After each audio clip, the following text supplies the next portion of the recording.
incumbency. It's often challenging to do so, to increase. Very challenging to do so. Incumbent candidates have, the likes of Philip Pear, as incumbent candidates from opposition to government when there's a national swing. But indeed, when you are, in fact, let's see this year, Philip Pear would be telling himself that perhaps he could try to reach other. What happens with an incumbent is he has a lot more name recognition, so he can better fend off challenges. Some might say more resources. Some might say the state machinery to be wisely used. There's no running from that.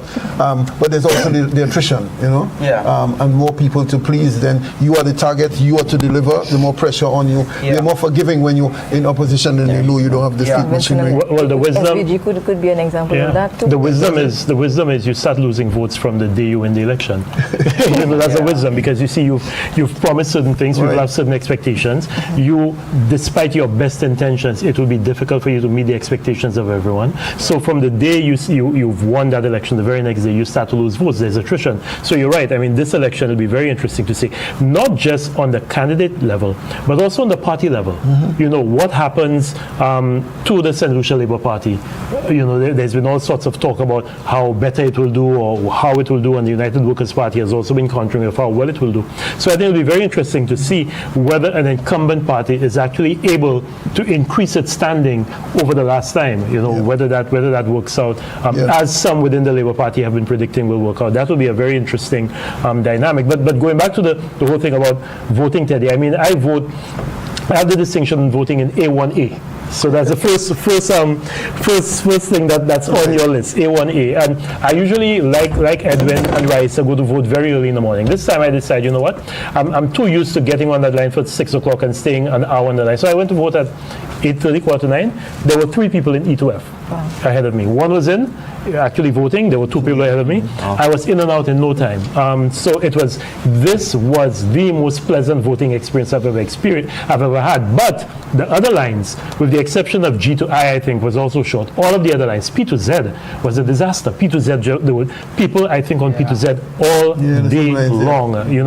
My wife went to vote, and she votes she doesn't vote in P to Z. She votes in the one just before that. And she told me her line was long, but nothing like P to Z. So there's some lines. So don't they, have a voters list, you sort it alphabetically, and then you do a quantile. But I think what they do, Edwin, I think what they do is on the basis of the number of electors. The same thing we're going back to. So okay, you have 300 people in polling division A1. Right. So let's say you have 5 different polling boxes in polling division A1, and you decide you will go with 60 per polling box.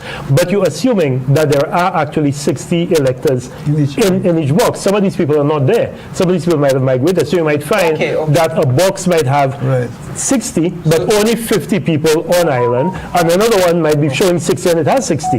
To just simplify it. So I think that's a problem. I think something else which came up, which was quite worrying, and I hope it was rectified, is this idea of the police vote in the South. I mean, I think it's common knowledge that the South has the most emergency personnel for whatever reason.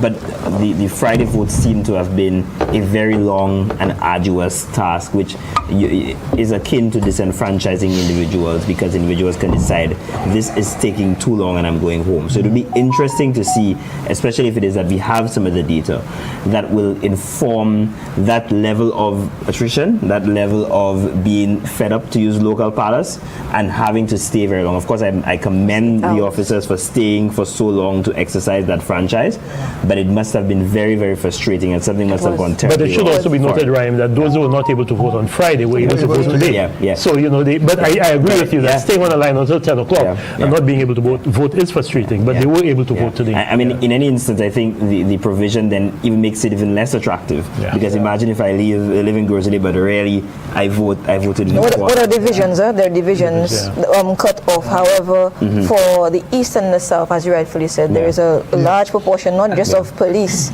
but also fire officials and others that had to come in. And I also think the issue from some of the complaints that came to me from persons who I know who are police officers and fire officials is that they do not believe that there were sufficient individuals at the polling stations to man the number. So perhaps they did not anticipate the number There's been that effectively actually a came concession. out. So there was a report that came out where an apology was given in that respect to approve the process, to improve on it in time to come.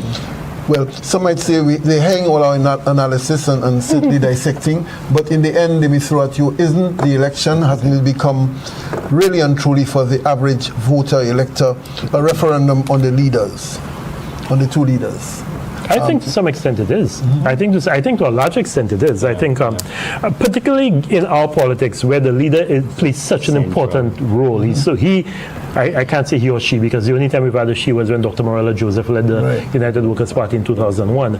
But he plays such a central role and it's so important to how people perceive the party. And I'm sure Edwin, as someone who has done polls, can verify this. But when you poll, one of the things you always look for is the popularity of the leader. Yeah. And in some cases, you see that the leader is more popular than the party. Yeah. So, and the leader then lifts the party up. I without seeing any... Or conversely, and without seeing any polling data for this year, I would be very surprised if Philip J. Pierre was not as popular or more popular than his party.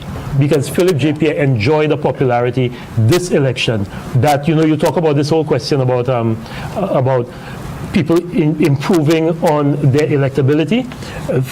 You saw that with Philip J. Pierre. So that is something that I think certainly has to be factored in. What role does the political leader play in enhancing the prospects or diminishing the prospects of his party? Yeah. Just before we get the votes, the big factor we must consider, a major factor in the change, the progression, some may say, or the change dynamic in the politics, campaigning and so on. New media, social media, riser. I know you're very keen. You, in fact, one of the antagonists. Let's go. I simply study what changes take place in how we communicate and the evolution of it and who it's targeted towards. So information is very important to a voter.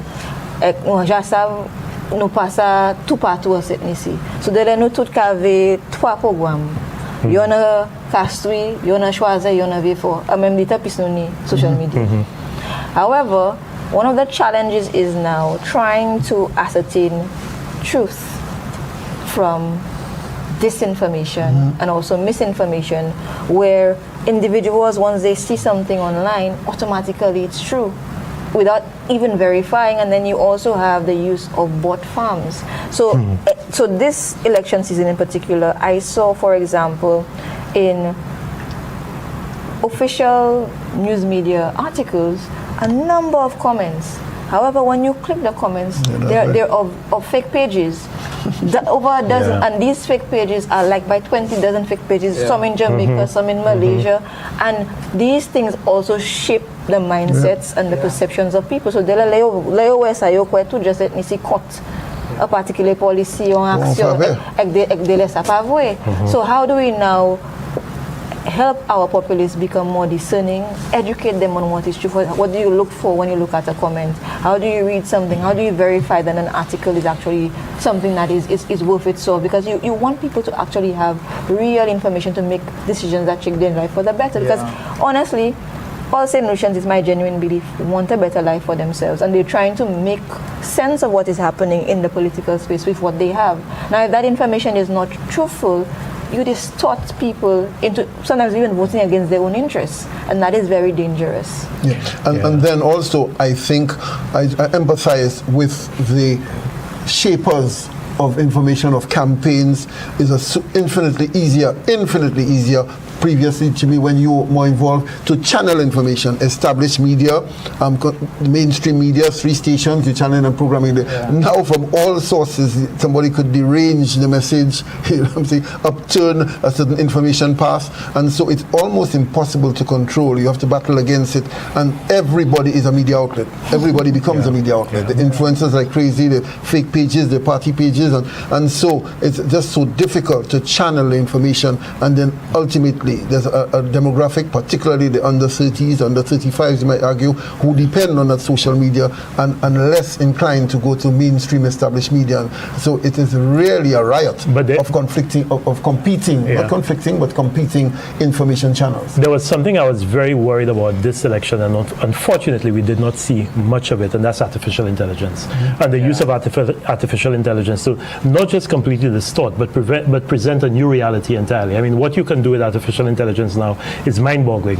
You know, to recreate or create a new persona for someone and have them saying things in a voice that sounds like theirs. But you know, this morning. Right, but by the same token, Teddy, I distinctly remember my parents telling me of an election. It's a pity that they both passed, so I can't get the definite source, but of a rumor being spread at the very last minute during an election campaign that one of the candidates had passed.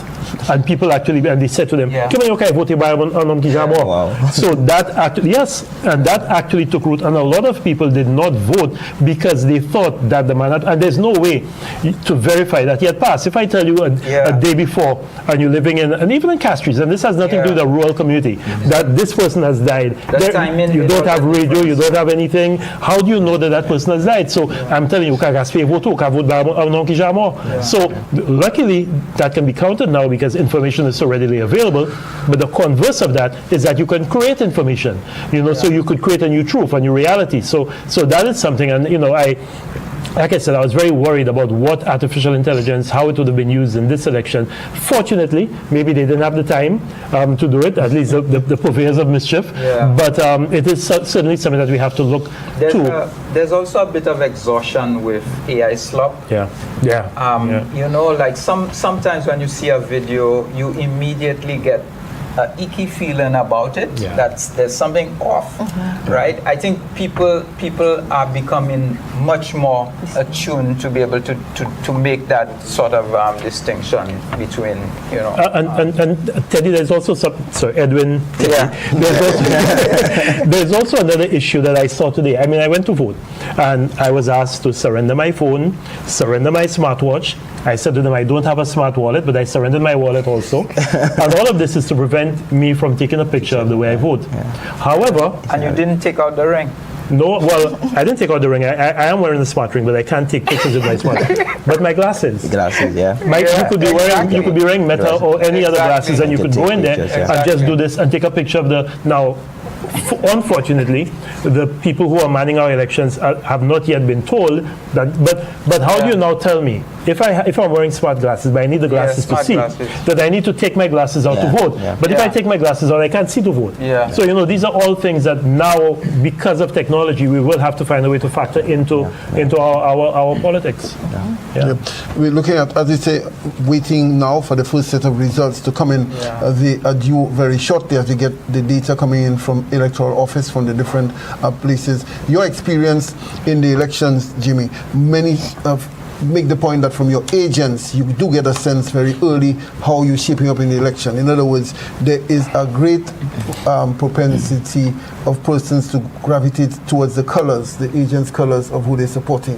What during your campaign and elections experience was the indicator used most to get in an early sense? Well, I never went up for elective politics, so I only have to depend on what the colleagues of mine in the St. Lucia Labour Party, which I was in, would tell me. So I think there are two things, Teddy. It's not just the people where they gravitate, but you are also supposed to know your voter, because the way you win an election on election day is getting out your vote. You don't just go and bring anybody out to vote. You go and you bring your supporters out to vote. So your 100 yards people, the people who you have in the polling station, because when you go to vote, there you see people that are dressed in red and you see people that are dressed in yellow. Those are the respective agents of the parties.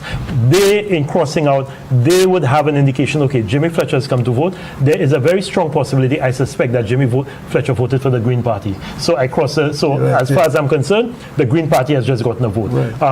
Edwin St. Catherine is coming, but I'm not sure where Edwin is, So, and you also should know if Teddy comes in, who's Teddy voting for? So you're not just taking count of your supporters, but also the opposition, and you tally that with your 100 yards people. Yeah. So you get it's your kind of exit poll of how your vote has come out, and also you are supposed to have a good ground game, and you're supposed to get your people out so that you know how many of your people you've gotten out, because you are supposed to do a mop-up by around 4 o'clock to check, okay, boy, I haven't in this particular box, a lot of my voters haven't seen. In the jargon, the bank votes. Yeah, the bank exactly. Votes, We go into some reports. We always like to bring the actuality from early in the day. Grosile, Babono, we also have Castries North, Castries East, Central, and also we feature the special arrangements made in certain of the areas for the persons with special needs.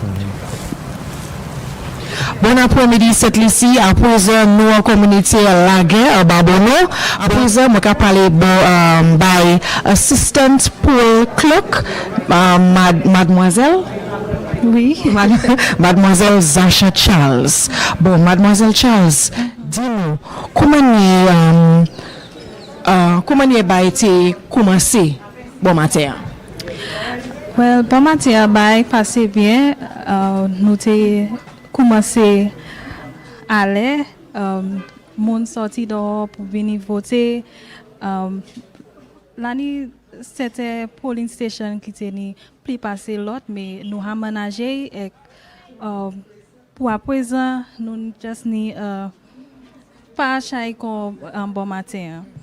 Oui. So, vous voulez dire un chay monde t'es venu bon matin avant de aller travailler? Oui, la tenue plus bon matin, à présent, il just flowing. Okay. La tenue pièce désagrément, désordre, tout va aller bien? Non, pièce désagrément, tout va aller bien. Nous pas tenir pièce problème. Pour à présent, tout va aller bien. Nous pas ça rien about cut that. Yes. Pour à présent, nous pas ça dit nous ni pièce problème, tout va aller bien. Oui. Okay. So plus tard, les gens quitter travail. Ou quoi la kay ni chay moun qui kay venir encore? Peut-être well moi quoi because à présent tout le monde a taille so moi kay quoi that tout le monde kay venir après taille pour venir voter. Avant 6 ans. Oui, avant 6 heures. Okay. Merci mademoiselle Charles pour parler avec nous. Après ça, moi ka parler by madame qui vient voter et que moi ka just demander une petite question. Nous ka demander en anglais et qui ka répondre en créole. What motivated you to come out to vote this year? Moi viens voter parce que moi n'ai moins vote. C'est ça seulement. Oui, c'est ça seulement. Pour actuellement. Okay. So là ou quoi là ou venir c'est un bon là la panier chay moun la panier. Moi t'ai un travail avant moi venir. So we put a half day. Oui, moi prend half day. Okay, wonderful. All right. Merci pour parler Bano. Moi ka parler et puis candidate là pour Babono, monsieur John Paul Estefan. Monsieur Estefan, comment est aujourd'hui? Oh, moi très bien. Moi a passé tout partout visiter toutes ces polling division et bagay ka gade très bien pour nous. So what stood out to you most about the campaign leading up to today? Well, the government has done an outstanding job, and then everybody recognizes that our Prime Minister, our leader, Philip J. Pierre, he's the man ready to lead St. Lucia again. And I believe when the results are counted, then the people of St. Lucia will give him a very decisive mandate going forward, managing the affairs of the state. How are you feeling at this stage of the process? Well, I've always been confident. The Labour Party has done very, very good work. I am well grounded in the community, and the people of Babono they support me well, and I believe that they will show that in when the results are counted. All right. Well, thank you very much. Merci beaucoup, Monsieur Estefan, and of course we're looking forward to results later. Okay, merci Ashai. Bien bon, enjoy your day. Bon après-midi, cette Lucie. Après nous, Babono toujours, mais nous, Babono Catholic Church, the Babono Primary School and the Babono Catholic Church. Right about now, we're speaking with our candidates from the United Workers' Party, Mr. Titus Preville. And of course, Mr. Preville, just tell us how has the atmosphere been like from your perspective as you've been visiting the various polling stations? Well, from the turnout this morning and up to this point, we've just gone past almost 2 o'clock in the afternoon. People have demonstrated a level of commitment to casting the vote. The process has been fairly lengthy, and there are a couple of things in my view that has led to that. In the case, for instance, of the polling division, the polling station in Balata, that is the Balata Combined School. There are only 195 or there are about 180 something persons on the voters list cast to vote there. And a number of people in Balata therefore have come to Babono to vote. And you've had, and between Babono primary and secondary, you've had a number of persons therefore waiting for inordinate lengths of time to cast their ballot.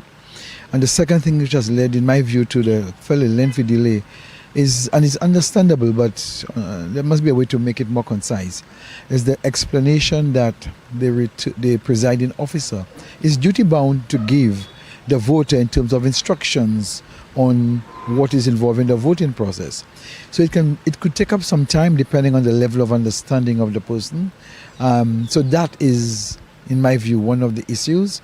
So in the future, it's obvious to me that a more electronic system type of voting would make life a lot easier. We are not yet there.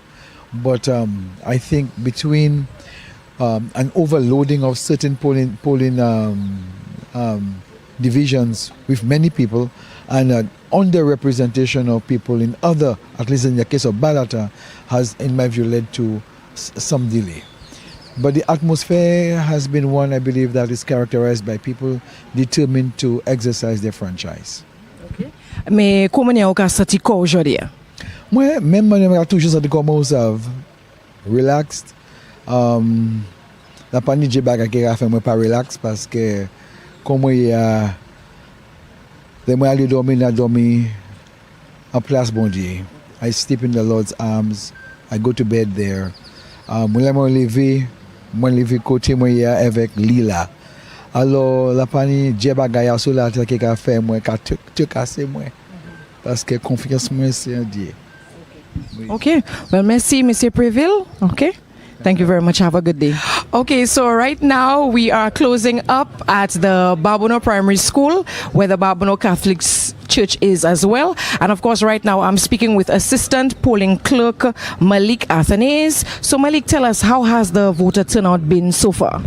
It hasn't been bad, it started off slow, and then gradually, given the different time intervals, people came in bit by bit, and it simmered down after a while, and then Any challenges with keeping the flow of the line and keeping the process to go smoothly?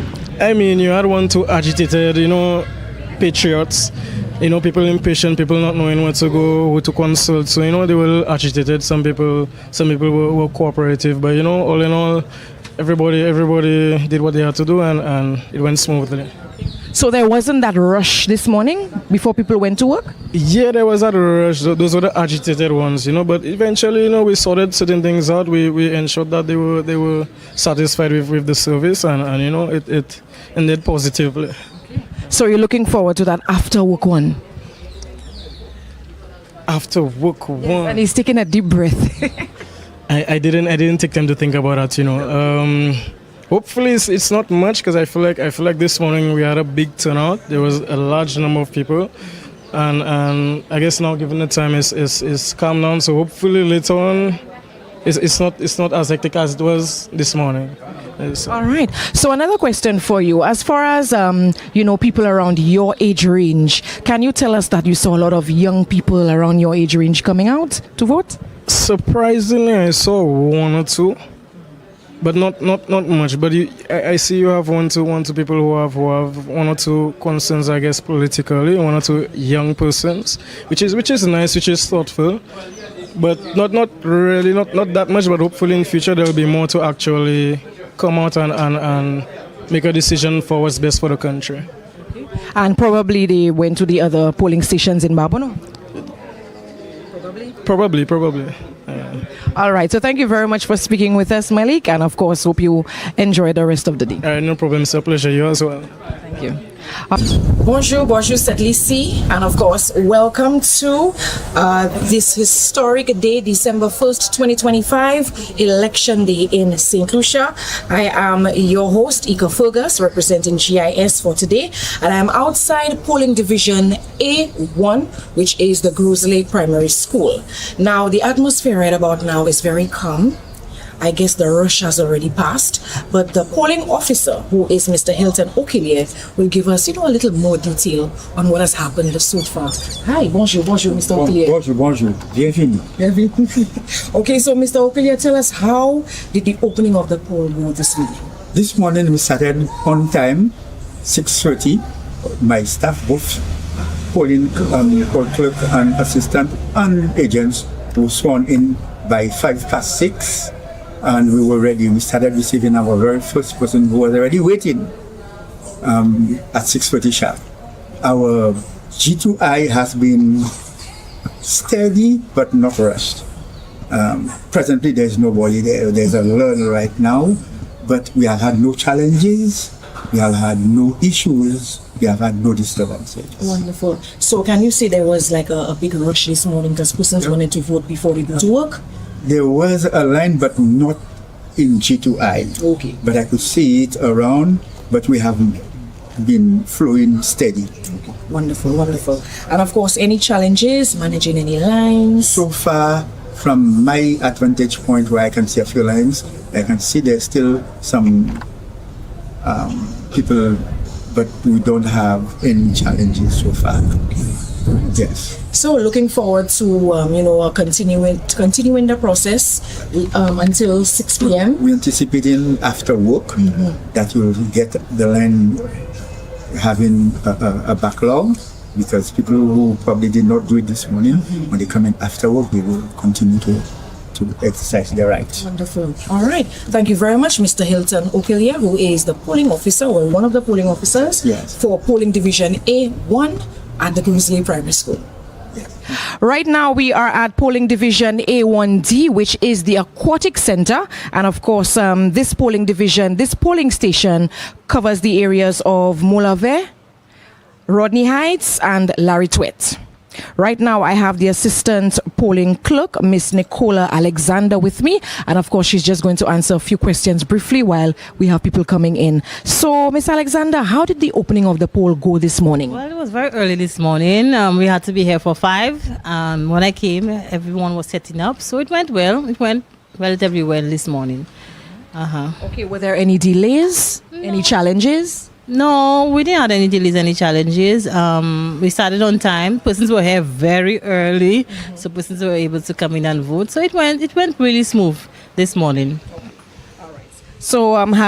So I suppose the turnout. How has the turnout been? Well, it started very busy this morning, early morning. So maybe around 9-10 o'clock, it started to get slow. Persons started trickling. Until now, persons are starting to pick up. So it's been fluctuating. Okay. So you're definitely looking for that other bigger rush about probably after work? Yeah, that will be a big rush. I anticipate there will be much more persons here after work. Wonderful. Well, thank you very much, Miss Alexander, and of course, enjoy the rest of your day. Thank you. Okay, so we're still here at polling division A1D, which is the aquatic center, and right now I got a chance to speak with two observers from the British High Commission, Miss Quantrill and Miss Zimbani. Welcome, ladies. How has it been so far? How many places have you visited? Well, it's been good so far. We've been through the Babono constituency. We've been through Union, Babono proper, Laguerre, Moshi, and now we're here in the Aquatic Center. It's been very well organized, very well put together. People, different communities have different feelings, atmosphere. Moshi especially had very lively atmosphere. Hawano was pretty quiet, pretty stable. It's been good so far. Okay. Good to know. Wonderful, because we're heading to Babuno right now after we speak to you ladies, so most definitely. And you, Miss Quantrill? I've been really impressed with the election so far. You know, it's been very calm, it's been very peaceful, people have been very respectful, but it seems like people are turning out in great numbers, which is great to see. All right, so thank you very much, ladies. I know you have to continue observing until 6 p.m. Yeah. Yes. All right, so and watching the election result with everyone else in the country, I'm sure. So ladies, do enjoy the rest of your day, and I know you still have a lot of ground to cover, so looking forward to the best. Okay, thank you. It's election day right here at polling division A1C, and this polling station covers the areas of Rodney Bay, Monjuro, Ridgeby, and Ridgeby Orchard. Speaker again representing GIS for today, and of course I'm speaking with Assistant Polling Officer Shoma Victor. Now Shoma, how did the opening of the polls this morning? This morning the opening of the poll went very well. We were ready, and of course, yes, persons were here from 4:30. They arrived before us. They were scheduled to arrive at 5 o'clock. Okay, 5 a.m. this morning. We opened this morning we were supposed to open at 6:30. There was just a slight delay, but everything went well. The lines were very acknowledged, but gradually, throughout the day, kind of calmed down. Right now, there's watching the lines. Persons who are standing there with the surnames from D to G. Okay, so apart from that, persons from A to C come, they go. All the others coming to go. It's just that D to G, because of the amount of surnames within that area. Welcome back as we get our first set of results for the coverage on elections 2025. Riza Joseph, you have the first set of results? For Rush Clark, we have 60 votes. That is Swansat. Stanley Felix, 7. That is Set.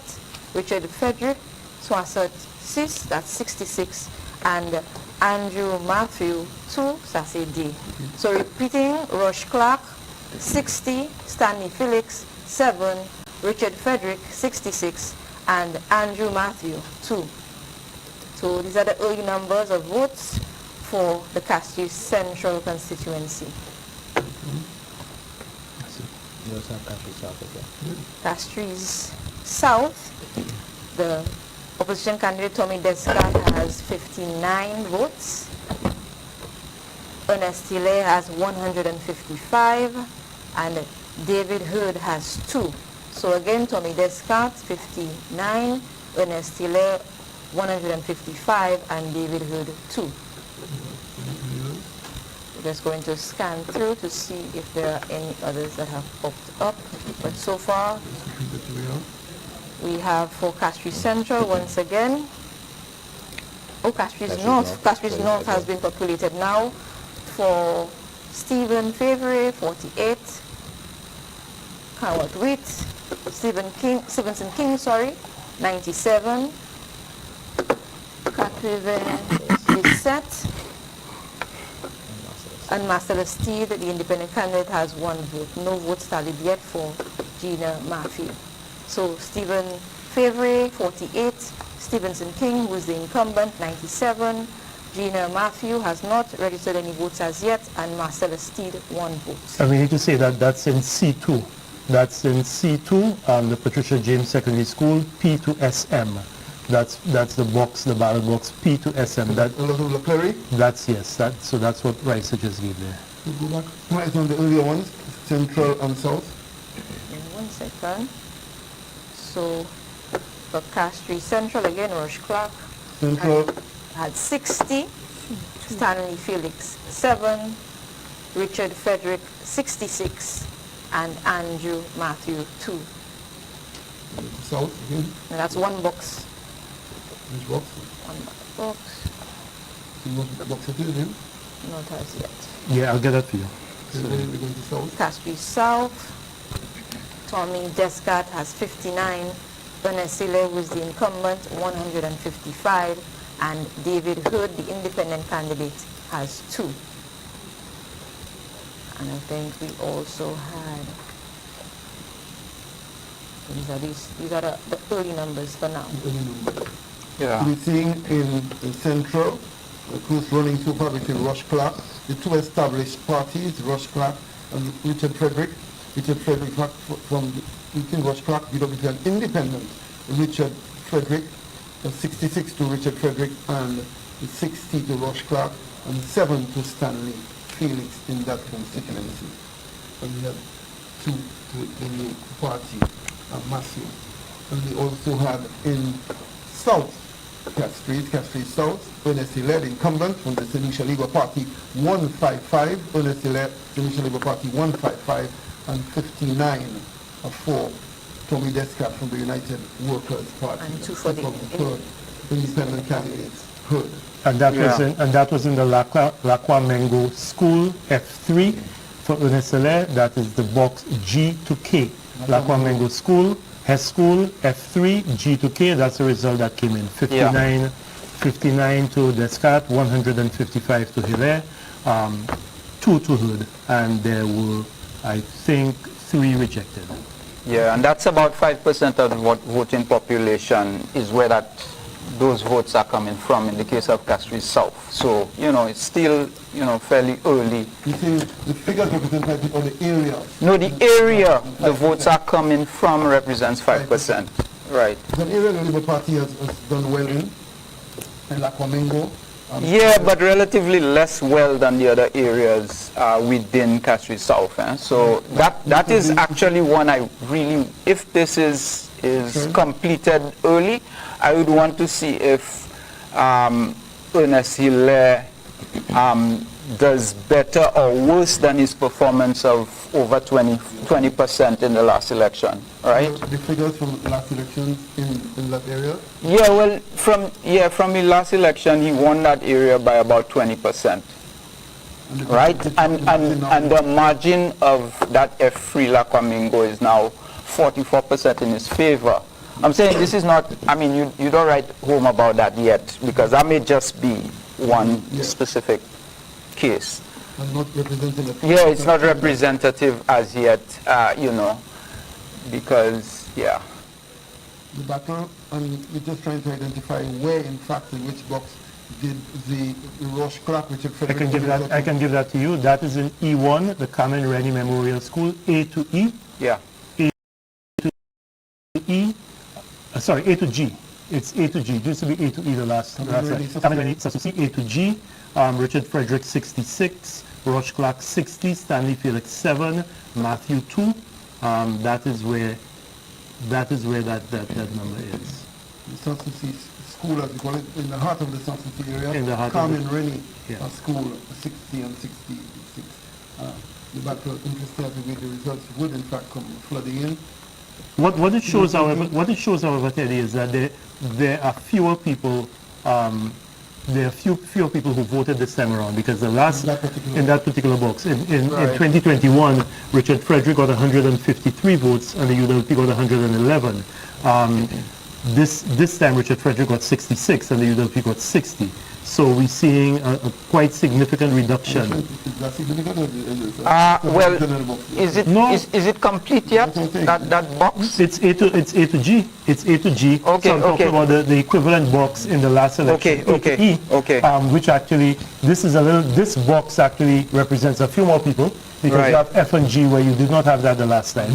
So at the box level, this is certainly fewer votes being cast in this election than were cast in the 2021 election. Yeah, it looks like about less than half. Yeah, less than half. Let's go back to Riser. Like to double check that. That will be drastic. I'm a little. I think this is. Whenever there's an interference or variation in the inclusion.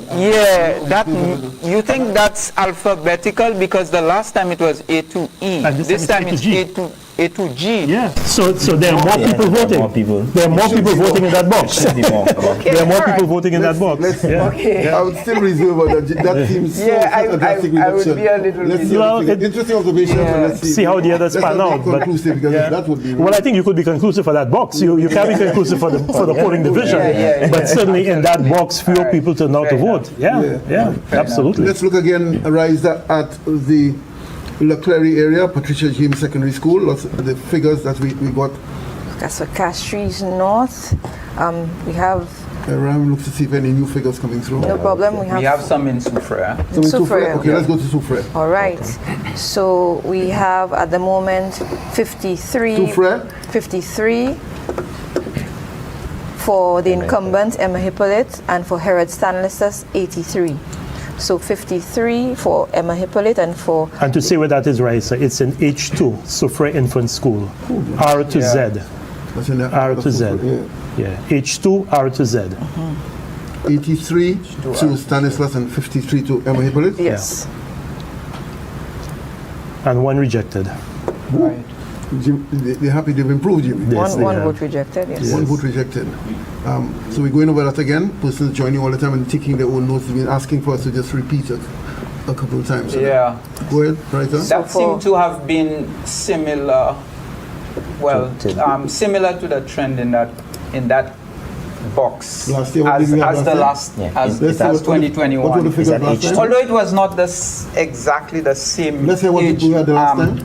The same range of names, right? But the last time we had 44 SLP and 75 UWP. Okay. Right? So kind of trend there. Yeah, it's kind of trendish. Not too dissimilar. Yeah, it's not too dissimilar. In that area, in that particular. Well, actually, the Delta's SLP is getting, I think 9 more votes, and UWP 8 more votes. Right. So it's almost the same thing. Yeah, almost the same thing. In that box. It's true to form. Yeah. True to form. Castries North again. Riza. Going back to it. Dennery South, eh? You have Dennery South? Yeah. Dennery South, Varo. Dennery South. Riza will give us Dennery South. Momentarily just scanning through. For Dennery South, you want to go ahead. Benson Emil 33. Louder. Benson Emil give the polling division, Rhyme. 03. Yep. Benson Emil 03, 33 votes, and Paul Alfred Prosper 45. Wait again, go over it again. Benson Emil 33 and S to Z. S to Z. Paul Alfred Prosper 45. That's Glendon Mason. And unfortunately, Teddy, 12 rejected votes. 12. Wow. The difference between the two parties. Go again, Ryan, with that Dennery South, please. Yeah, so we have Benson Emil with 33 and Paul Alfred Prosper 45, which we know is Alfred Prosper. I must say that in this case, it does appear that Benson Emil has underperformed. Okay. Compared to 2021, where the UWP received 51 votes, they now have 33. And the SLP, Prosper, received 45. The last time? This time, and the last time 50. Yeah. Okay, all right, so, yeah. And he dropped too. He dropped by 5, but UWP dropped by 18. Significantly more. Yeah, by 18. But there's Beaufort South. We have votes for Beaufort South. Go right on. Beaufort South. Beaufort South for Danny Butcher, we have 91. Again, Rice, say the polling division because people want to know where that is happening. It has not popped up on my screen yet, which is why I have not shared it as Where's yet. that? Okay. Beaufort South. Beaufort South. Yes. Beaufort South, we have 91 votes for Danny Butcher. Okay, that's the Beaufort Infant School, E to I. Beaufort Infant School, E to I. David Charles, more popularly known as APA, the Independent, has 1 vote. Liana Johannes Paul, 44 votes. Shua Melchior, 2 votes. So Danny Butcher, 91 votes. David Charles, better known as APA, colloquially, independent candidate, 1 vote. Liana Johannes Paul, 44 votes. And Shua Melchior, the other independent candidate, 2 votes. Yeah. 91. And definitely you see a drop-off in the UWP performance there from 61 in 21 to 44 right, this time around, whereas the SLP drop-off was just about 5 votes and not as significant. So there's a sort of a... SLP dropped from 96 to 91, you saying? Yeah, from 96 to 91, and UWP 61 to 44. Those just join in, let's emphasize the Beaufort South again. But we have a new result. 91 to Danny Butcher. David Troy Charles 1, Liana Johannes Paul 44, and Shua Melchor 2. We have for Babano. We have Babano B1B A to Z, the Balata Combined School. John Paul Estefan 50, Titus Preville 27. John Paul Estefan 50, Paul Leo Titus Preville 27. Which one is that again? And now we have updated data. We have 3 boxes now. Which one is that? The one you just called? No, which one? is Balata? That's Balata. B1? That is, yes, B1B. That's A to Z?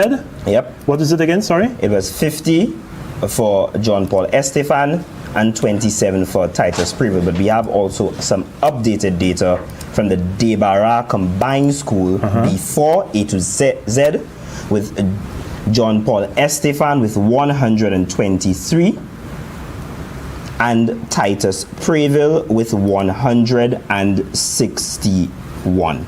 Repeat the figures. So Debara Combined School A to Z 123 for John Paul Estefan and 161 for Titus Preville. 161 is the total number of votes cast. Not yet. Just review that. Yes, you're right, Mrs. Nkaffing. Apologies. Exactly. So Titus Preville under the Debara Primary School, Combined School, 37 votes. Right. 37 votes, not 161. And how much for and Estefan? John Paul Estefan 123. Right. You have the total. So we have a total. So Rizal now gives the total from Babano. So from the 3 boxes that Rahim just called out, John Paul Estefan has 353 votes, Twasa Seka Twa, and Leo Titus Preville has 141 votes. Yon Sekawat Yon. So John Paul Estefan 353 and Leo Titus Preville 141. Teddy, that result in Debara is a significant one. Yeah. Because 123 for John Paul Estefan. Yeah. The last election he got Virginia got 69. 69. Wow. And the UWP candidate got 61. Right. Titus Preville has gotten 37. So the St. Lucia Labour Party has increased its vote number there by 54, and the UWP has gone down by 24. Wow. So that's a significant result, and that is a that's box. a bellwether. It's a bellwether. That is a bellwether. That box is a box that was even and has kind of, if I'm not mistaken, has kind of remained even. In 2011 it was 78 to 71. In 2016 it was 66 Labour, 77 UWP. So there is a definite gap that has emerged in this election that was not there in any of the previous elections in Debara. That's a definite move towards the Labour Party in Debara. We have some from Miku North. The margin was only Miku North, right. N4, the Miku Primary School, J to L. N4, the Miku Primary School, J to L. You have Elisha Norbert with 61. And the incumbent Jeremiah Norbert with 68. Okay, so that is the Miku Primary School, J to L, which is within N4. And there, it's a mirror image of the last election. The UWP is polling the same number of votes, 61 that it got the last time, and Jeremiah has gotten 2 more votes than he got the last time. And so Miku is a relative stronghold of UWP. Even last year with the swing, it remains 68 now, 2 more, very loyal to you. And then the same amount.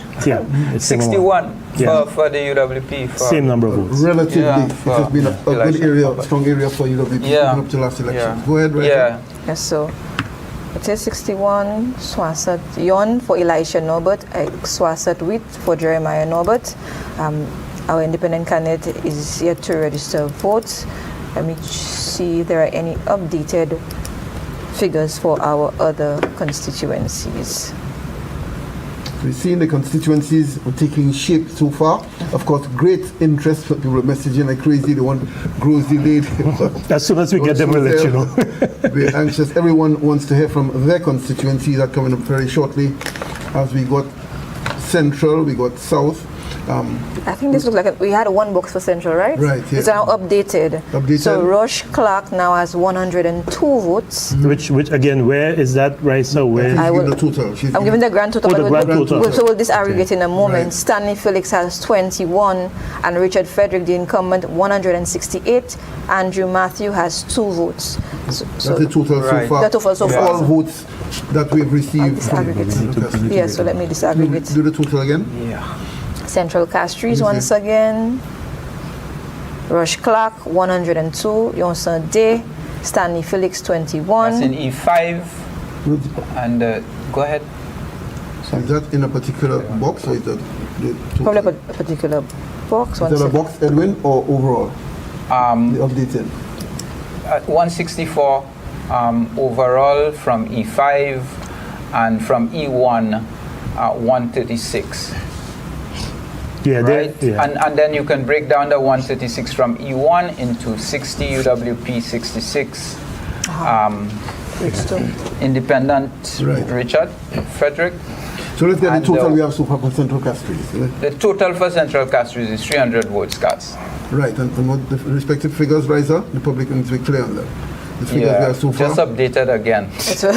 Okay. So yeah. Yes, it's updated again. So the totals, right? We're giving the total. 198, Rush Clark, Stanley Felix 31, Richard Frederick 317, and Andrew Matthew 5. Okay, and for those people who want to know what the trends are, E1, Carmen Rene, A to G, Stanley Felix 7, Rush Clark 60, Richard Frederick 66, and Andrew Matthew 2. In the Anglican School, E2, A to E, Rush Clark 56, Stanley Felix 7, Richard Frederick 96, Andrew Matthew 2.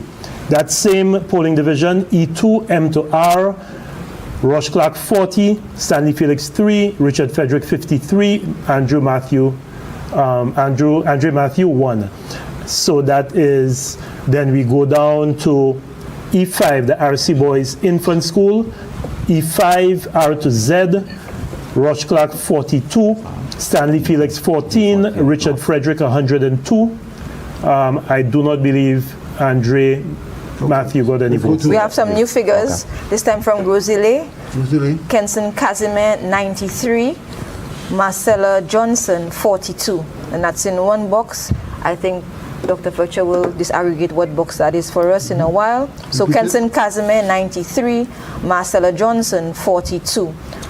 So we've been getting results from 9 of the constituencies, and of these, the SLP is leading in 8.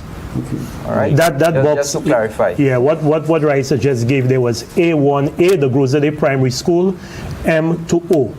A1A, M to O, Kenson Casimir 93, Marcella Johnson 42, 30 rejected ballots. 30 rejected ballots.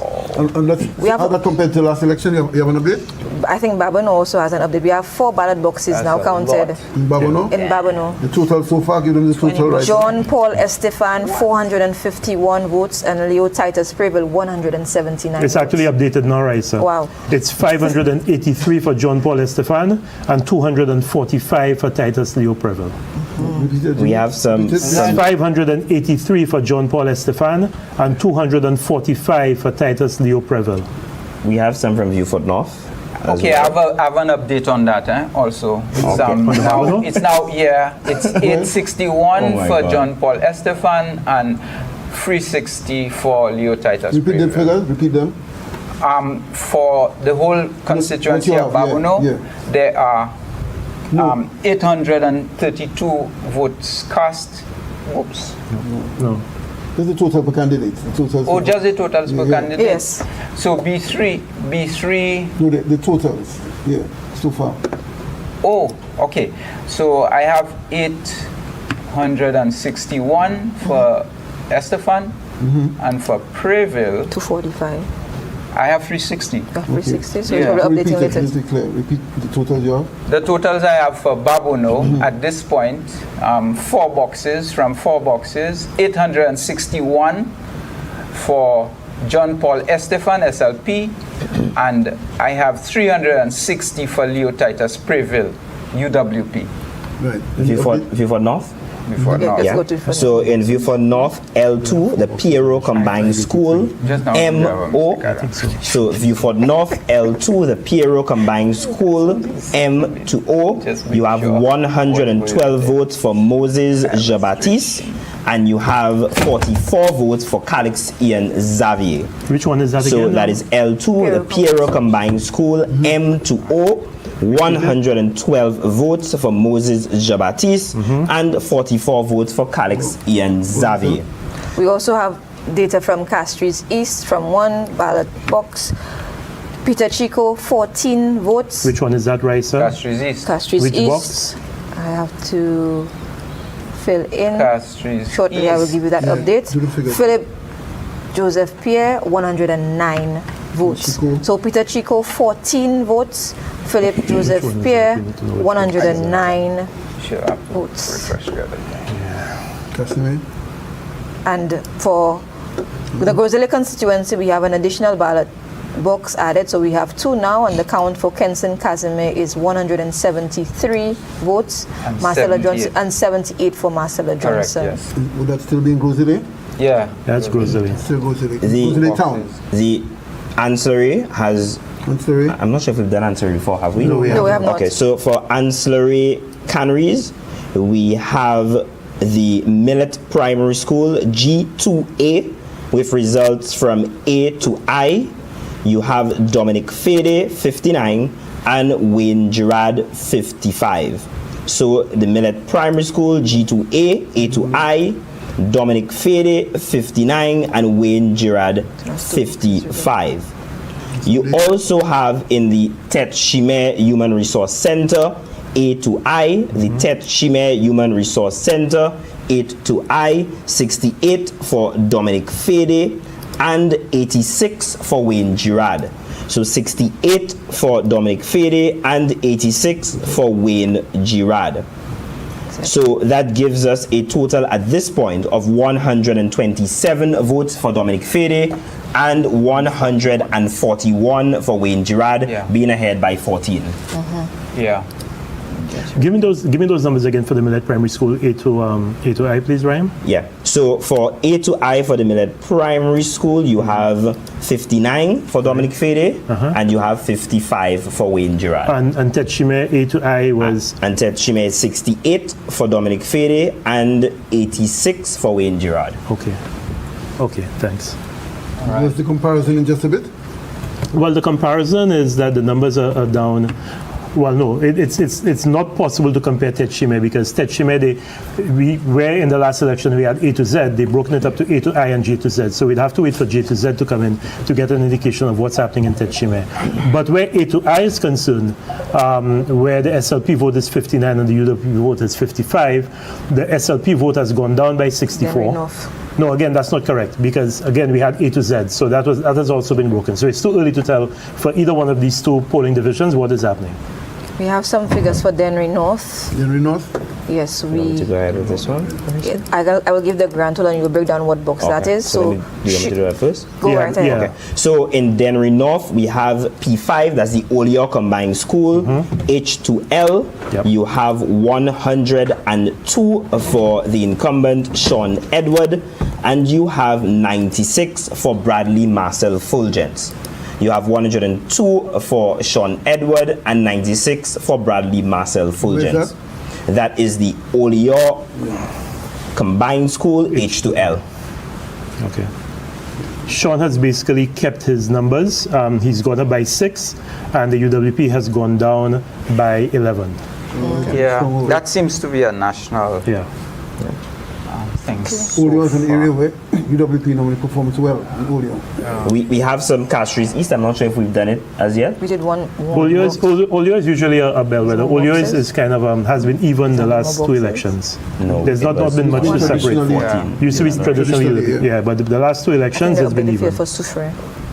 Okay, and also Castries South. Do you have some more numbers? Let's do Soufrière. We have an update for Soufrière, Raisa? Yes, I'll give the total by Rahim gives us the box. Emma Hippolyte, the incumbent, has 201 votes. Herod Stanislas, 246 votes. Okay, so Rahim, can you give us that breakdown? Yeah, tell me which one we had previously. We've had Soufrière Infant School. Okay. That is R to Z. We've had that okay, one. So that That's means this is Soufrière Primary. So in Soufrière Primary, H1 SO to Z.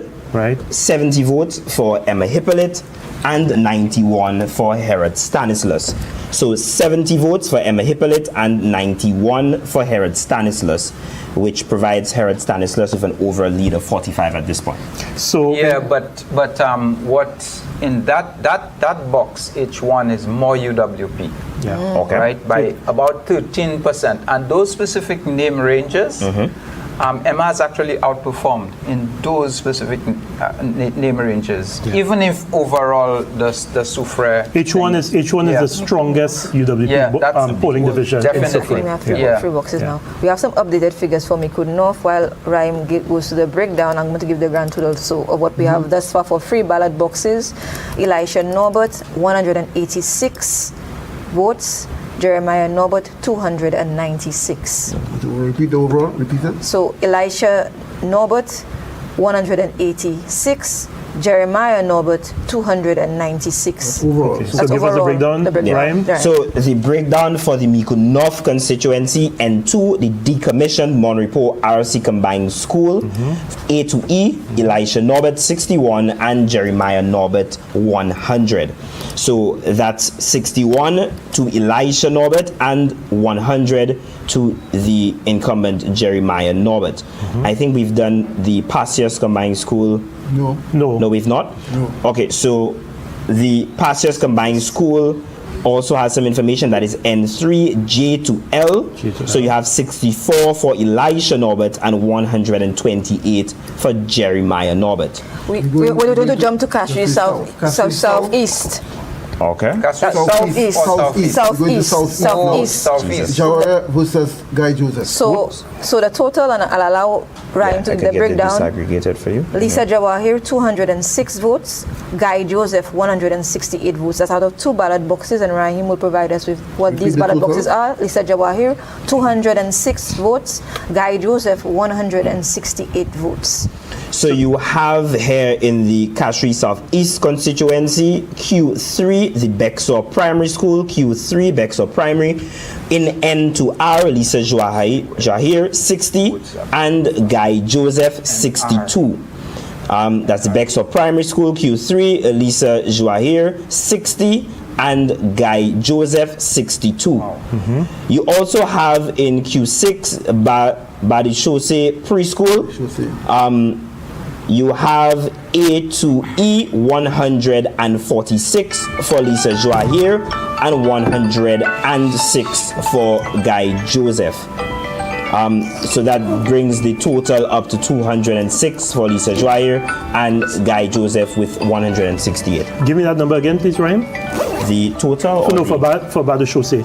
Okay, so for Badichose, you have A to E, 146 for Lisa Joahir and 106 for Guy Joseph. My keys. Okay, so that particular A to E, Lisa Jawai has increased the SLP numbers there by 11, and Guy Joseph has gone down from his 2021 number by 27.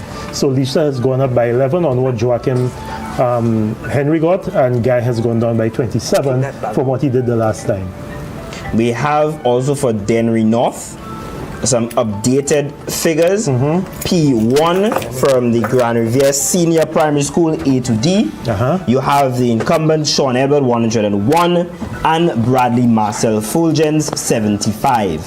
So Grand Riviere Senior Primary, A to D, 101, and Bradley Marcel Fulgens, 75. Okay, and that is a polling division that has gone basically neck and neck The last election, it was very close. There was a difference of 4. So in this case, Sean Edward has increased his number by 27, although it is A to D as opposed to A to C the last time. So the boxes don't entirely align, but the UWP vote has gone down by 12. Yeah. There's also Denny Revere as well, Dr. Fletcher. So Denny Revere combined school P to 3, Sean Edward FR to JON 133, and Bradley Marcel Fulgence 69. We have some updates for Castries North, I believe. We have 6 ballot boxes now in terms of our count. I'm going to give the total, Ryan, so that you can go into disaggregation. That's where? Yes. Castries North? Castries North. Brenda Endwid has 4 votes. Stephen Favre, 281 votes. Stevenson King, 585 votes. Gina Matthew, 2 votes. Marcellus Steed, 2 votes. So I'm going to repeat. Brenda Edwin, 4 votes. Stephen Favre, 281 votes. Stevenson King, 585 votes. Gina Matthew, 2 votes. Okay, so Marcellus Steed, 2. Go right ahead. No. So what I'm asking Ryan to do, because I have not taken the numbers down. So Ryan, I need you to go from the very first one that we have for Castries North down to tell me where we are with these numbers. Okay, so we need to go back to Castries Comprehensive Secondary School, C1B, under D to G. Stephen Favre, 63. Stevenson King, 95. No votes to Jenna Matthew. And 2, well, none also for Marcellus Steed. None, okay. And same thing with Brenda Edwin? Yes. Okay. Yeah. Okay, let's go down. You also have to P to Z under that same place, that's C1B, Castries Comprehensive. 63 votes for Stephen Favre, 111 for Stevenson King. No votes as well for Jenna Matthew, as well as Marcellus Steed. We have some updates for Castries South. Hold on. While after you populate this one. Funny, we haven't gotten anything coming with. And give me the other. What's the other one in Babonneau? No, Ryan? you mean Castries North? Castries North, sorry. Yeah. Castries You North. have the Mondador School, which is under E to F. That's C4. Right. You have 3 votes for Brendan. Which ballot box? That is, let me get it for you, E to F. E to F, Yeah. So you have 3 votes for Brenda Edwin. Right. You have 33 votes for Stephen Favre. Yeah. And you have 103 votes for Stevenson King. You have no votes for Jenna Matthew. Yeah. Okay. And also no votes for Marcellus Steed. Okay. I think that brings us up to 585 for Stevenson King, ahead by 304 to Stephen Favre's Okay, I seem to be missing 281. one because I only have 406, but we'll get that sorted out. Yeah, let's go to We the have other some one. updates for some of our constituencies. First of which I will give is Castries South. Tommy Descartes has, and that's the grand total so far out of 5 ballot boxes, 314 votes for Tommy Descartes, Ernest Hilaire 678, and the independent David Hood 10 votes. So Tommy Descartes 314, Ernest Hilaire 678, and David Hood 10. In ancillary canneries, we also have updates now for 4 ballot boxes. Dominic Fede 294 votes, Wayne Girard 342 votes. And Soufriere as well, we have some updated figures now from 6 ballot boxes. Emma Hippolyte 517 votes, Herod Stanislas 492 votes. So these seats are very closely contested at this time. We have from Choiseul. Yeah. Yes. Choiseul. So we have some first votes coming in from Choiseul. So people from Choiseul don't believe that we've forgotten them. Yeah. So you have from the Delse Combined School, which is I1. From A to E, you have 96 votes for Keithson Charles, and you have 172 votes for Bradley Felix. You also have from L to R, 70 votes for Keithson Charles, and 97 votes for Bradley Felix. So 70 votes for Keefton Charles and 97 for Bradley Felix. Do we have anything else for Schwazel? For Schwazel, that is what we have. That puts, that is what we have at. So and that's why first was seen some underperformance by the UWP. And that's why it's important to look at a polling division level, because I1 is a very strong UWP polling division, and I1 Delse Kamai, that's what we were talking about earlier on. So if you look at the vote this time around, A to E, the St. Lucia Labour Party has increased its number in that box by 32, and the United Workers' Party has gone down by 17. And the same thing with L to R. The St. Lucia Labour Party has increased its number by 30, and United Workers' Party has reduced its number by 26. So a key to victory, for example, if you're a Labour Party candidate, is to reduce on the damage that is done to you in Delse, which from these preliminary results. And I understand that Kiso, and for the UWP is from that area. Oh, I don't know where he's from. No, he's not. No, I don't know. For the UWP, they would want they want to run up their numbers. They want to run up their numbers in Delse because wants to get maximum. They're not doing as well. They're not doing as well. We have some Babano, some a huge increase here from Babano. Okay. Where is that? Did we go to Babano Primary earlier? Babano Primary, no, we haven't had anything from Babano. All right, so let me give you Babano Primary. So in Babano Primary B1A and the H2L, you have 127 for John Paul Estefan and 98 for Titus Preville. You have one rejected ballot. Right, so 127 for John Paul Estefan and 98 for Leo Titus Preville. We also have some information from the Balata Combined School. I think we didn't do this earlier, did we? It depends. Balata Combined, yes, Only we have one. A to Z. Okay. Yeah, we have that. Okay. We have some as well. No, let's look at the numbers because we need to see what those numbers, how they're looking for. What else we got? Do you have anything for B1C, Union Orchid Garden? No, but I have for Bogies. Bogies, okay, yes. Yeah. Bogies is in Bogies Combined School A to I, we have 132 for John Paul Estefan. Yeah. And we have 66 for Leo Titus Preville. And again, Titus is underperforming there. That's 39 fewer votes than he got the last time, and 3 more votes for the St. Lucia Labour Party. So that's an underperformance there by Titus from what happened in 2021. So an overall figure for the 8 ballot boxes before you go any further, John Paul Estefan has 987 votes to Leo Titus Preville's 470 votes. So leading by 517 votes. That's massive. We have Foasaw. We have Foasaw. Yeah, Foasaw. And that is a very strong Labour constituency. Okay. All right, let's see those numbers. Let's see those numbers. All right, so the Foasaw Combined School, you have, that's B5A, folks. C to E, 168 for John Paul Estefan, 70 for Leo Titus Preville. Okay. F to I, 98 for John Paul Estefan, 38 to Leo Titus Preville. What? Give me the Estefan numbers again. 98 and 38 for Leo Titus Preville. Okay. You have under J to K 109 for John Paul Estefan and 57 for Leo Titus Preville. Okay. And then you have under R to Z 180 for John Paul Estefan and 77 for Leo Titus Preville. We're going to go to Grosile in a little while. And to update the other constituencies, we have not forgotten about your constituency, St. Lucia. We know that you are concerned. We're going to go through. So we're going to go to Grosile, where we have 5 ballot boxes now counted. All 5 ballot boxes counted. For Kenson Casimir, in total, we have 480 votes. And Marcella Johnson, 251. So again, Kenson Casimir, 480 votes, and Marcella Johnson, 251. So ahead by some 229 votes. The Babylon Secondary School also has some more information. I don't know if we've covered. Let's do some other. Let's get those numbers in Grosile. Where are they coming from?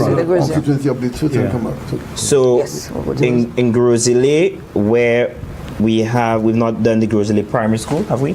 No, let's do some updates, some total of the other constituencies. Okay. Yeah, so for Castries Central, we have some updated because now with 8 ballot boxes counted, Rush Clark has 781 votes. Stanley Felix has 58 votes. Richard Frederick 618 votes. I think it's updated already. It's updated already? Yeah. It's updated with Richard Frederick having 834 to Roche Clark's 445 and Stanley Felix 81. Yeah. So that was an error then. That was an error then. Oh no, just refresh. There was an error on the page. Okay. So please repeat those figures for me. So St. Lucia Castries Central, Richard Frederick 834, Roche Clark 445 and Stanley Felix 81. Richard Frederick 834, Roche Clark 445 and Stanley Felix 81. We apologize for any confusion. You could understand that it's coming in very rapidly. The page actually showed the numbers previously, so perhaps they updated their figures. While I was talking. So repeat the actual the present update. Slightly in Sufra now. Okay, let's go. Can you give us those numbers again? Right. For Castries. Yes, so Castries Central, Rush Clark 445, Stanley Felix 81, Richard Frederick 834, and Andrew Matthews 6. So Rush Clark 445, Stanley Felix 81, Richard Frederick 834, Andrew Matthews 6. The incumbent is leading by 389 votes thus far. Yeah, so far we have not heard from Mikud South or Labrie, right? And so far, of all of the seats, the other seats, the SLP is leading in every single one except Swazel. Okay.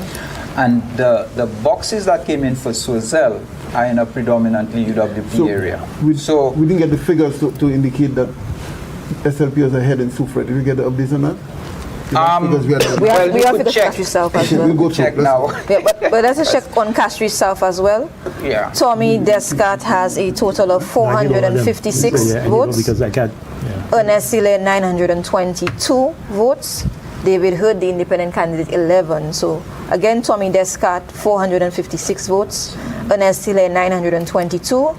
David Hood 11, so the incumbent is leading there by 466 votes. Yeah, it's important for us to get the disaggregated figures because Yeah. that's the only way you could tell what the trend is. Because these numbers, you don't know what's happening. So we're going to pop into that. Where do you want the trends for? Well, let's start from the beginning. Let's start with Groseley. Let's see what we have for Groseley. All right. So in Groseley, we've done the Groseley Primary School. Groseley Primary, no. Okay, so good. So Groseley Primary A1A. Under MO, you have 93 for Kenson Casimir and 42 for Marcella Johnson. Okay. 93 to the 42. And you have 30 rejected ballots. Right. All right.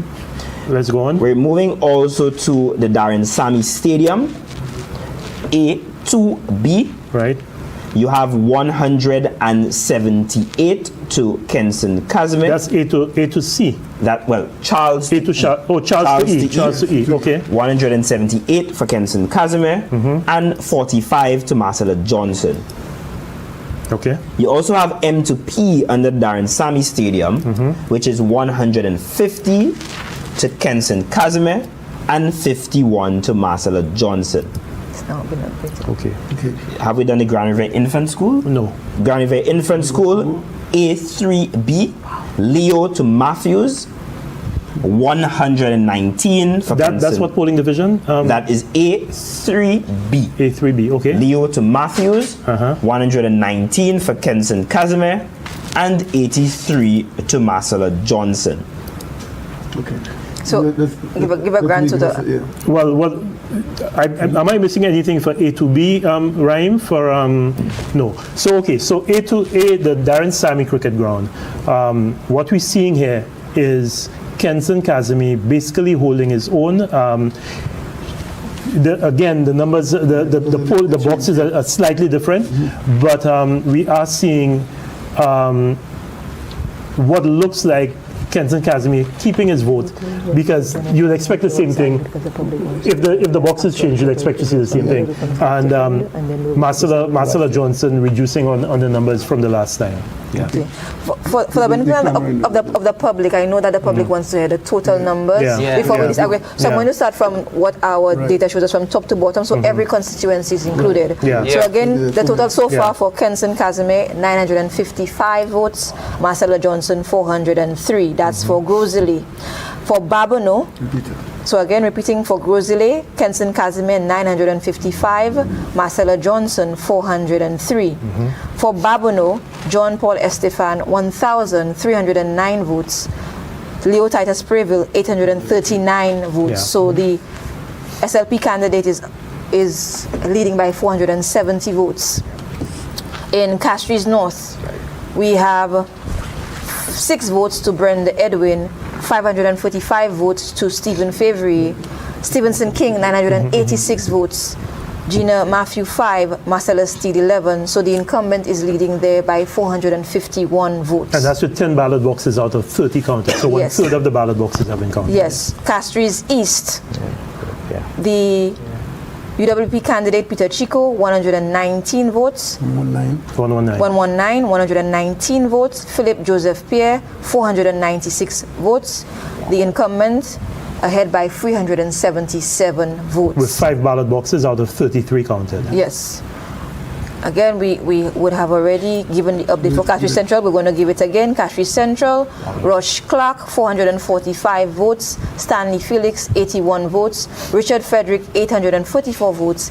Andrew Matthew, 6 votes. With nine ballot boxes. 9 ballot boxes out of 24. We go to Castries South. Tommy Descartes, 456 votes. 566.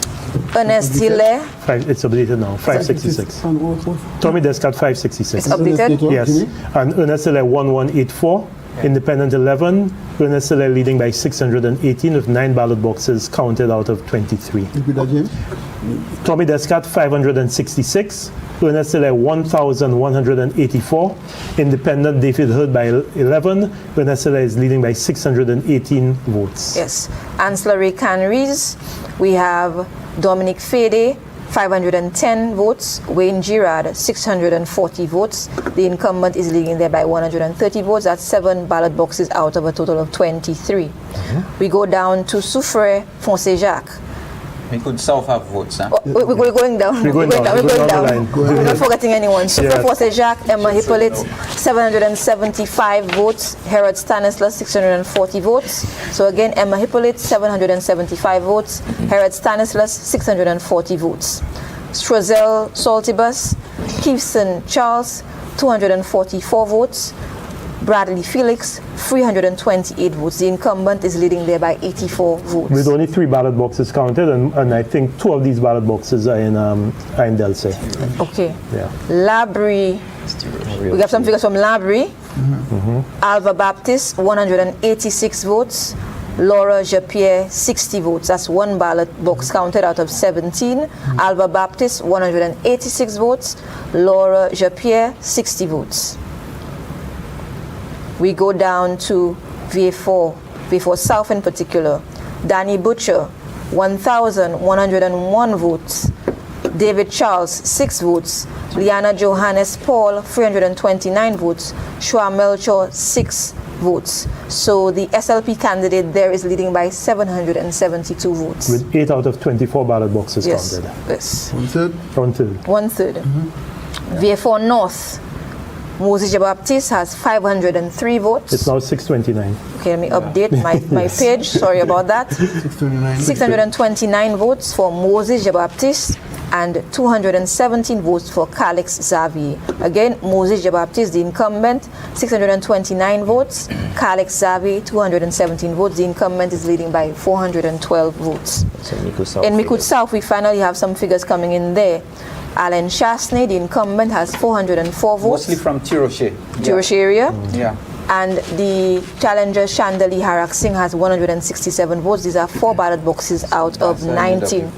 So 404 votes to Alan Shasney, the incumbent.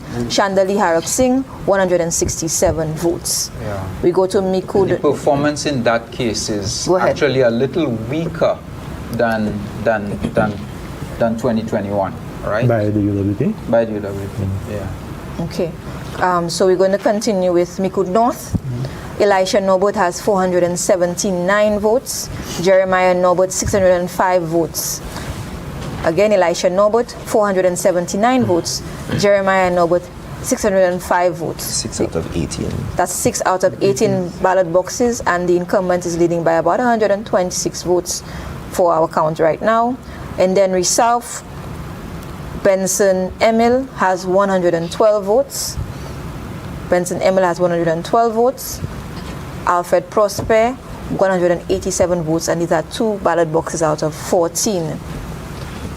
In neighboring Denring North, Sean Edward has 824 votes. 975. It's been updated. It's coming fast and furious. Sorry about that. That's okay. Updated figure. Sean Edward. You have your finger on the pulse. Yes, 975 votes to Sean Edward. Bradley Fulgence, 776 votes. These are 8 ballot boxes out of 20.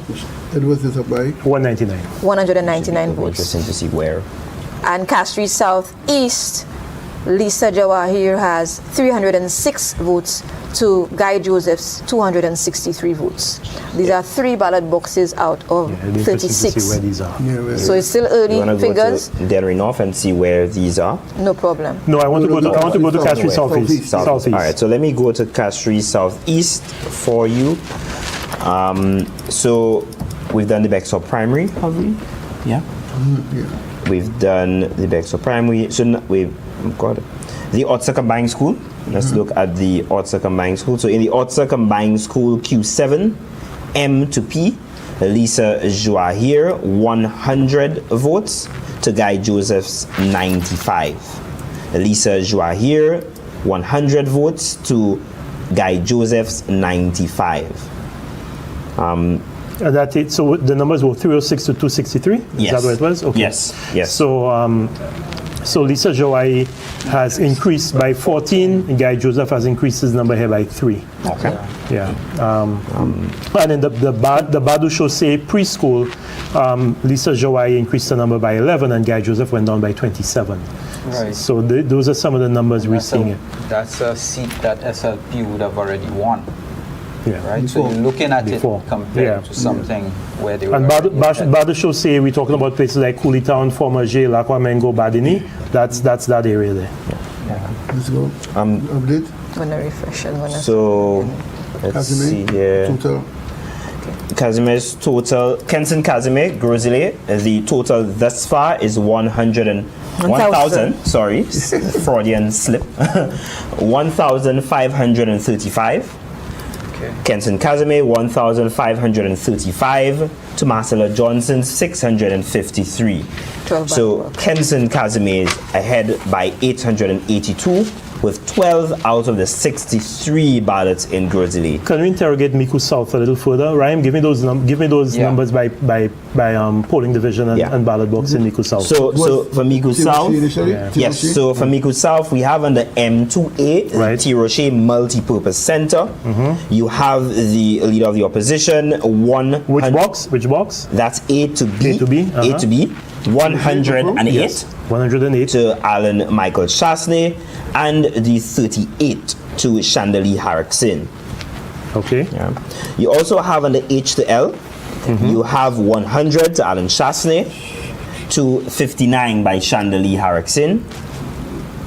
You have on the M to R, 110 to Alan Chasney, to 51 by Chandali Haraksin. And you have finally in the S to Z, you have 86 to Alan Michael Chasney to Chandali Haraksin's 19. That brings the total, ladies and gentlemen watching, to 404 for the former Prime Minister Alan Chasney, 404 to Chandali Haraksin's 167, ahead by 237. We have some updated figures again too from Grosley. We're going to take it from the top again because we are constantly being updated. So if our numbers change, ladies and gentlemen, it's just because we're getting updated figures. Kenson Kazime has a total of 1,863 votes. Marcella Johnson, 848 votes. This is 15 ballot boxes out of 63. So the incumbent has a lead of about 1,015 votes. How many boxes? In 15 ballot boxes out of 63. So that's 23.8% of votes. Yeah, going back to that Mico South data, Teddy, M28 Tiroche Multipurpose Center, which is a very strong United Workers' Party polling division. What we're seeing here, and that's not with everything in, there's one ballot box, C2G, that is missing, but the UWP's number is down by 150, and the Labour Party's number is down by 27 from the last election. So the United Workers' Party is underperforming in its strongest polling division in Mico South. Which is a little ominous for it, because not only is that its strongest polling division, but it's also one of the three most populated parts. The only polling division that has more electors than that is Deriso and Blusher, where the Labour Party has not done badly. So that is a little ominous for the United Workers' Party and for the leader of the opposition for those numbers there. So we do have some updates in the Babonneau constituency, for example. We have 16 ballot boxes out of 33, so we're almost approaching 50%. John Paul Estefan has 1,785 votes. Leo Titus Prevail, 1,200 votes. So John Paul Estefan is leading by 585 votes in Babonneau. Do we have any data for Laguerre? B2A and B2B? Yes. Because that would give us an indication. Those are very strong UWP polling divisions, and that would give us an indication of how Titus Prevail is polling there. The only thing we have for Laguerre, the Laguerre Combined School, we have Laguerre Combined and Laguerre Community Center. Yes, yeah, B2A and so B2B. I will give you Laguerre Combined. So Laguerre Combined is B2A. And we see here J to K. Yeah. You have 79 for John Paul Estefan to Titus Prevail's 133. So you have 79 for John Paul Estefan to Titus's Prevail 133. Okay. When we go to the Laguerre Community Center under L to O, which is B2B, you see 75 for John Paul Estefan to Titus Prevail's 92. You have under P to R 63 for John Paul Estefan to 68 for Titus Prevail. That's 63 and 68. You also have S to Z, which is 73 for John Paul Estefan to 91 for Titus Prevail. Okay, so in Laguerre Community Center, John Paul Estefan has increased the Labour Party vote by 51. Titus Prevail has reduced the United Workers' Party vote by 28. So that's why it's very important to interrogate these numbers, because it gives you an indication of in the respective parties in their strong polling divisions how they're doing. We've had Foaso? I don't think we've had Foaso, because Foaso is a very... Yes, we have Foaso. We have Foaso, yeah. Foaso, John Paul Estefan is pulling away. The numbers we have is 555 to Estefan and 242. Yeah. Do we have more than 4 polling boxes showing there, ballot boxes showing there, Ryan? Only 4 for now. So, okay. We have some updates from Castries East as well. We have some updates with 8 ballot boxes in about a quarter of ballot boxes for Castries East. Peter Chico has 207 votes. Philip Joseph Pierre, 822 votes. The incumbent, 615 votes ahead. Can we... sorry, Raisa, go ahead, sorry. No problem. So again, Peter Chico, 207 votes. Philip Joseph Pierre, 822 votes. The disaggregated on this. Yes, so that's what I was asking. Yeah, so we're going to go to it. Quickly, whether there's any update, Castries North, before we go back to... Castries North. One second. I want to refresh. Well, there are updates. Kenson Kazime ahead by 1,093 now, folks. With how many ballot boxes showing? We have 18 ballot boxes out of the 63. 2,111 for Kenson Kazime to Marcella Johnson to 1,018. You're going ahead with some other? I was just told that Keefston is from Lirish. So Keefston is Lirish, yeah, okay. in Choiseul. So thank you, Curly. Okay. So Castries. You want to go to, you want to disaggregate Castries East? Castries East, yes. So let's disaggregate Castries East, folks. So you have under Castries East the Entrepot Secondary School. D2. D2, A to B, 48 for Peter Chico, and 112 for that's Entrepot Secondary School, 48 to Peter Chico, to 112 by the Prime Minister, well, incumbent Philip Joseph Pierre. area used to be a strong, real UWP stronghold. Philip has succeeded in reversing the last few elections. Certainly. You also still have folks, like now. T to 7, the Entrepot Secondary School again. T to Z. T to Z, sorry. I wonder whose name has 7 as part of it. T to Z, Entrepot Secondary School, 17 for Peter Chico, and 105 to Philip Joseph Pierre. Okay. You also have the Bishop Charles Gachet RC Combined School. D4. D4. You have 36 to which box?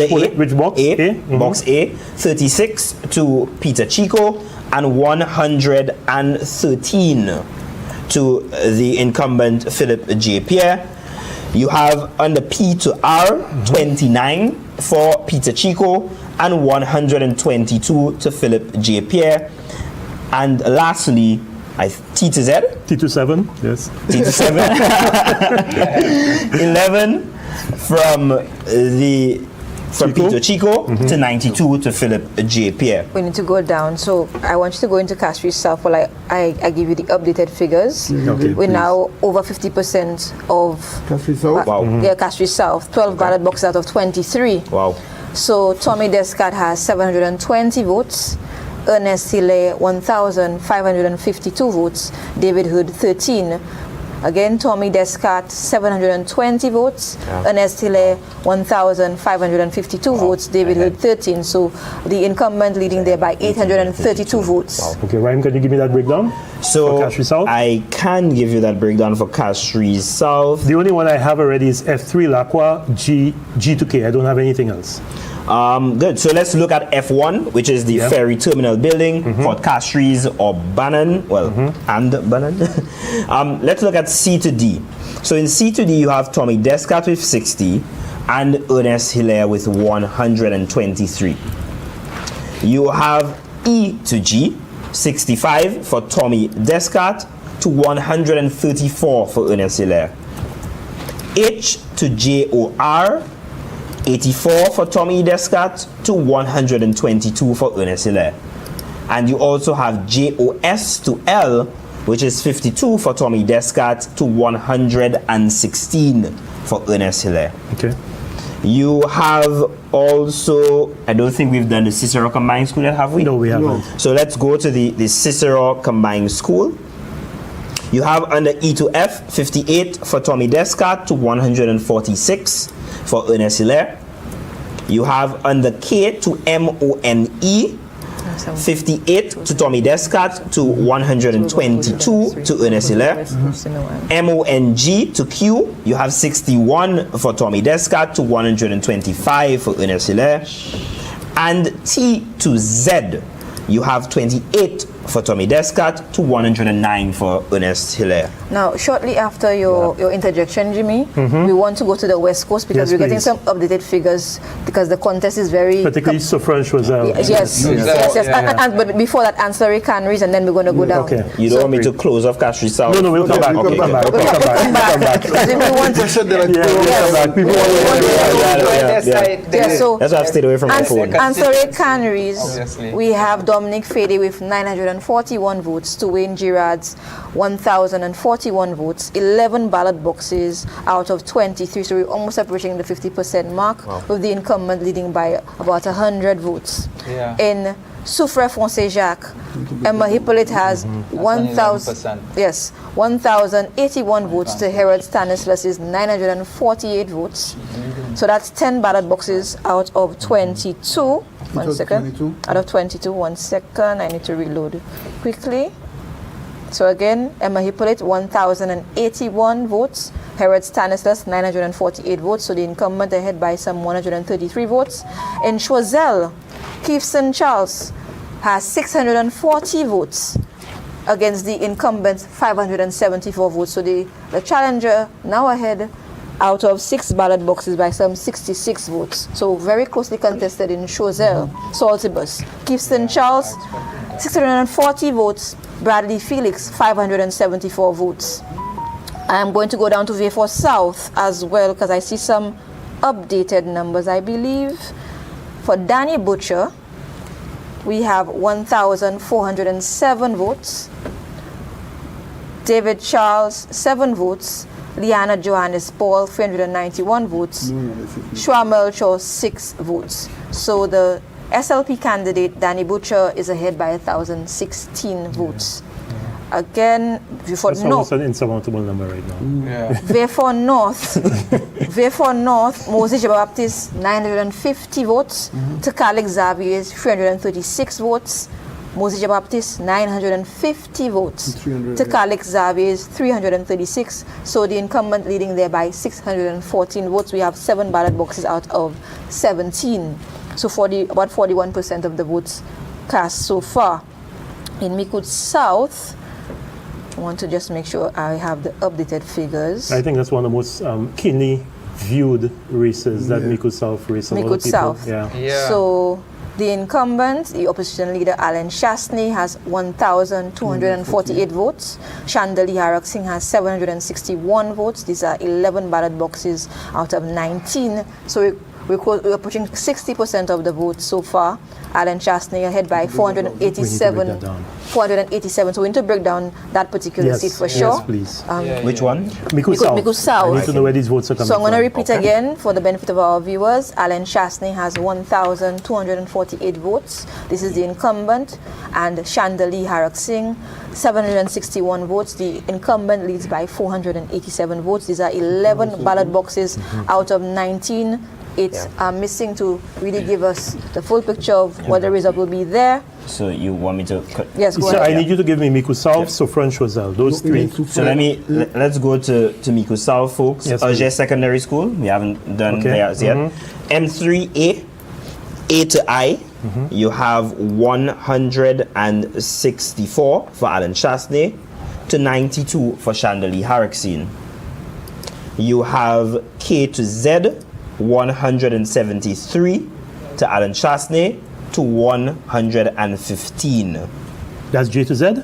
That is, let me just verify Auger? again for you. Auger, that's K to Z. K to Z. All right? No, it's if it's Auger M3A? K to Z. No, it's okay. I don't know where the because J has. so they've slipped J. Okay, there are no where the J Johns has or gone. Josephs in. Probably. We might have to. I think it's J to Z. I think probably, there's no way there can be no Johns and Josephs. No Josephs, exactly. I mean, you and Rice don't exist. Exactly. I might have to move to Auger. But folks, on a more serious note, the M3A Auger Secondary School, we have those. K to Z, 173. And 115, we have that. And 115. Anything for Deriso Yes, combined? we have Deriso M3B, the Deriso Combined School. J to MA, you have 108 for Alan Chastney to the 78 of Chandali Haraksin. And you have MC to SP, which is the 102 of Alan Chastney to the 78 for Chandali Haraksin. You have ST to Z, 90 to Alan Chastney to 48 to Chandali Haraksin. And we've done Blashan already. Okay, so that's all we have? Yeah. So that's 578 to 1041 or something like that? Is that what the numbers are showing? No, 1,278 to Alan Chastney, Okay, so I'm probably 761. missing. Do we have any for Blasha? For Blasha M3C? Yeah. Which one is that? Okay, so you have 71 to... Which ballot box? So you're looking at PE to Z. Yeah. 71 to Alan Chastney and 120 to Chandali Haraksin. Yeah. And that box is a strong Labour box. PE to Z. Labour did very well in that box the last election. Okay. The figures? PE to the last election, the Labour Party in that box got PE to Z. No, it wasn't the same. It was S to Z, but it's a little 76 to Labour and 46 to UWP in the last election. UWP is probably. Yeah, Labour went up a little bit more than UWP went up in that box. Anything else? So do we have anything for Diga Diga Human Resource Center, M1? Yeah, nothing yet. Nothing for Diga. Nothing for Lacouville, M2B? No, we have nothing for Lacouville as yet. Okay. We want to flip in a while to the East Coast for So benefit of our about viewers. 50% of the votes are Yes, in yeah. for Mikud Mikud South. South. Yeah. Yeah, so let's flip to the Babano? East Coast. For the East Coast. So yes, so Mikud North, Elisha Norbert has 618 votes, Jeremiah Norbert 856 votes. So Elisha Norbert 618 votes, Jeremiah Norbert 856 votes. So the incumbent leads there by 238 You votes. want to know how much Eight of- ballot boxes out of the 18. How much of past year's money reporting? Yes, so 44% of the votes cast so So far. you want us to go to Mico North? Mico North in a while. No problem. After Rice has given us all the updates. So Dennery South, Benson Emile, 322 votes. Alfred Prosper, 398 votes. That's 4 ballot boxes out of 14. So the incumbent leads there by about 76 That's the votes. smallest constituency. Yes.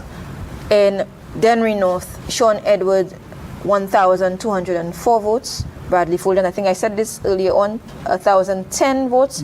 We have No update there? That's an update, I believe, but it's really half of the ballots counted. We have 50%. Bradley's not doing too badly in that constituency. So Sean Edward, 1,204 votes. So far. Bradley Fulgens, 1,010 votes so far. Incumbent leads by 194 votes. 10 ballot boxes out of the 20, so 50%. We'll have to see where those boxes are. Yes. So I'll allow Where do you want me Ryan. to, folks, where do you want me to go to? I'm not sure if That's it's the same updated. total, yeah. Same total, yes. So we're going to go to I think Where do you want me to- Mico So Ryan, North. let's Mico North. Mico North. Let's see. Mico North. Let's see where the votes are. Let's go to Mico North.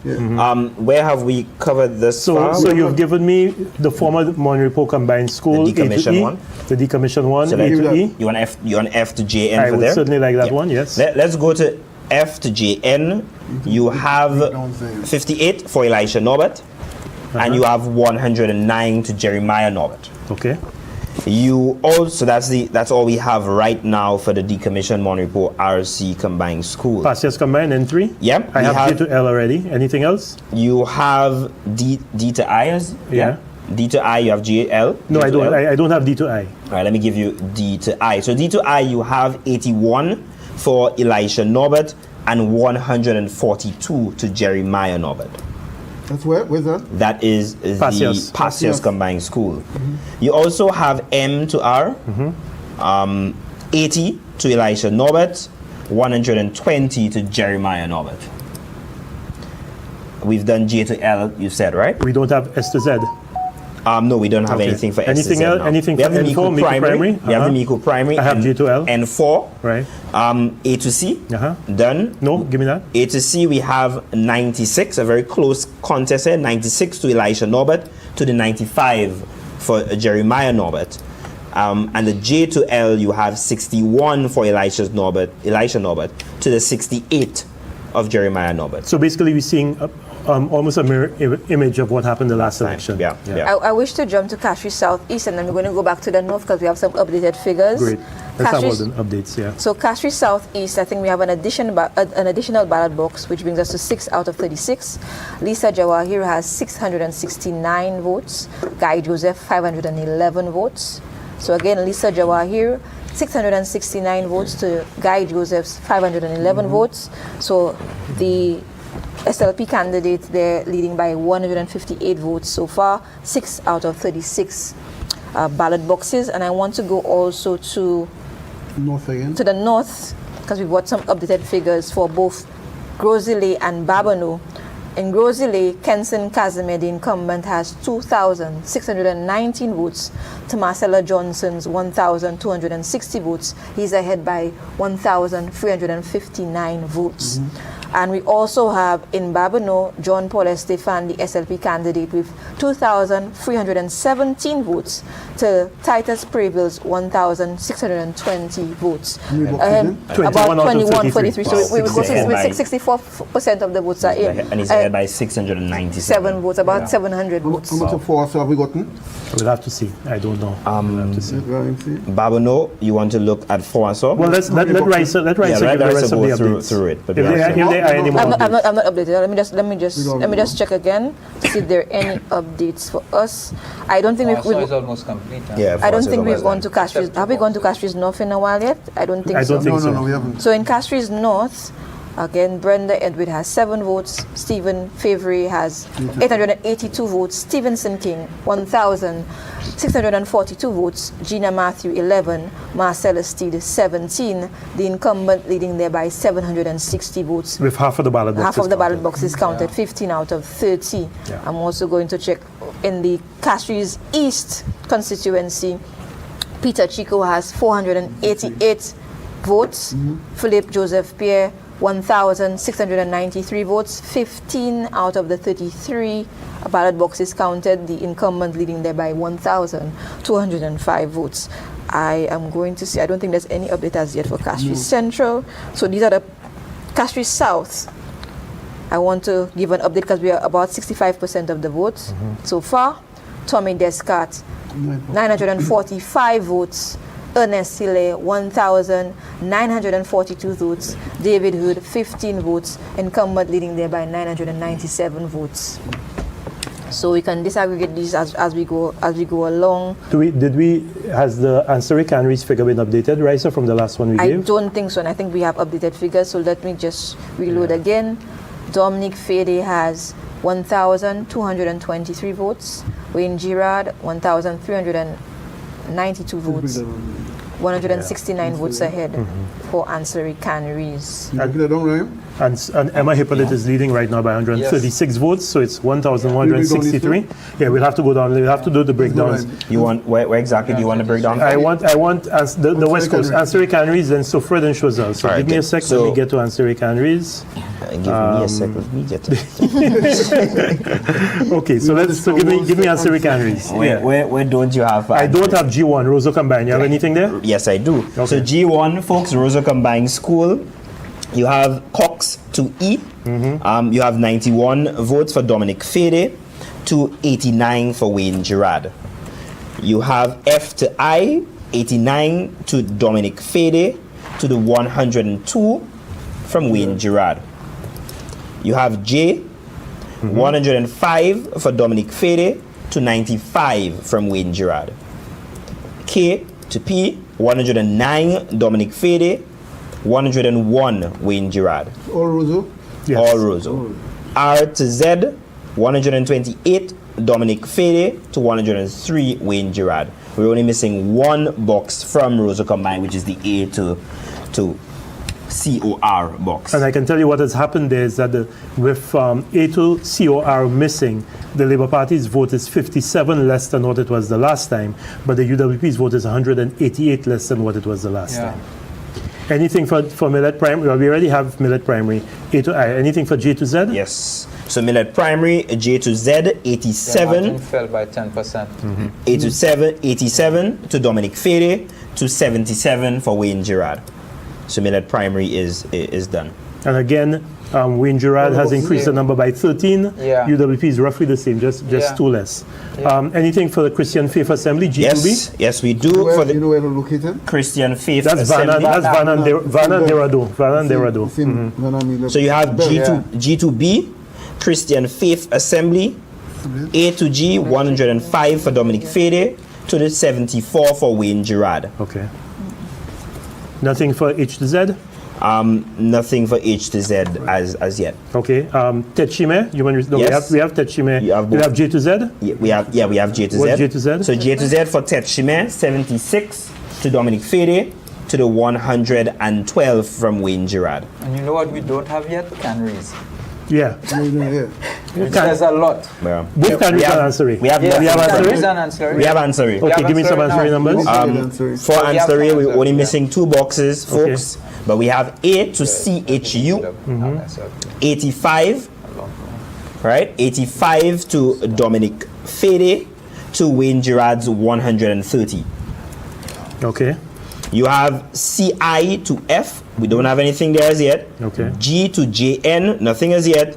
JO to MC, 77 for Dominic Fede to the 115 for Wayne Girard. Okay. 52 to Dominic Fede. That's what, ME to P? That's ME to Q. To Q. To Yeah. Q, yeah. 52 for Dominic Fede to 106 for Wayne Girard.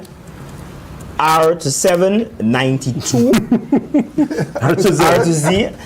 I don't know what it is with me and this 7 tonight. R to Z, 92 for... That's coded. 92 for Dominic Fede. To 147 for Wayne Girard, and we have nothing from Canries as yet. Okay, so this is not looking good for Dominic, because with Canries not coming in, and Canries is an area where the St. Lucia Labour Party did very well in the last election. I think it won there by 202, almost 300 votes. 260 something. My math is failing. 269. So that does not. Those figures don't look good for Dominic Fede at all, because there are not enough boxes remaining for Dominic Fede to be able to pull that margin in. We have some updated figures for Choiseul Sortie, but also very closely contested and watched. So we have an additional ballot box. Keith St. Charles, 792 votes. Bradley Felix, 673 votes. So 7 out of the 25 ballot boxes. Keith St. Charles, 792 votes. Bradley Felix, 673 votes. So the challenger, the SLP candidate, is ahead by some 119 votes. Okay. Which area just came So Ryan, I need you to go through and give me everything you have there, because all I have for Choiseul is Delse. Okay. So I need you to go through and give me everything to get a sense of what's happening in Choiseul. Okay. So let's go to Choiseul. So you have everything for Delse, or you have? No. I only have 2 for Delse. I only have A to E and L to R. All right. So let's look at S to Z for Delse. Yeah. You have 67 to Keith St. Charles and 92 to Bradley Felix. Okay. Yeah. You have Magouj Infant. Only M to Z. 181 to Keith St. Charles to the 67 of Bradley Felix. Okay, so these numbers are ominous, because you see, in Delse, what has happened is that Keith St. Charles has been able to contain the damage that the United Workers' Party normally does there. Significant. Yeah, his numbers, and what has happened is that the UWP has not polled as well. They are quite short of the number of votes that they would normally get, even if F2K to bank in that stronghold. Yeah, so let's go down, Rhyme, Choiseul secondary. Choiseul secondary. So Choiseul secondary, we have F to L, 152 to Keith St. Charles, to 99 Bradley Felix. And then you have S to Z, which is 78 to Keith St. Charles, to 59 to Bradley Felix. And then we don't have anything else. Well, we have PI combined. Sorry, folks from Choiseul. Yes, give me PI. PI combined school, A to I. We have 148 for Keith St. Charles, to 87 for Bradley Felix. And that's all we have for PI combined school. Yeah, and it's consistent. What you're seeing is Keith St. Charles increasing or at least maintaining the last vote, but Bradley Felix certainly underperforming from what he did the last election. Yeah. We have some updated figures from the V4 South and North constituencies. V4 South, Danny Butcher continues to lead. He has 2,182 votes. The independent candidate David Charles, 9 votes. Liana Johannes Paul, 642 votes. Shua Melchor, 9 votes. So the SLP candidate, they're leading by 1,540 votes. And we have 15 out of the 24 ballots, 63% in of the total votes. We fought North, Moses Baptiste, 1,062 votes. Khaled Xavier, 445 votes. The incumbent leading there by 617 votes. That's 8 ballot boxes out of 17. 47% of the vote in there. I'm just going to check. There's an update actually for Micoud South as well. We have 15 out of the 19 ballot boxes. Again, almost 80% of the vote there. Alan Michael Shastney has 1,750 votes. Chandali Harak Singh, 1,189 votes. The incumbent, Alan Shastney, leads there by 561 votes with a balance of 4 ballot boxes left to be counted. Gentlemen, I don't know when you do what the arithmetic, Mr. St. Catherine, is when you call seats. You declare. The Castries South also here, 18 ballot boxes been counting out of 23, with the incumbent Ernest Hilaire 2,446 to Tommy Desca to 1,157, with Ernest Hilaire ahead by 1,289. I think you could call. I think you could have called that seat a long time ago. Okay, a long time ago. I'm just giving way to the arithmetic. Out of the gentlemen. 17, there are 2 seats that are probably still on the knife's edge-ish. Okay. Or one, maybe Mikud South is leaning UWP, maybe, right?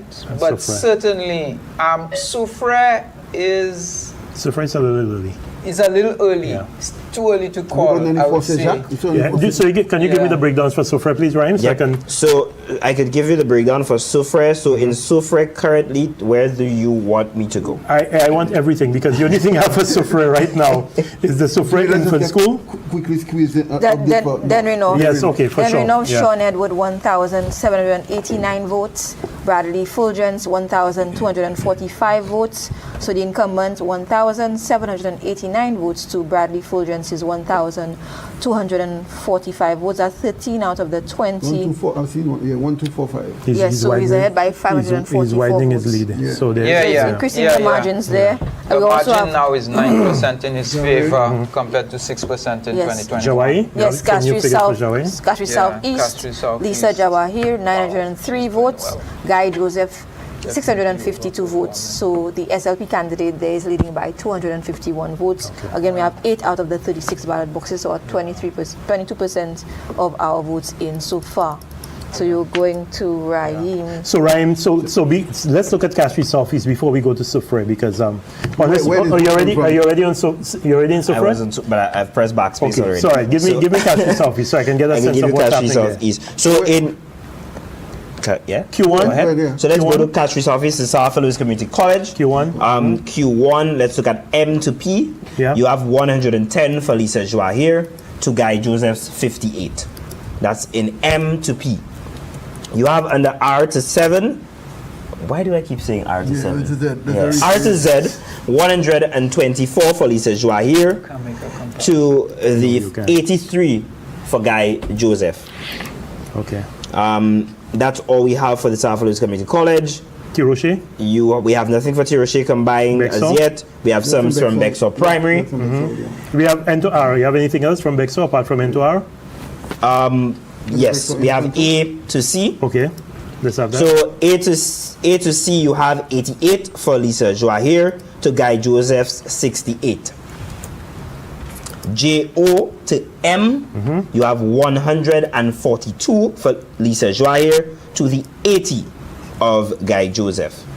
You have N to R, 60 for Lisa Joahir to the 62 for Guy Joseph. That's all we have for the Bexor Primary. We also have figures for the Bexor Infant School. I think we've done that. I don't have that, no. Okay, so A to CHAR. Yes. You have 133 to Lisa Joahir to Guy Joseph's 100. And you also, I think that's all we have. We've done also combined school as yet. We haven't received anything yet, folks, from Bel Air Human Resource Development Center. Bala Chaussee, only A to E, nothing else? Nothing else as yet. Odd says only M to P? Yes, yes. This is all we have. Okay, I'm getting a call there, and I'm sure that call is for the candidate telling me to declare his seat. Yeah, well, he does have a point. I wonder who that candidate is. I will say it online, but I'm sure he's calling me to tell me to declare Because his he's seat. actually outperforming in every box in Central. He is. Compared to the caller, the caller who's just trying to 2021. call me, can you please send me a text, because I can't take your call. So send me a text message so I can get a sense of what it is that you're trying to tell. But yeah, I think we get a sense from the numbers coming that you are very much ahead. He probably wants to be the first seat declared. I think that's probably right. But I think I did that a while ago, didn't I? you declared Southeast. Yeah, but there are seats you could have declared before. I mean, there's some seats. Kenson Kazimi's seat. There's no way that Marcella Johnson is going to overcome that lead. 1,500 Even if early showing in Castries East, what Honorable Philip J. Pierre is doing there, Chico can't overcome that. I mean, this is not a good night for the United Workers' In Party. the seats declared for Grosile, Kenson is actually doubling his performance. Yeah. That's how in the boxes, big from in the boxes. over all the boxes counted so far. His margins are 34%, whereas it was 17% in 2021. So he's really. It really seems that the constituents of Grosile are very appreciative of him. We'll discuss the factor. We'll discuss the factors. Okay. So give me the breakdowns of Soufrière Rhyme. I'm very interested to see what's happening in Soufrière. Let's go to Soufrière. Just refreshing to make sure that when we go to Soufrière, we're going with the updated. You see me laughing, so I know you're noticing what I'm reading. But I can't call your seat before I call the others, so sorry. But you have a point. You do have a point. Yes, go ahead, Ryan. I don't know who Dr. Fletcher was talking to. No, I can't tell you who I'm talking to. Go ahead, Soufrière. So Soufrière, good. So where do you want to go in Soufrière? H1, Soufrière Primary. I have SO to Z. We have that. That's all we have from Soufrière Primary. Soufrière Infant. I only have R to Z. Okay, Soufrière Infant has been populated. So let's go A to C. Yes.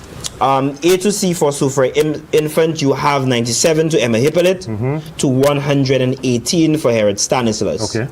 You have D to I, 96 to Emma Hippolyte, to 124 to Herod Stanislas.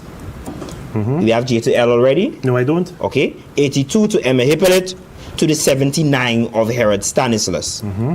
You have M to P, 78 to Emma Hippolyte, to the 72 of Herod Stanislas.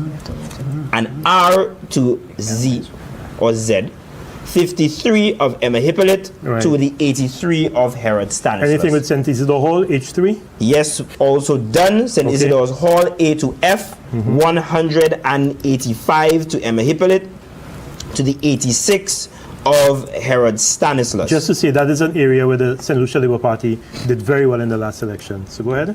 You have 296 under G to N for Emma Hippolyte, to the 142 of Herod Stanislas. Okay. He's underperforming. You also have O to Z, 161 to the incumbent Emma Hippolyte, to the 30 of Herod Stanislas.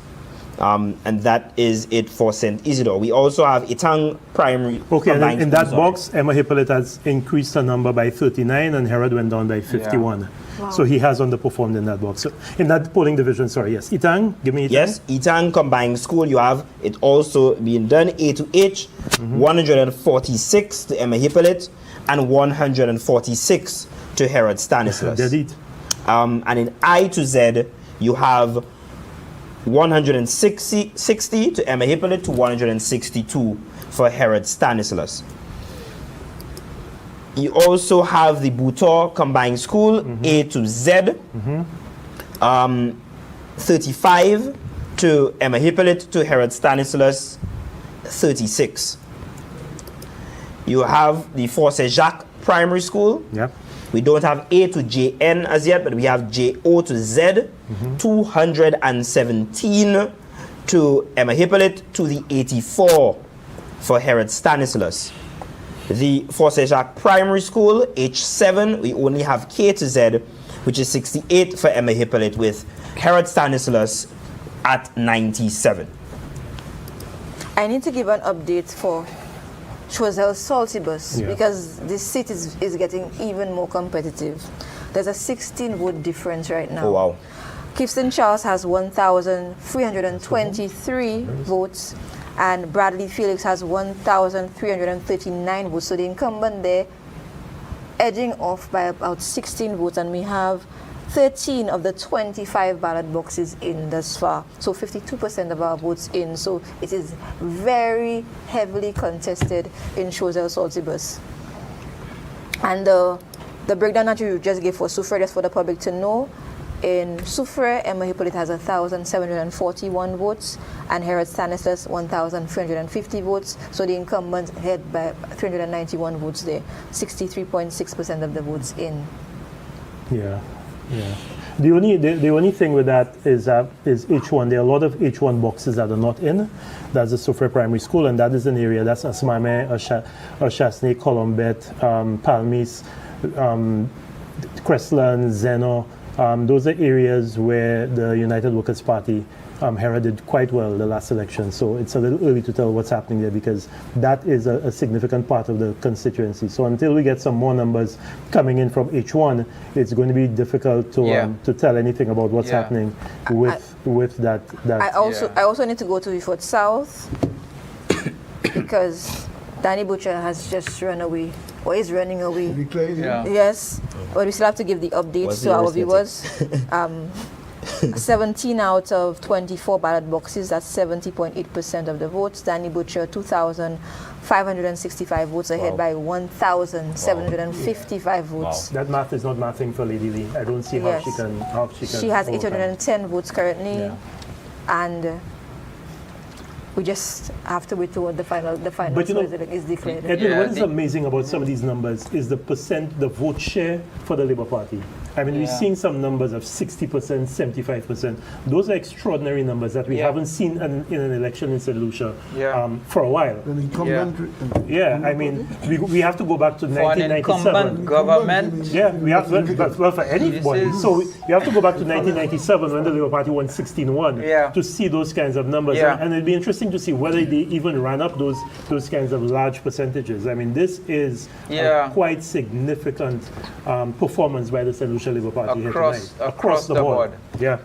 Across the board. I think. Can we? I think there was one I needed some comparisons for, Ryan. We go to Miku North. Miku North, yes. Even update on Miku North. We have 16 out of the 18 ballot boxes, so literally close to 90%. Elisha Norbert has 1,416 votes. Jeremiah Norbert 1,887 votes. Marius Wilson 5. The incumbent leading by 471 votes. How many votes? How many boxes are missing? Only two. Only two boxes left. Yeah. So can we declare? Yeah. Well. You want to know where these two? Remain? No, I don't. Where the two remain? It's not like Miku North is Grozele, where you have a large number of votes coming in. So you say, okay, it's too early. I mean, but still a lot of votes to come in. I can. What's missing is Kwale. Kwale Community Center is missing. You also, and one box in Miku Secondary.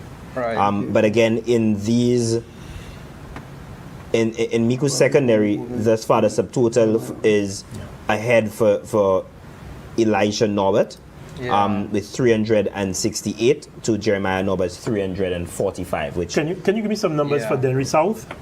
I don't have any numbers for Dennery South. So let me give some figures for Dennery South. I'll give you the total for now. We have 5 ballot boxes out of 14. Benson Emil, 396 votes. Alfred Prosper, 500 votes, ahead by some 104 votes. So we have about 36% of the votes in for Dennery South, but the incumbent is ahead by some 104 votes. In the neighboring Dennery North, the incumbent there is running away too. Sean Edward has 1,945 votes to Bradley Fulgence 1,342 votes. That's 14 out of the 20 ballot boxes. 70%. I suspect Rich 4 and Daniel Rivera came in. So 603 votes ahead. No Rich 4. Rich 4 and also Daniel Rivera. He did very well in Daniel Rivera, but Rich 4 is one of his strengths. But Sean Edwards, I don't know whether you saw Sean Edwards' motorcade this election. And his whistle stops. I mean, I said to Sean, the only thing I did not see him bringing a motorcade is a backhoe. I mean, the kind of people he had in some of these dump trucks was... Ryan, can you give me what's happening in Miku, in Dennery South? I want to see what... Because I don't really have numbers for Dennery South, except Clendon Mason Memorial. Unless we have any updates for any of the other... Well, I'm on Dennery South already. In Dennery South, we have nothing from the Ecotourism Building. Right. We have Dennery Infant School under O2, S to Z. You have 120 for Benson Emil to the 97 of Alfred Prosper. And Dennery Secondary School is complete.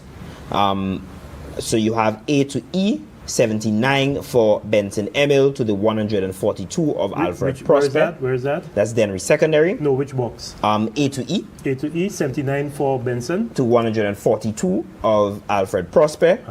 F to J, you have 90 for Benson Emil to the 114 for Alfred Prosper. You have L to R 74 to Benson Emil to the 102 for Alfred Prosper. S to Z 33 for Benson Emil to the 45 of Alfred Prosper. Okay. And we have nothing else from Denry Infant, nor do we have from the Ecotourism Building. Okay. Okay. There was another one I wanted to go a little bit closer. Oh, wow. Choiseul. The Choiseul numbers. I really would like to see what's happening in Choiseul. Yes. Yeah, we need to, the Delce versus the Montgouge. Yes. So if you could start, I have Delce, Montgouge. A to E, and the only one I don't have in Delce is F to K. Do you have anything there? Most of Delce. Do you have F to K in Delce? Let me go back to Delce. So let's go to Choiseul right now. So in Delce you want F to K. F to K. So yes, F to K is in Delce. You have 92 to Keith St. Charles to 145 from Bradley Felix. Okay, so and that is significant because what has happened in Delce is that the Labour Party has increased its vote by 125 and the UWP's vote has reduced in Delce its stronghold by 74. So, okay, Montgouge, you have anything for Montgouge? Montgouge Infant School, I only have one, which That's is M to Z? M to Z. Okay, Choiseul Secondary, I3?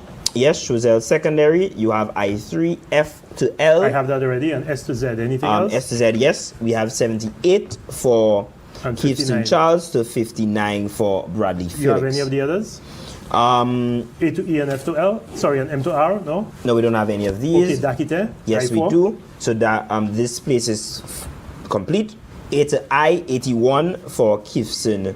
Charles to the 142 of Bradley Felix. J to Z is 78 of Keith St. Charles to the 127 of Bradley Felix. And even there, again, Dakite is a strong area for the UWP.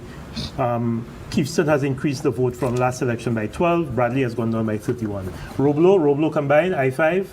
Nothing there. Diga combined, Yes. A to Z? A to Z, you have 153 for Keith St. Charles to the 87 of Bradley Felix. That's a Labour Party, area Labour Party did well the last election.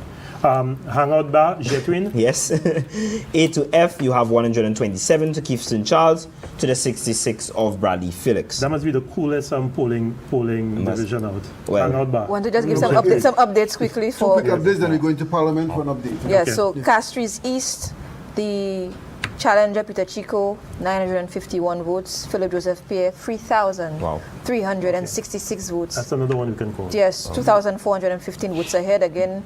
Right there, Castries Central, we have Rush Clark with 660 votes, Stanley Felix 161 votes, Richard Frederick 1,282 votes, Andrew Matthew 10, the incumbent ahead by 622 And votes.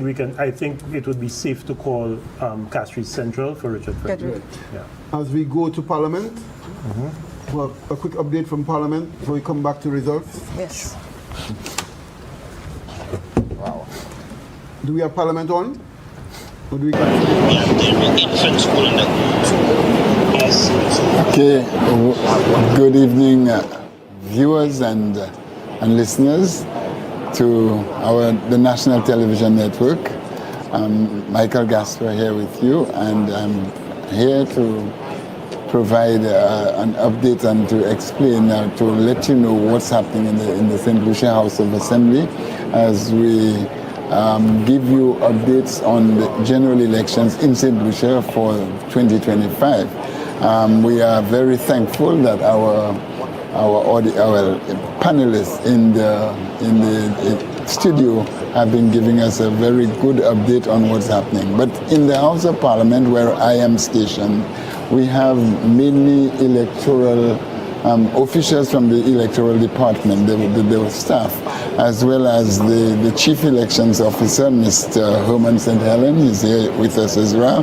The chief, we also have the chair of the Electoral Commission, Marlene John Xavier, as well as there are other, we have not seen them, but there are other members of the commission, Mr. Michael Flood, who represents the opposition, Ms. Zilta George Leslie, another commissioner representing the government, I can also tell you that we have some OAS, a gentleman here from the OAS is also, as the observer mission that is, they are also here. So what we are doing here is mainly to give the actual figures, and in other words, what we've been hearing must be certified by the electoral department. So we at the electoral department, well, in Parliament, will get the figures, and so whenever it comes from here, it will be official. These are the official figures coming from the Parliament of St. Lucia. Tu me dis ça en créole vitement.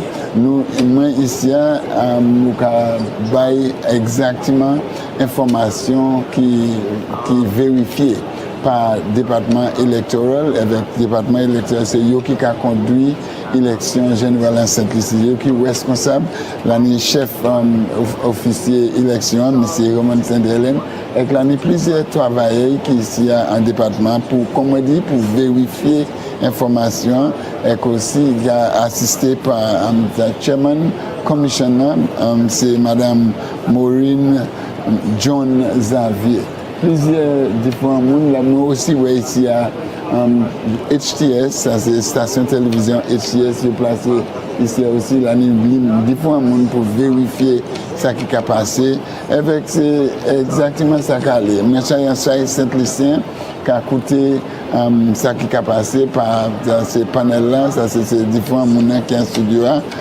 Qui a baillé information sur ce qui a passé. Mais, comme on dit, encore, the information must be verified by the electoral department, and that is what is happening here. So very soon, we will be hearing from them directly. But in the meantime, we will continue to listen to what obtains at the discussion from our panelists in studio.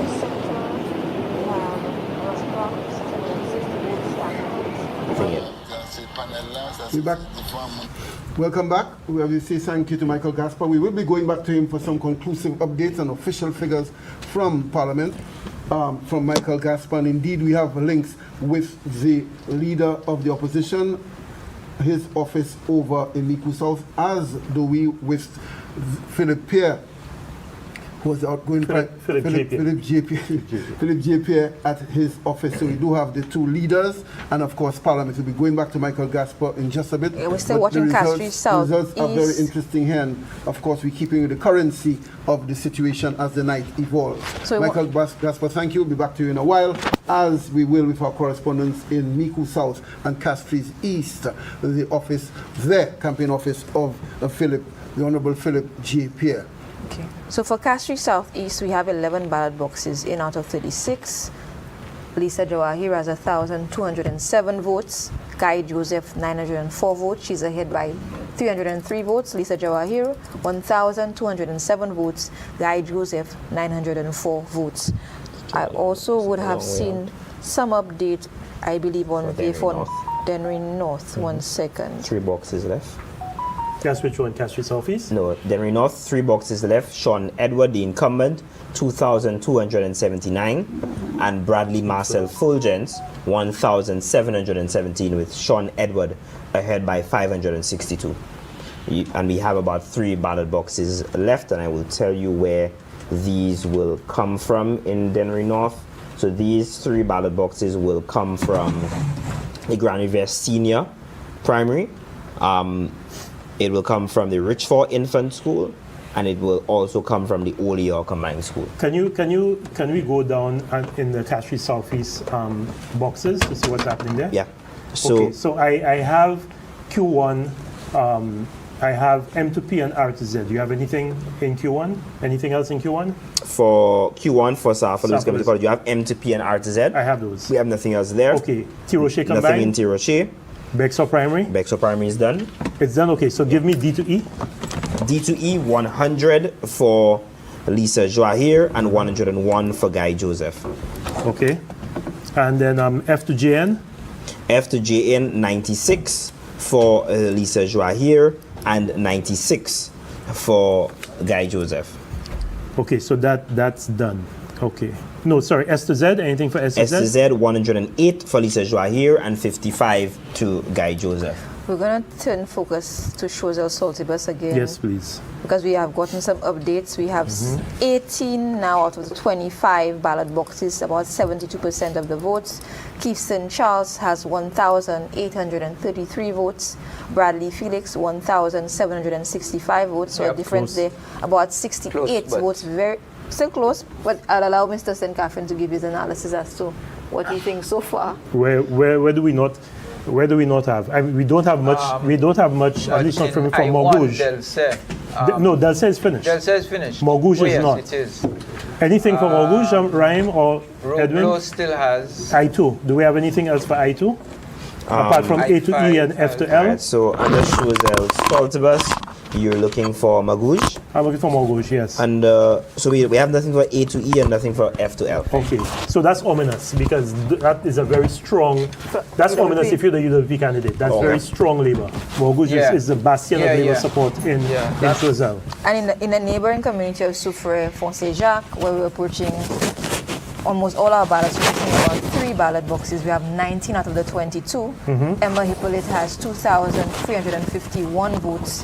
Herod Stanislas has 2,058 votes. The incumbent leads there by 293 votes, almost about 300 votes. Okay, so it'd be interesting to see what's missing. Yeah, so 3 ballot boxes missing. In ancillary canneries, we have 17 out of the 23. Dominic Fede 1,661 and Wayne Girard 1,891. So he's ahead by 2,030 votes. 230 votes. My apologies. That's okay. So let's see what's happening in Soufrière. Rhyme, anything for the Soufrière Primary School? H1? So in Soufrière, for the primary school, what I only have SO to Z. I don't have anything else. Good. So Soufrière Primary School is A to B, 120 for Emma Hippolyte to Herod Stanislas, 116. Right. C to E, you have 104 to Emma Hippolyte to 156 for Herod Stanislas. Right. You have 131 for Emma Hippolyte to 163 for Herod Stanislas. That's all we have for Soufrière Primary in addition to the SO to Z, which we've already covered. Okay. We have H2 is finished. H1 still has, huh? H1 still has, and H1 is an area where the UWP has normally done very well. Yeah. St. Isidore's Hall is finished. Itang combined is finished. Everywhere else seems to be done. Fonce-Jacques, A to JN. Do we have A to JN for Fonce-Jacques? Yes. Primary school? Yes. H6A? So we have 156 for Emma Hippolyte to 93 for Herod Stanislas. Okay. And then Fonce-Jacques Primary School, H7, A to I? A to I for Fonce-Jacques Primary. Yes. Yep. 99 for Emma Hippolyte to 180 for Herod Stanislas. Yeah. Okay. I don't think that. Well, yes, Edwin, but no, because Emma is leading by what? Emma is leading by 293. But H1, there's still. Yeah, I don't there think are 3 boxes. I don't see these 3 boxes no. making that much of a difference. Especially when you look that's at, what I'm especially when you look at realizing. the differences that we're seeing there. Exactly. And Herod has significally. It looks like he's underperformed in that H1. So it'll be. He is underperforming so far in that H1. Yeah. Yeah, he did slightly better in 2021. So let us, for the benefit of our viewers, again just give a recap from the top. Where we are. From the top, yes. I'm going to go from Gros Islet so that we can just establish where every candidate is. And what we can call. Yes. So Kenson Casimir, 3,722 votes. Marcella Johnson, 1,722 votes. 30 out of 63 ballot boxes, about 48% of votes accounted for there, and Kenton is ahead by 2,000 votes. Yeah, that's impossible for Marcella to win. Yeah. In Babonneau, John Paul Estefan has 2,919 votes to Leo Titus Previl's 2,091 votes. John Paul Estefan is ahead by 828 votes, and we're missing about 7. Yes, 7 boxes, about 79% of the votes already cast. Again, very, very, very difficult for Titus. Titus would have to be running numbers in those boxes that we haven't seen. So there's very little likelihood that the Titus will win Babonneau, that John Paul Estefan will win Babonneau. Yes, so in Castries North, we have Brenda Edwin with 7 votes, Stephen Favre 1,236 votes, Stevenson King 2,277 votes, Gina Matthew 19, Marcella Steed 19, with about 67% of the votes accounted for. Stevenson King, the incumbent, leads by 1,041 votes. Again, very difficult, if not impossible, for Stephen Favre to overcome that lead by, from what we've been seeing. Yeah. So mathematically, it might still be possible, but from the trends we've been seeing, I don't see how he can overcome this. And one of the seats we see already declared on from our data is Castries East with 32 out of the 53. Oh, yeah. Again, so we're just going to let the viewers know what it is now. We're missing only 1 ballot box. Yeah. Peter Chico has 1,110 votes. So the Philip JPA's 3,871 votes, 2,761. Wow. He actually said in his campaign Operation 3,000 and quite close to that figure. That's almost Operation 4,000. Philip Pierre is actually experiencing one of the biggest of swings for any candidate. Yeah, correct. By a lot. Yes, and we will go to explaining what might have accounted for that in our post-results analysis. Castries Central, Rush Clark, 660 votes, Stanley Felix, 161 votes, Richard Frederick, 1,282 votes, Andrew Matthew, 10 votes. The incumbent ahead by 622 votes. We have about 58% of the votes in The so far. incumbent is ahead by almost as many votes as Rush Clark has gotten so far. Yes. So again, that's Richard Frederick's seat. Yeah. Castries South, Tommy Descartes, 1,249 votes to Ernest Hilles, 2,614 votes. David Hood, 17. The incumbent leads there by 1,365 votes, and we're missing just about 4 ballot boxes. We can declare that for Ernest Hilles. Yes. We can declare that seat for Ernest Hilles. In Ancillary Canneries, Dominic Fede has 1,661 votes to Wayne Girard's 1,891 votes. A lead by 230 votes. We have 17 out of 23 ballot boxes accounted With for. quite a few from the last thing I checked of Canneries votes not in. A lot of Canneries not So in. again, it is going to be very, very difficult for Dominic Fede to overcome that lead that Wayne Girard has. In Soufre Fonse Jacques, Emma Hippolyte has 2,000. Well, that's been declared. It's been declared? Yeah, there's a tick. There's a tick I need to reload. You need to refresh your page. Sorry. Yes, it has been declared. I give you the honor of making an announcement. It's been yes. it has been declared. Emma Hippolyte, 2,456 votes. Harold Stanislas, 2,205 votes. Still a very close contest. 20 out of the 22 boxes. Emma leads by 251 votes. And you did say that, Mr. Sengaffron. You said that it's very, it's almost. Ahead by 251 votes, yes. Yeah, with 2 boxes left. Yes, 2 boxes left. It's not. That's gone. Yeah, it's gone. Choiseul Saltiba still closely contested with 19 out of the 25 ballot boxes. Gibson Charles, 1,914 votes. Bradley Felix, 1,865 votes. Gibson Charles leads by 49 votes. That is a very keenly contested. So it's very cleanly contested. Still, we're watching. I3 Yes. have 2 boxes there. Yes. Still undeclared. We have not had many It's updates. interesting. Labrie only has 1 ballot box. Only 1 ballot box. Unfortunately, we have not gotten an update for Labrie, but the figures that stand for Labrie so far are 330 votes for Alba So can we Baptist. say that based on what has traditionally happened in Labrie and what is clearly a significant Nationally. swing towards the St. Lucia Labour Party, Definitely. that there's no way Alba Baptist is losing Labrie? Yeah. Or Moses Jean-Baptiste. Conversely as well. He's actually Moses Jean-Baptiste is already significantly outperforming. And I don't know why Danny Butcher has not yet been declared. Yeah, Danny Butcher also. With over 75% of the votes cast so far, he has 2,956 votes.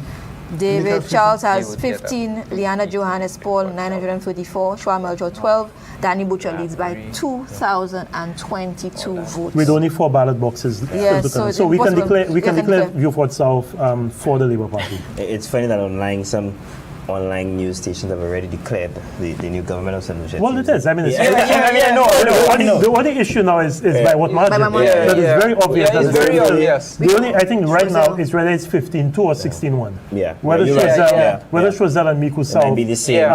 And there's Choiseul and Miku South stay. Yeah. Are we sure about Denry South? Or is that sure? Well, let's look at Denry South, but I don't think. I think if what's left in Denry South. How many boxes left? We didn't analyze it. There are 5 boxes out of 14. Prosper is leading by 104. That's a lot. It's a lot, but that's a lot. But again, it's a small constituency. We'll go and we'll interrogate these numbers. Miku North has also been declared for Jeremiah Norbert, who leads there by 588 votes. Yeah. Elisha Norbert has 1,499 votes. Jeremiah Norbert has 2,087 votes, and Marius Wilson has 5 votes. Yeah. That's by the man who brought dump trucks to his motorcade. Sean Edward has been declared the winner in Denry North. Okay. Yes. Yeah. Figures? By Sean Edward, 640? 2,512 votes for Sean Edward. Bradley Fulgence, 1,872 votes. Again, these are 18 out of the 20 ballot boxes. 90% of the vote is already in, so clearly, and we continue to watch Castries Southeast and Choiseul. So if we're going to be generous, we'll say that there are 3 seats that are still up in the air. Choiseul, Castries Southeast, and Miku. Well, I think from what we're seeing there, I believe Alan Chassis will hold on to that seat. And the leaders normally do. I don't see a world in which the leaders of both political parties, even in a great national swing, don't. But it happened there. Vaughan Lewis in '97, remember? Vaughan Lewis in '97. Well, yes, true. A result that was predicted by Edwin St. Catherine, if you remember, Teddy. Edwin St. Catherine and that famous telephone poll that showed the Labour Party winning 15-2, and nobody believed them, and they won 16-1. But don't generally. Don't generally. And this election result might mirror this invented in a reverse color.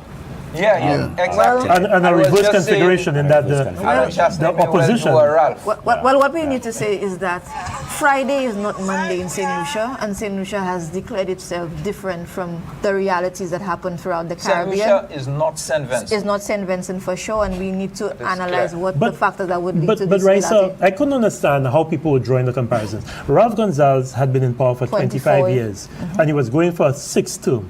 Philip JP and the St. Lucia Labour Party has been in power for 1 term, 4.5 years. There is no comparison. The fatigue that you have with the Unity Labour Party in St. Vincent and the Grenadines, it would be difficult to translate that to a fatigue with the St. Lucia Labour Party after 4.5 years. I don't think that there was an analysis being done. I think obviously political parties in their quest for momentum use the opportunity to sort of rile up supporters to a particular end.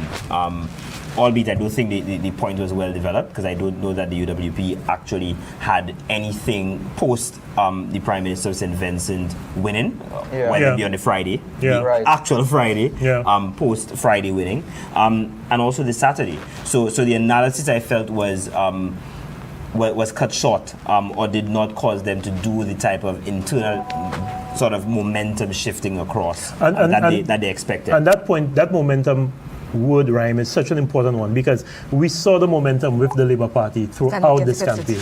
I mean, it continued to build. Some people said, okay, they looked a little flat at the manifesto launch, but the manifesto launch is a different type of event. The manifesto launch is not a rah-rah, G up the crowd. The manifesto launch is a serious event, so you don't get the same type of energy in a manifesto Which is launch. why they always choose a weekday relative to the bacchanal of the Sunday rallies and so on, a more sober weekday, weeknight. I think in production our producers want to flash some cards showing some results, some declared seats. We gladly have that from our production team. Well, await any more from Rahim. You want me to go through still? Yeah, well, let me get the cards. Here we have declared. Okay. Sean Edward, elected representative for Denry North, St. Lucia Labour Party. Philip J. Pierre, St. Lucia Labour Party, elected representative for Castries East. Swing. Wow. Emma Hippolyte, St. Lucia Labour Party, elected representative for Soufre, Fonse Jacques. Like, in every case, someone's government is Thank you, production team, Geraldine, Roger and company, for having this card's confirmation coming from our official sources of the conclusive results out of this constituency. You want to go to places like Castries Southeast among other yes, areas? Please. Yes, please. Yeah. So let's go to Castries Southeast. Okay, let me get to my spreadsheet, sorry. Okay. Still have a lot of boxes outstanding in Castries Southeast. Okay, yes. But where do you want me to go? Do you have anything else for South Louis Q1? So I need anything up to M2P. I have M2P and R2Z. So anything else? There is nothing else at the South Louis Community College. Tiroche Combined School is still open? Out. Okay, and that's an area where Guy Joseph has normally done well. Yeah. Bexar Primary is finished. Yeah. Wavin Poisson, SDA School, SDA Q4? School also nothing? Nothing as yet. Okay. The infant school. Bexar Infant. We've covered A to CHAR. That's it? That's the only thing that's there. Okay, Bado Chaussee, preschool. We've covered there. A to E, anything else? Nothing else. Okay. The Bel Air Human Resource Development Center. Nothing. A to Z. And the Otsa Combined School is the only place M2P? that's there. Okay, so we have nothing. I just have to say that I went to that school, by the way. I had to put it out to the national. Oh, you have the national. But it's school? You're not the Otsa Combined School. Good. A stone's throw away. Yeah. So is that, would that be your constituency in the future? If the people so desire. that's a famous cliched kind of response. And cliches are normally true. The truth and the humility, If the people so desire. I don't think we have any updates. Do we have any updates for Miku South? For Miku South. Diga, H1, M1, sorry. Let's go to Miku South. So in Miku South, what we have, you want... Diga, A to I or J to Z? Yes, so the Human Resource Center? Yes. A to I, we have the leader of the opposition leading there with 146. Yeah. And Chandelier Harrison with 70. J to Z, 164 to Alan Chasney and 98 to Chandelier Harrison. We've completed Tiroche. No, I need C to G. C to G in Tiroche, 136 to Alan Chasney to the 63 of Chandelier Harrison.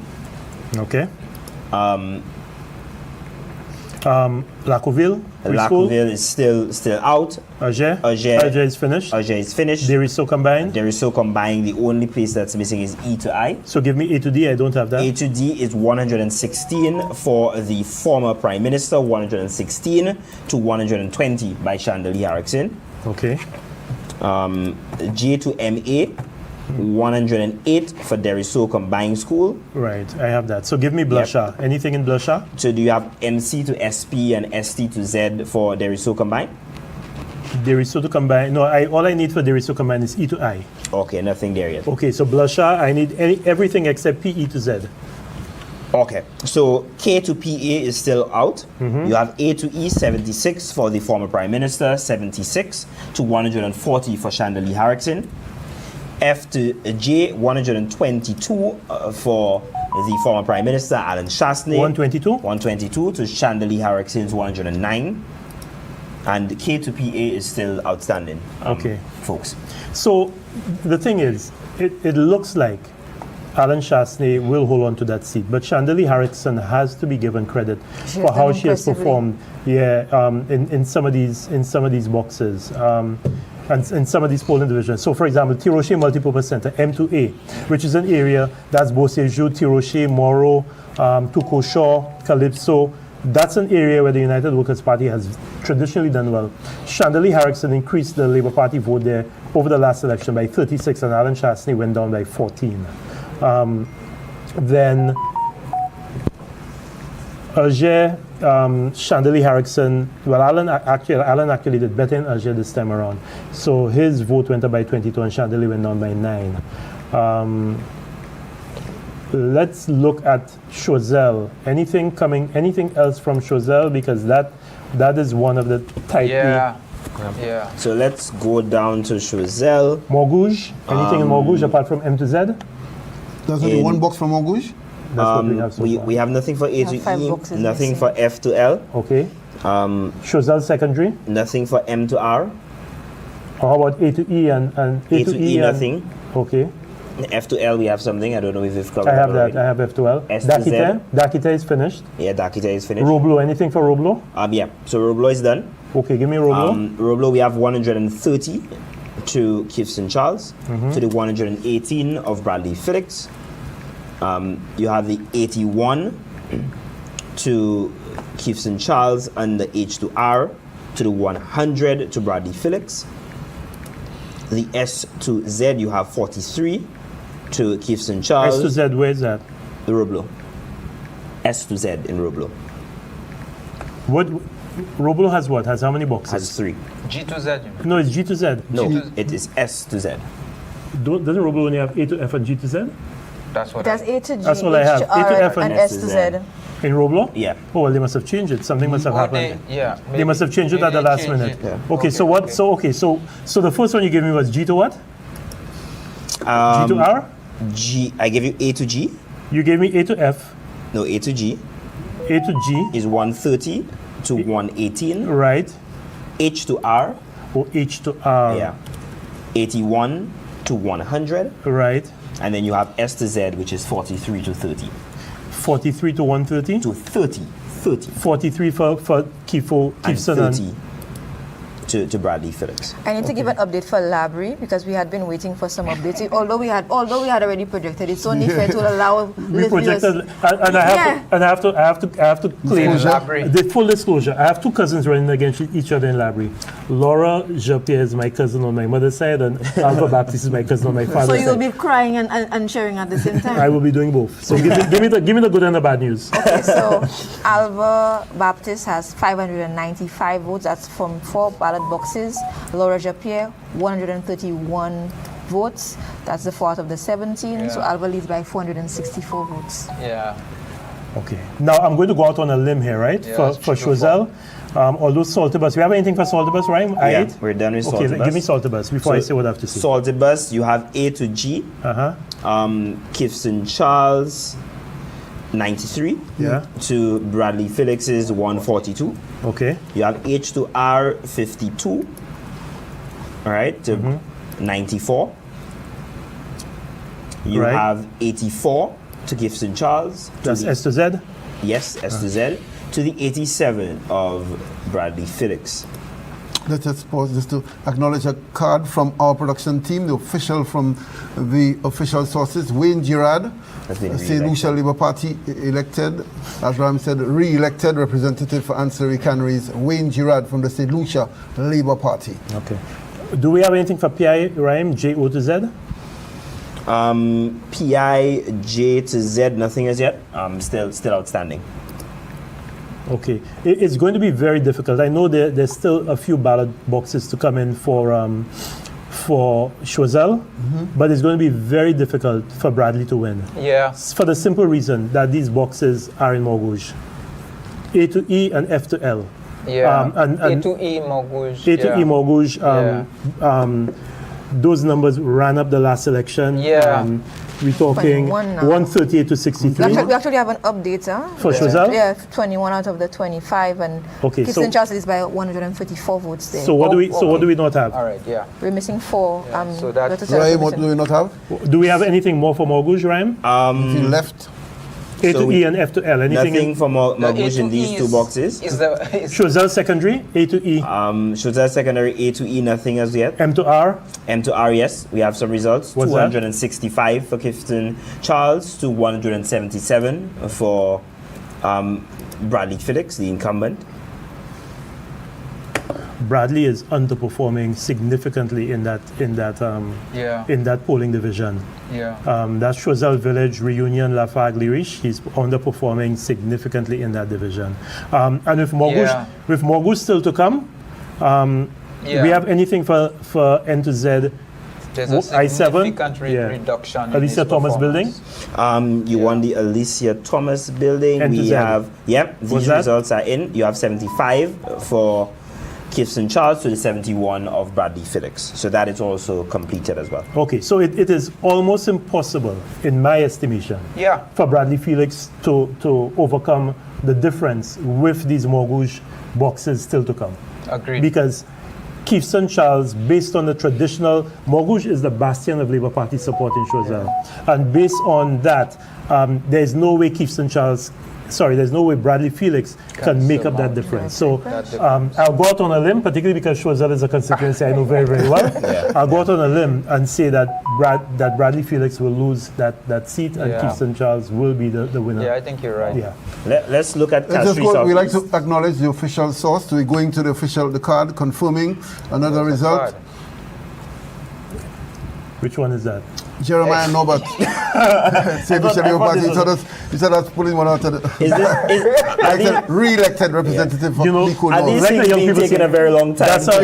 That's another dumb moment. We want to be accurate with our data. We want to respect the official sources. Yes, we want to do so. And again, remember, supporters are viewing this. This is a very tense time. And very solemn time. Yeah. Very solemn time. So we have to be respectful in how we give data for all sides. But I think also, Raisa, where it is obvious that it is not possible for a particular candidate to overcome, yes, we do. then even before it is officially declared, Yeah, that's our role here. That's within our right to declare. Mathematically impossible. So both are good, that we go ahead and be proactive because of our analysis and but we also acknowledge and respect the official source when it comes.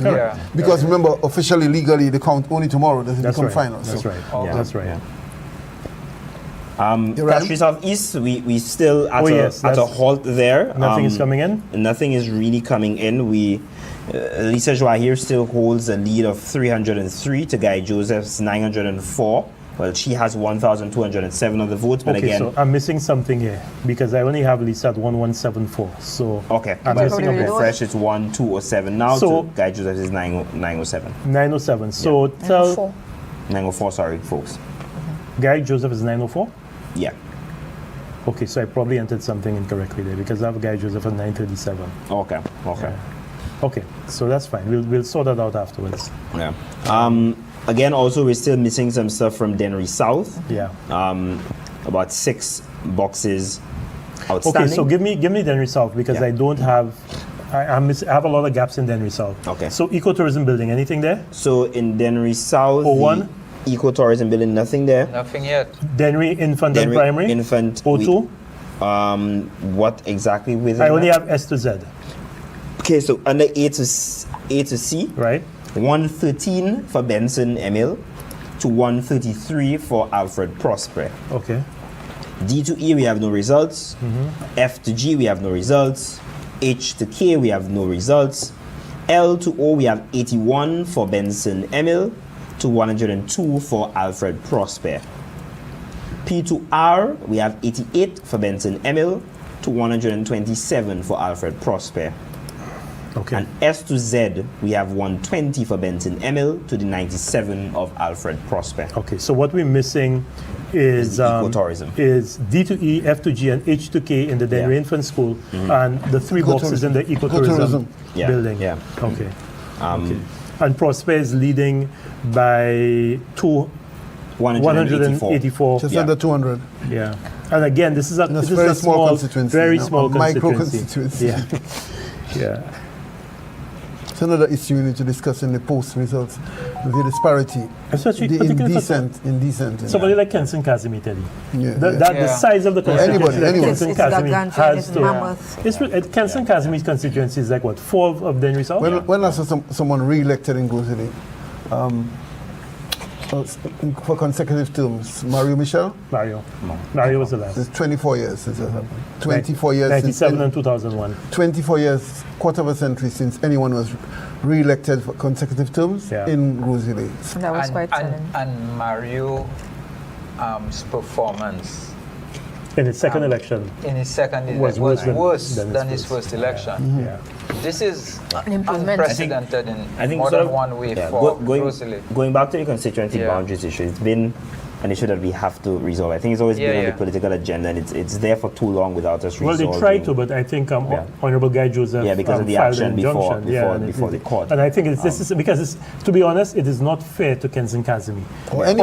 Although by these results, you'll say, well, it's fair because if he can increase his numbers that way. But it is a significant... I remember being in a cabinet with Emma Hippolyte and Emma complaining all the time that, boy, look, the resources that go to Gozili are disproportionately low compared to the others because her constituency is just so large, you know.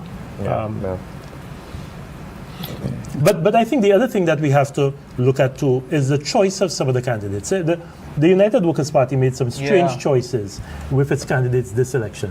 There were people who did well in 2021 when there was a swing towards the St. Lucia Labour Party that I thought would be given a second chance this time around. Ferropolius, for example, did well against Sean Edward in 2021, and Ferro was taken out. London was introduced very late in the game, and there was some boxes that he did well against Mosa, and then he was taken out. So the choice of candidate was very strange, to say the least. But it was strange, you know, if you were following the movement of how the United Workers' Party has been structuring its leadership and who aligns with the leader, it wouldn't be strange for that. And that's why we have to now discuss party formation, party strategy, and a respect for your base. Even those who may oppose you, that is something that we have to discuss.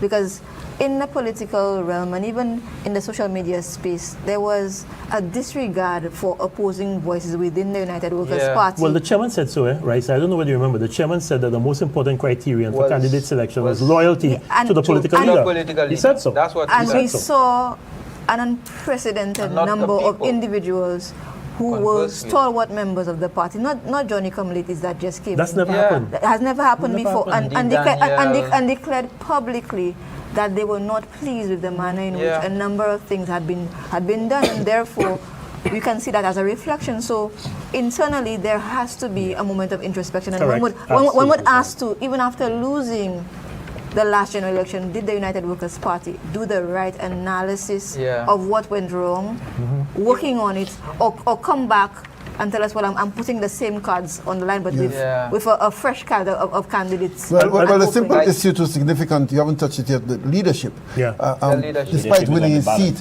whether United Workers' Party, rank and file, and indeed the executive and so would decide to persist, to continue with Alan Chastney at the two successive defeats. And it was a point I alluded to, and I didn't want to go into it because voting was still taking place. But look at the two manifestos. The manifesto of the United Workers' Party was Alan Chastney on the cover with the pot behind him.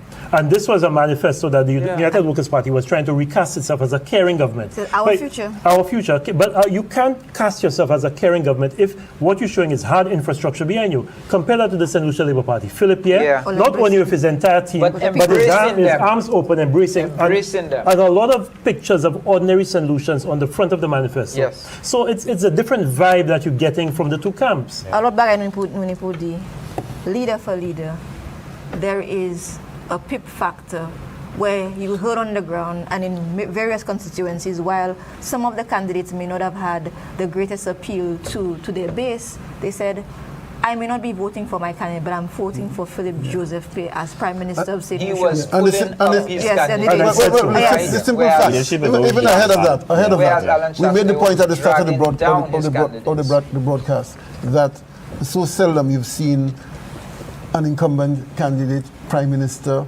increase in popularity, certainly as an incumbent. And also the growth of Philip Pierre from his swearing in, the early months, many considered rocky, unsteady, down to the command and confidence towards the end, and the growing respect and confidence from the public. So that is a separate analysis. Later, leader pour opposition.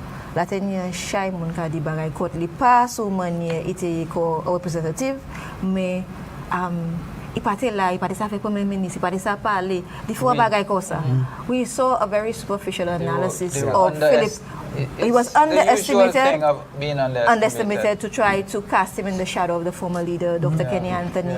But in his turn, even by some of his own party members, they underestimating. But he has established himself in a very distinct way, and not just himself, but the philosophies of the St. Lucia Labour Party have come out stronger than I have ever seen in my analysis of policies tied towards social justice that touch at the very core of what matters to St. Lucians, whether it comes to the economy, job creation, and safety nets. Even when we saw, to have a keen sense for the experience of the common man. Yes, and he touched that. The disparity and the contrast is captured well in this social net that is so crucial in the philosophy of the Labour Party being dismissed as handouts, undesirable, deplorable handouts by the United Workers' Party. That captures the difference. It's a poor characterization of the St. Lucian public and a misunderstanding that the majority of St. Lucians are working class people. So when you see developments in education that benefit not just St. Lucian Labour Party supporters, but St. Lucians, and you class these things in a negative light, although your manifesto actually mirrors some of the policies that the St. Lucian Labour Party actually does. It's like it was so confusing that it was not credible. Yes, it was because you see you're saying one thing. For example, the statements on South Louis Community College contrasted with what you did with South Louis Community College before. The statement it was on not believable. The statement on the caregivers when your first action in getting into office was to terminate the caregivers, to stop the nights program. So there was a credibility gap that was there. But going back to Philip Joseph Pierre, what he has done, I mean, it's incredible the transformation of the Prime Minister from the person who took office in 2021 to the person we see in front of us right now. He is calm, he's confident, he's also been a decent Prime Minister. Philip Pierre has received a lot of pressure in the media from one or two media practitioners. He has never once lost his cool. He's never once been indecent. He's never once called anybody anything. He has been a very calm and measured and dignified person. And I think that is not lost throughout his political career. And, you know, there's something else about this Prime Minister that I don't think people have understood. This is a man who, in 1992, fresh out of university, decided to dedicate his life to politics.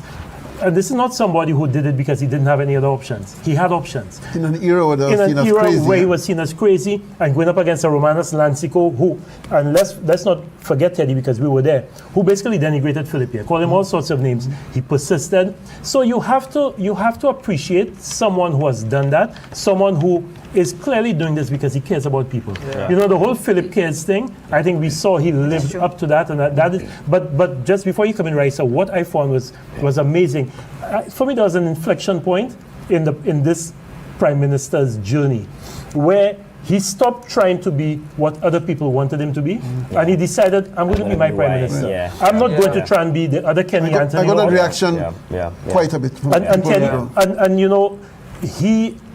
For me, part of that inflection, you see that time of the Macabau Wom, when that came out, and you know, some people tried to make a whole thing out of it. But it was a Prime Minister saying that, look, I have principles, and I will not succumb to buying rum for you to give your vote. And it helped that, you know, the guys made a meme out of it. And the Prime Minister then, he had swag. The Prime Minister's swag increased, and I think that is what you saw. You saw Philip Pierre, who was comfortable, confident. It was authenticity. It was authentic. Let's take a moment to consider what next for a candidate like Titus Prevel, what Tommy Descat, who's promising on the United Workers' Party side. What if you are advising UWP, Edwin St. Catherine, Jimmy Fletcher, the approach? Alan Shastney, do you proceed with him as leader? Before the gentlemen come in quickly, I mean, that these individuals are among the individuals that the UWP has really positioned as the brighter sparks of the party. Some of the Previls, the Descartes, the Favoriers, who, as per the media's conversation, has essentially left their high net worth professional jobs to be able to engage in politics. The problem has always been that you can't ascend to national politics and become leaders of political party without winning your seat. Exactly. And I think at times the difficulty that I saw in this campaign were these candidates trying to assume a national, regional, international profile, as I alluded to earlier, suggesting a more technocratic role in the international sphere as opposed to being a politician. As opposed to winning the seat. As opposed to winning a seat. That gives you the pathway. But be that as it may, they still have the leadership overhang of Alan. Exactly. But again, to finish the point that now, to be fair, if these gentlemen and others remain, they now have a greater path to legitimacy if these results continue as we see it, because they could go back within the party if it is that they have a sufficient grounding and can cause people to come back to gravitate to their own philosophy. I suspect that some of these policies that we saw as part of the ULP manifesto, even if at times I think it was political convenient promises, recognizing the critique in the last, in the first term of some of them, I think these were heavily influenced by some of the newer candidates who possibly are trying to recreate what the ULP looks like. But guess what? Leadership matters. And credibility of leadership matters. So I don't doubt that a lot of the people on this election said, I may support a free education at Sir Arthur. I may support a deposit on a house payment. But guess what? I may not support it under this current leadership. Many people credibility told and trust. Mr. Prevel that he was in the wrong party. And he did he say so? And he said so. He said so. He said so. He said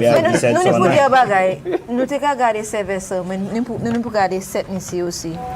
Apart from Sir George Melvin Compton, can we say that there has been real leadership succession planning in the United Workers' Party, not just to allow a Titus Prevel or a Tommy Desca to emerge, but to have a healthy discourse within the party where persons who have dissenting views are not characterized as snakes, but allowed to share their views? Because the reality is both parties have a political base, and if you lose even 1/10 of that, you weaken your party and their chances of making a formidable case for governance and your supporters as well. The base of the UWP was broken in 2021. Yes, it was. With Richard Frederick and especially also Stevenson King, sort of the heart of the UWP. It was broken and taken away. And Philip Pierre has increased on that with his own leadership style of inclusivity by bringing them into his government. Yeah. What do we make though? What does one make of, speaking of the UWP, that almost refusal by a Bradley Felix to accede, to aspire, to challenge for one of the leadership roles, being one of the two? That may well be why I think it hurt him. I think it hurt him. That says a lot about the workings of the party. People also ask valid questions about leadership in a different way of Bradley Felix, and especially among younger voters. And I don't want us to just focus on what has happened at the national level, but at the constituency level. And I saw it myself in ways that shocked me from both young and older voters that asked the question, beyond my family voting for a particular political party, why am I voting for this individual and what have they done to earn my vote? This question has been asked by a segment of the population who I believe are the ones who are showing out these numbers that either stayed home or decided to vote with the Citizenship Labour Party. And that's a significant question to ask. Why am I voting for you? What have you done with the resources? Because unlike in the last administration where there was an attempt to squeeze opposition candidates from resources, you were given resources. So what have you done with these resources? How have you presented and allowed the constituency to rise? And when you come to the platform, if we do not discuss issues, and I was very disappointed with what obtained as, it wasn't even policy discussions from the opposition, it was insults of the worst kind, and many of it was divisive. Whereas they could have focused on issues that matter to the St. Lucian public and also challenge the government to do better in areas where they were falling short or might have fallen short. And sometimes you wondered why they had to resort to actually basically false statements. Acknowledging some footage coming out of Castries East, it is? Castries East? It looks rather quiet. Quiet for now. So you know that means that's because they're listening and watching. But you know what that means, you and Jimmy Fletcher. Boss up or we be. No, because I see people want the results. They want to know what happened to Lisa. I want to say, any update on Lisa? No, just I guess while we look, I also want to say something, I guess, on the Bradley Felix question of a session. I won't be too hard on him on sort of trying to ascend to higher ranks within the party, recognizing that I think the ULP as a whole should have had individuals who they believe have still political weight but also futuristic goals within the party to be able to be part of the rank and more so the rank among a more competitive system such that they're able to do that. So if Bradley Felix, for example, only wanted to be a representative of his constituency and nothing more, I think his party still has a responsibility to engage with other individuals as part of the leadership process. And that being said, I think at times people look at the succession planning or look at some clear paths within both of the political parties to see who these individuals are who may very well start to ascend to some of the leadership positions. Yeah, the very fact that he was able to maintain his seat the last time in the last election when there was this national swing towards the Labour Party said a lot about him. And yes, his life. But what I do think is that if he is one of the professionals within the party, I felt he should have taken a more prominent role as part of the press conferences that happened to him. Bradley Phillips. So even if it is that he did not, So even if he did not engage in a deputy leadership position, I felt there was a responsibility to take on some of the investment questions, or more questions more broadly as part of the country. But you know, the interesting thing, right? This is probably the first United Workers' Party election campaign that I've seen in a long time that lacked coherence and lacked focus. Let's be honest about it. There was very little coherence and focus in this United Workers' Party campaign. It was as if they were I guess they didn't know when elections would be called, but that's not an excuse. Yeah. You know, policies, what are the things that matter to St. Lucians, and what will you do different? You know, and I think it's the gimmick of 5 to stay alive, this and that. It worked once, and they flogged that horse until it died, and it was buried. People don't want to hit flogged, but go ahead.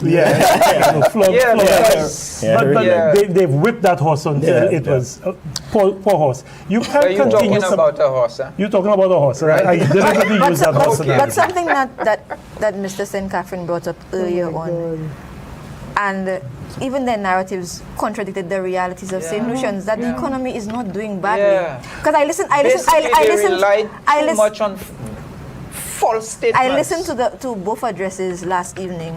One was personable. It came humbly to the people of St. Lucia, saying, we have worked, let's move forward together.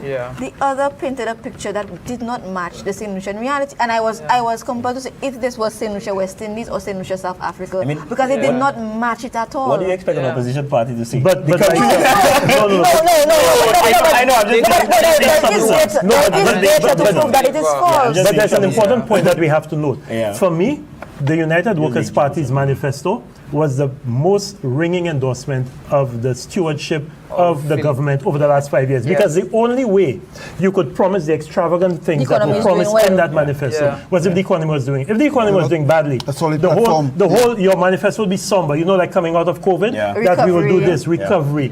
We will take our time. We have to rescue St. Lucia. And you even cutting taxes and revenue. This was the most extravagant set of promises I've ever seen. And the only way you could deliver on extravagant promises is if you have a springboard that is a solid springboard. You can't deliver on extravagant promises if the country is not doing well. So going back to your point, Raisa, about the incongruence of the message with the reality, that was one of it. You know, Jimmy, I think you put in it very kindly.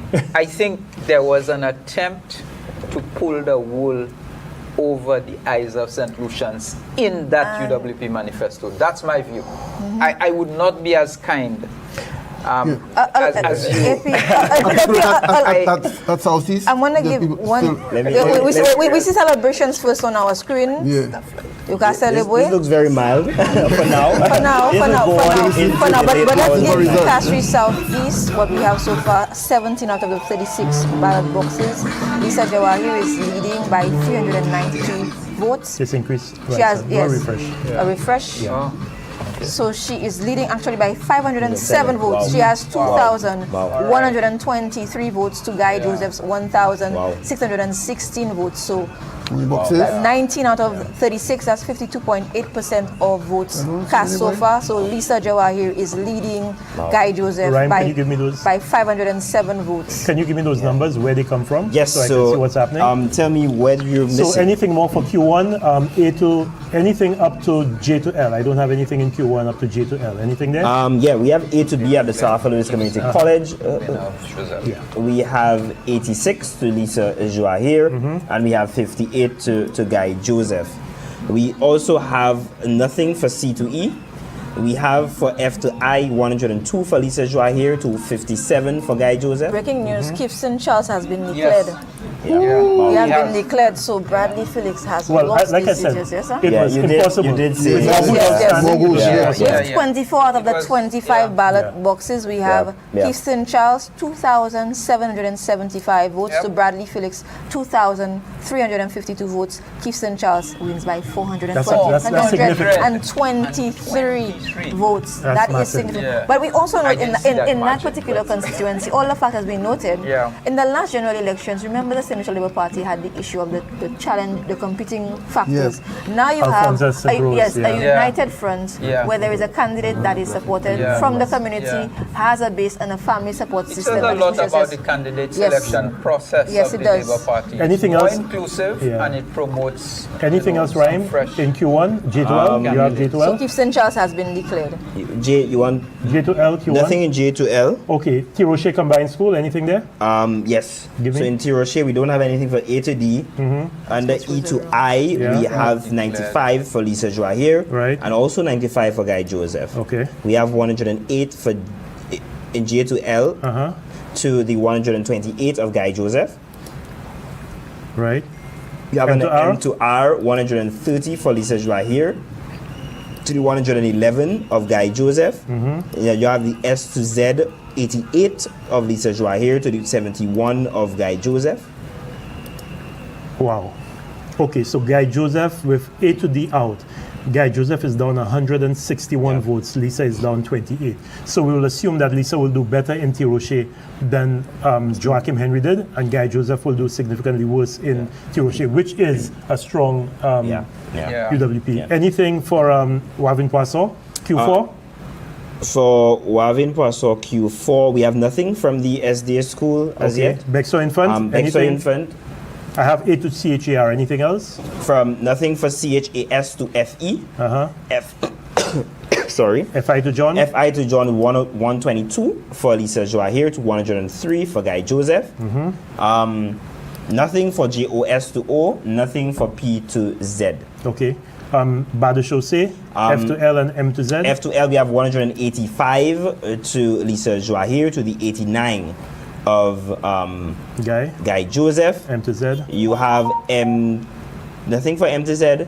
Nothing for the Better Human Resource Development Center. Otsa Combined School is still missing out in significant parts. So we only have M to P? So we only have M to P. What UWP went into this election believing is that the Guy Josephs and the Dominic Fades, among others, are among their biggest assets. The Herod Stanislas's, etc., will somehow regain some of the seats that were lost the last election. What this election shows them is that these individuals don't have the heavy political weight that they thought that they did. And therefore there has to be a whole new cohort. But then it begs the question, Ryan, what analysis was actually done? Because I'm just telling you what the party believes. Well, no, I'm just saying, if we are to study what are the factors that led to their loss, these are among some of the candidates that had some of the worst performances in terms of public image for the party. That person said that they did not want. There was an anti-leader of the opposition faction, an anti-Guy Joseph faction, and also Dominic Fade. So these individuals did not have a good public front and character. So we also need to know that. And I don't want us to miss some of the historic moments that have happened in the past 4 years of governance that actually would have carried the Labour Party as well in this victory. And one of them is the minimum wage. The minimum wage. We are an independent nation. That resonated, 46 years of independence. 45. Pourquoi for l'histoire après quand on séclane nous ni a minimum wage côté nous ka buy mon pouvoir to raise the standard of living, because it's one thing to say that you are giving support in terms of subventions, but now to raise my earning power and capabilities, and even pensioners, individuals who are not necessarily regarded, that resonated. These are people who will go out to vote because they're impacted directly in a way that matters. A point I must make, even publicly, there are a few instances where senior members of the party, in one instance it was Herod Stanislas, making the point, one, he chastised his party publicly on platform for attacking members of the party who drifted away. He didn't. He said That's one. He is also known to have begged his party not to criticize the youth economy. He's going to say, my people in Soufrière, the youth are loving it. It's benefiting them. Do not knock it. That's why and a third, another member was saying, why are we attacking the minimum wage? That has resonated with people. Do not attack the minimum wage. I think it is, and I'm trying to put it mildly, but I think there's a certain sense of disdain within the rank and file of the UWP as of recent for any type of social safety net, branding it as one-handed, as we said, too inefficient because they point to some leakages that they're never able to back up with empirical evidence, but also anything that seems to help people over the line. And it's okay to criticize it on a means testing basis, saying that you believe the most deprived should get it. That's a different argument. But the argument that is being made is something of simplicity. That paying 5 subjects is somehow the most simple act ever, and therefore it should be dismissed. Heavy subsidization of cooking gas. And everybody makes the argument that, well, if it was so simple, why didn't you do it? Right?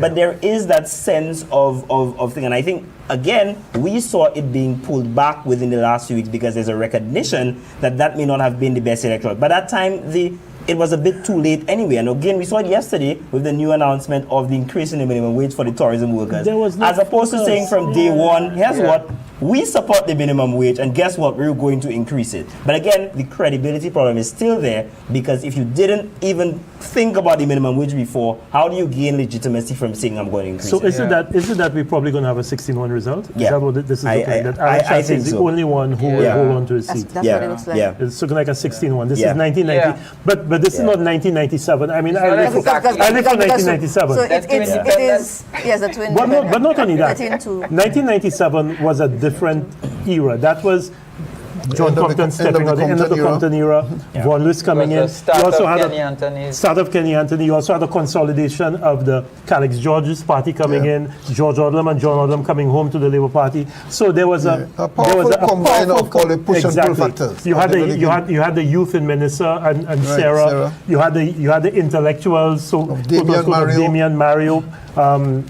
And this is different. This is an incumbent that has done a very interesting thing. It has rejuvenated itself.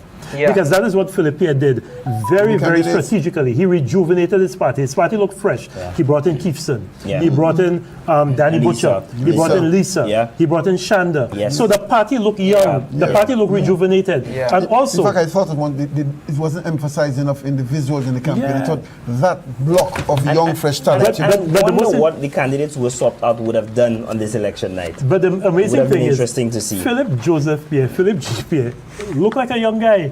The energy in Philip, you know, I've never seen somebody. Philip was out. It's not easy to replace an incumbent candidate. You have a lot of difficulty and contradictions and conflict incumbent candidates who were ministers, who were ministers and who won their seats, and who won difficult seats. Won difficult seats. Virginia winning Barbono. Joachim beating Guy Joseph. Those are difficult seats. And to replace them shows that you understand what is going on the ground and you are not afraid of rejuvenating your party, coming up with new people and presenting a fresh face because you've heard the criticism. And what it's also telling us these candidates' ability to still, even if probably personally they felt aggrieved, to have still stood publicly with and they didn't know what the UWPs have done. Which is go across. And Philippe made a point at every public outing to include them, to embrace them. That was emphasized. But Riza, we need to defer to her. She is our official scorer. Your grandchildren remember you were the announcer that night. I was going to say something, but we're on air. Kenson Casimir. Wow, as a 3,077 lead. Can I tell you, his campaign people, that's the number they were looking for, 3,000. That's what Philippe. They were looking for 3,000. What's Philippe's margin? Let me go to that shortly. His margin is 2,761, but we don't have one ballot. Ballot box is missing. One. Just one. So it's approximately that. There are more electors in his Brazil. percentage victory is the highest among all of the candidates. What's it? 64%. Who's that? Philippe. And his opponent had what? Is right now at 67.5. Kenson is at 67.5. Yeah. What's the margin? Yeah. No, What's it's your opponent? 77.7%. Who, Kenson? For Philip JP. Oh, 77. Okay. No, okay, I Yeah, understand how you're 77.7. measuring it Yes. slightly different from me. Okay. I'm Yes. looking at Okay, no problem. a little bit of a different concept there. What's the latest from Kenson? From Kenson, again, it's the 3,277 votes. But Teddy, the other thing too is that there were candidates who you heard their seats were in trouble. Wayne Gerard and Sari Kanri, Yes. Emma Yeah. Hippolyte, Sofra. Yeah. You know, you were told that those are the seats that boy. Estefan too. Estefan, in Babylon. And these people have Because won you their were seats. going on historical precedent. But not just only that, that, not not just only that. that. We look at things at a very surface level sometimes from the top, and we don't understand the community realities. Because I heard criticism that said some of these candidates did nothing in their constituency, and sometimes our definition of development is only infrastructure, but we do not think about social policy and the intimate relationships, the policies that touch people. But go deeper is that, right? It's a very important point that the Labour Party is going to redefine achievement and progress. Is something more social programs, It's more than human-centered. infrastructure and projects. And so, when one says who has been more accused of doing nothing than Philip J. Pierre, the figures don't bear it out. And it is a disdain, and again, it's part of the conservative tradition as well. I think maybe again the glugler of a small island country or the world. So when you hear questions of Miami and you hear questions of New York, and you think of these big buildings that are so high in the sky, but then sometimes the people in Labrie or shows, and I'm not picking on any particular constituency, but just saying broadly, they don't want that. But the problem with that is not development in the most wide sense of the term. But the problem also, Ted, you touched on the point about Philip JP and Castries East. People believe Castries East is a Marshall Road. Yes. So they look at what is happening along the Exactly. Marshall Road, and for them, that is an assessment of what has happened in Castries East. But Castries East is about much more than Marshall. And when you go into the recesses of Castries East, you understand what has been happening in Castries East. Yeah. So it is difficult to do much of Marshall because of the way the Marshall Road physically. No, but Champagne The point you made about Bagatelle. Champagne said something that people have to remember. And despite the fact that we know politics is about competition, it really always has to come back to the people. Yes. And the fact that he was able to recognize this is something I have clamored for and I have gotten it. And that's the objective, giving the people what they deserve. And if they get it, we have to be able to at least concede. What's the phrase in Creole? Haïtien Medina Iblanc. Haïtien Medina Iblanc. Not that called a traitor, he was insulted. Yes. And that is why. Thrown out of the radio station. Unceremoniously. And again, it only goes back. only to give the SLP a big last-minute boost. Yeah, and they go back, and again, it goes back to the same question of development. Well, it's a question of development. A little thing. Yeah, but perception Teddy, is as good as reality because we could continue Ryan, to see. Can we look at whether anything else has happened with Denry South? Okay, just allow Riser first to update the Casimir. It has remained the same 3,277. Lisa hasn't updated either. Estefan? Estefan leads by 952 votes. Lisa is ahead by 672. Because Prosper is only leading by 89. So I'm a little... And there are 4 boxes to go. Castries North against Stevenson Kingsley. What are the outstanding areas? Leads by that's what I want to know. What's happening? Can we get the in outstanding Denry areas South? for Denry South? Let's look at Denry South, Ryan. Yeah. Where do we not have... Okay. So let's go to Denry South, folks. Ecotourism? Anything there?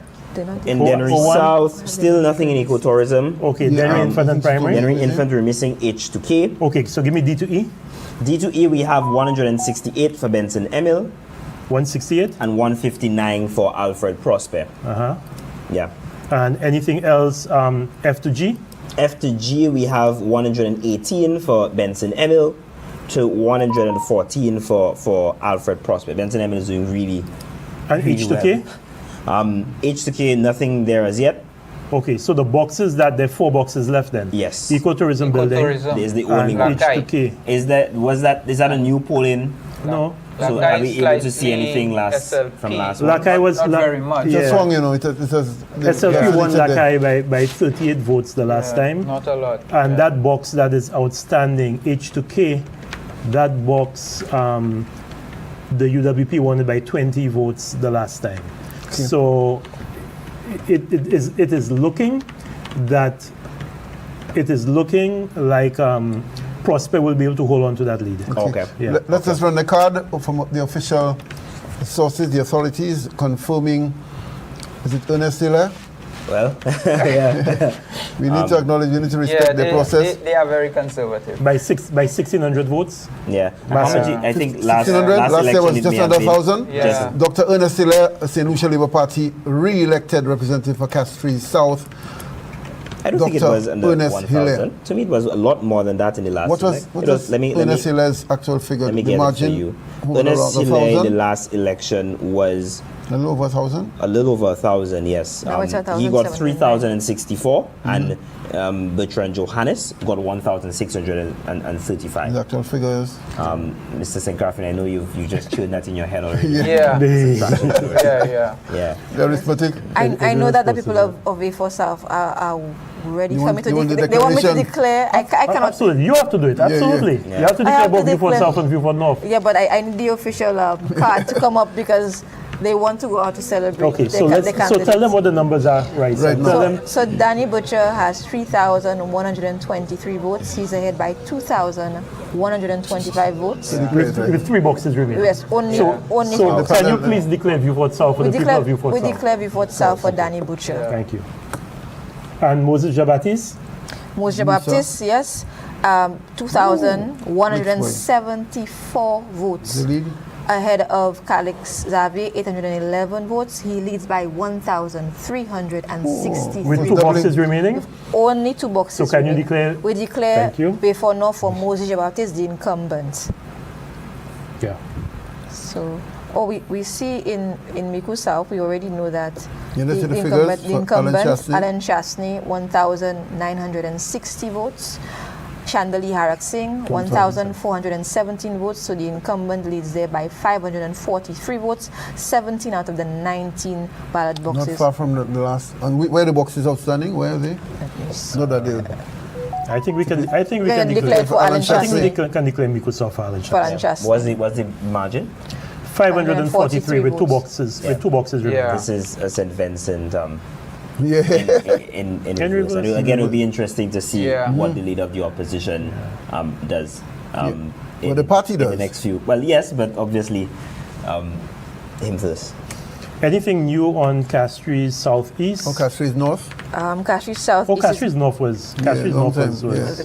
long ago. Yeah. Lisa Joao leads in Castries South is by 675 votes. She has 2,660 votes. And how To many Guy left? Joseph's 1,985 votes. There are 23 out of the 46 ballot boxes counted thus far. That's a significant lead. 675. Where are the boxes? That's All what, we Tirusha? need to, that's what we need to see right now. Castries Southeast. Let's see. Ryan, you want to do a once over with me again, please? Of what? Castries Southeast. Castries Southeast. All right. Yeah. So Anything else in Q1? I'm looking for C to E and J to L. okay, so we're looking at Castries Southeast, folks. Q1, J to L, nothing yet from that box C at to the E? Southwest Queens College. C to E, we have something here, 101 for Lisa Joa here, and we have 98 for Guy Joseph. Okay. Tiroshe combined. Nothing A to D. Nothing A to D. Okay. Anything for Wavin Poisson? Nothing for the SDA school What's as yet. I going on don't there? understand. I don't understand Where why. from where? Wavin Poisson, the SD school. Nothing for Q4. JOS to O in Bexor Infant. Nothing for P to Z. Nothing for. A to Shah. Do we have A to Shah? B. Shas A to Shah, we Shas have to FE. Yes, we have 137 for Lisa Joa here to the 81 of Guy Joseph. And we have 122 of to 103. To 103. Yeah. The Human Resource Center in Bel Air is also nothing yet, and the also combined still has significant A to CHER. We You have have that? something Okay, here. let me have that. 137 to Lisa Joa here to the 81 of Guy Joseph, and that's the only thing we have here from Castries Southeast. And again, Guy Joseph's vote, it used to be A to C, it's now A to CHER. His vote is down 73 there. Lisa is down 2, but that's a slightly different configuration. Again, the numbers do not look good for Guy Joseph. No, they don't. They don't look good for Guy Joseph. How many boxes? There are 24 out of 36, so we have 67% in. Doesn't look good. And I'll tell you something. What about The the 36? yellow is the 24 code boxes? 24. idea started to populate the media long before the Prime Minister spontaneously said on a platform, which again is part of the PIP factor, that the mood is red. And somehow that was a counteractive narrative as part of the body politic that we saw immediately as part of the campaign. And that to me, very little of that. But also the sort of marketing of both leaders was so interesting. Early on in the campaign, you saw Prime Minister still being reflected in some of the Denry segment songs, but closer to the end, you started to hear John Legend's and Taurus Riley's "Stay With You," a more mellow, calm, composed idea of love, more than he's already been saying, "Comrades, I love you," as opposed to Alan Chasney, who took the different approach of the dancehall Trinidad, which I don't know again resonates much, and equally with this song of action speaks louder than words. So you could have seen a very clear difference in the approach it was a contradictory of the leaders in this campaign. But somebody else, sorry, so go ahead. No. You can go ahead. No, but there's someone made that point to me very early on. Right the wrong.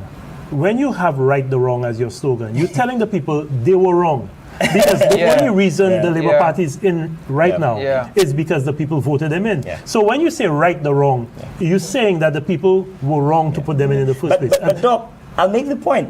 I don't get from the UWP's machinery over the last 5 years that they ever believed that the people were right. No. Nobody speaks about accountability and political maturity. Losing an election for any party is a time for reflection. I don't think that the United Workers' Party took any time to really sit and say, what did we do wrong? Because the public is sending a message to you that to reflect on. So right or wrong is the public that was wrong. The public made a mistake. No, but here's the thing. Even with the right, the wrong, they themselves couldn't say right, the wrong. They wrong, the right. The candidates on the platform made so many chance. They did not believe it themselves. And what struck out to me in this event in the election was Camilo Gonzalez's concession. Oh, that was brilliant. And his first line was, or second line was simple, that I believe in the will of the people and the people's voice is the voice of God. I don't know that I've never heard brilliant. I've never heard from within 5 years. That suggested rebuilding, his recovery. That suggested then that listen, you were right. I was wrong, and I will reflect, and I will come back as a better person. Not at least until last week when the leader of the opposition said that he changed. But you know the other thing, the point you made about the music. I remember, like 2006, 2011, when people are looking forward to the Labour Party releasing its CD. 6 or 12 songs. Sorry, 12 songs. Veda as a song, Lord Help Me as a song. Teddy, there were almost 50 songs of the Labour Party. Every candidate had 2 or 3 songs. And it actually started in the Calypso tents. Yes. And that's an important that is such a good indication. That's a good indication of where the country is going. Calypsos normally are against a ruling party. In an election, No, but even before that, for the past 4 years, the Calypsos have been against the opposition. And it was still singing songs of what it is it didn't like, and that is a social measure without the statistics of the public sentiment. More important is the response to it, the voice of the people Calypso. But the denial again. Exactly. And it cannot be spontaneous. It cannot be reflective. It has to be that the Calypsonians were paid to say. Exactly. And again, that is denial of the leadership as opposed to reflecting. And I listened to the Calypsos, and for a moment I asked myself, and I asked people around, because I wasn't there, I said, did anybody ever sing as many songs in support of any leader ever? Because it was just fun. And again, look at the humility. I don't know that I saw the Prime Minister in any way engaging with these songs up until during the campaign period. It was as if these songs were not about the Prime Minister. And he just sat there and bobbed his head. Even when Brown would be on stage proclaiming the Prime Minister, he almost downplayed it. He said it wasn't about him, It's about the humility of the man. The last 4.5 years of Philippe Pierre have been a decent, humble Prime Minister. Again, Lisa Jawahir, sorry to disturb, is continuing to trend towards winning the seats for Cash's office. She now has 3,399 votes to Guy Joseph's 2,527 votes. With about 6 boxes left. I have a friend who worked in that constituency, and she told me from last week that she did not see a path to victory for Guy Joseph. She didn't Someone see told me that too. And she said what was amazing with Lisa Jawahir's campaign was the spontaneous outpouring of support from young people. There were a lot of young people, just gravitating towards Lisa, because again, and actually, a young lady from that constituency told me so. She said, I can see myself in Lisa Joy. Yeah. You know, I can see that boy. I've not had any interest in politics before now. Yeah. I can see myself in Lisa Joy. What I told somebody very closely, as soon as after Lisa's launch. Sorry, Ryan, just to announce, alert the public, two things we mentioned earlier. We were expecting a comment from Professor Cynthia Barrow-Giles in Barbados. The technical issues have not allowed. We're still hoping to get an overview from her while we await the Prime Minister's arrival at Castries East. Thanks, Geraldine. We are, in fact, going for an interview. Until he comes. No, you're right, Jimmy. Bossa Wive. Yeah, Bossa Wive à présent. Yeah. So I told people that Lisa Joye's story of benefited from let's go to the interview. Let's catch the interview. Your phone, nice at first. That's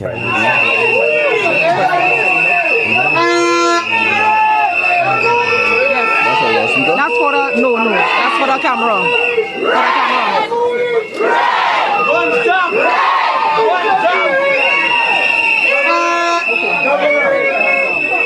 Congratulations, Mr. Pierre, for winning the Castries East seat, and of course by 2,761 votes against Chico.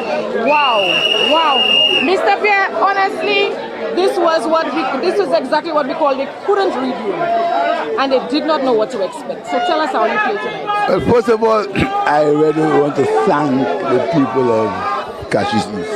I want to thank the people who worked with me, and the people who caused that victory possible. It's because of them. They are the ones who made that victory possible. I really want to thank them. I have a special relationship with the people of Castries East. It's a special that has grown. And when people try to say to them, why do they support me? I feel insulted because we have a special relationship.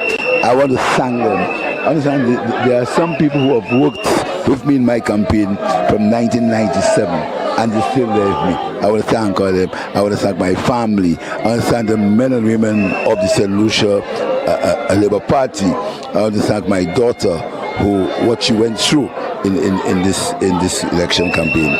I feel very sad that St. Lucian politics reached the depth it's reached in the last 4.5 years. I hope that no opposition party ever stoops to the limit of the United Democratic Party in that campaign. But right now, I think we must move forward. I think that the leader of the opposition won the seat. I would congratulate him for that. There's a place in the parliament for the opposition, and we will move forward and work moving forward together. But tonight is a night of thanks, the night where I humbly accept what the people of St. Lucia have bestowed upon me. I'm fortunate to have had the confidence of the people of St. Lucia, not only as a parliamentary rep, but also as first a minister and then as prime minister. I want to thank Kenny Anthony, who put me in his cabinet, and where I'm the men and women of the cabinet of the St. Lucia Party. So right now, we have work to do. We have to move forward together, because this country is on the right trajectory, and we have to move it forward.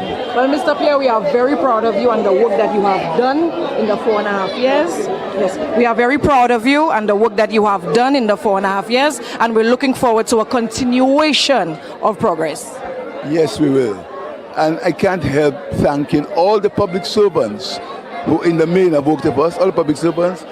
I want to pay special tribute to the doctors and the nurses and the people in the medical services, also the police, the people in law enforcement, the fire service, the people at Bordelais.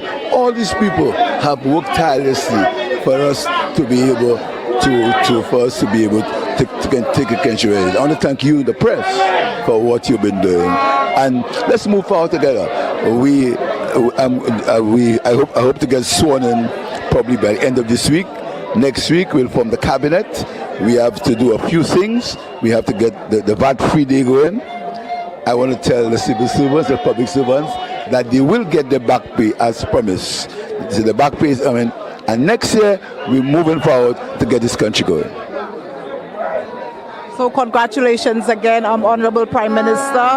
On behalf of all of us, we want to thank you. We won't keep you too long. We know it has been a tiring campaign, and we will let you go early. We look forward to the coming days, the swearing in of the cabinet, and of course, the victory rally, I suppose, will come. Remember, that was postponed because of COVID the last time, so there is something that is loading. Lord will look. Okay, so thank you so much, Honorable Prime Minister, and God bless. On behalf of all of us here at the National Television Station, we'd like to say thank you for staying with us, and good night to all of our viewers. We have it from the Prime Minister of St. Lucia.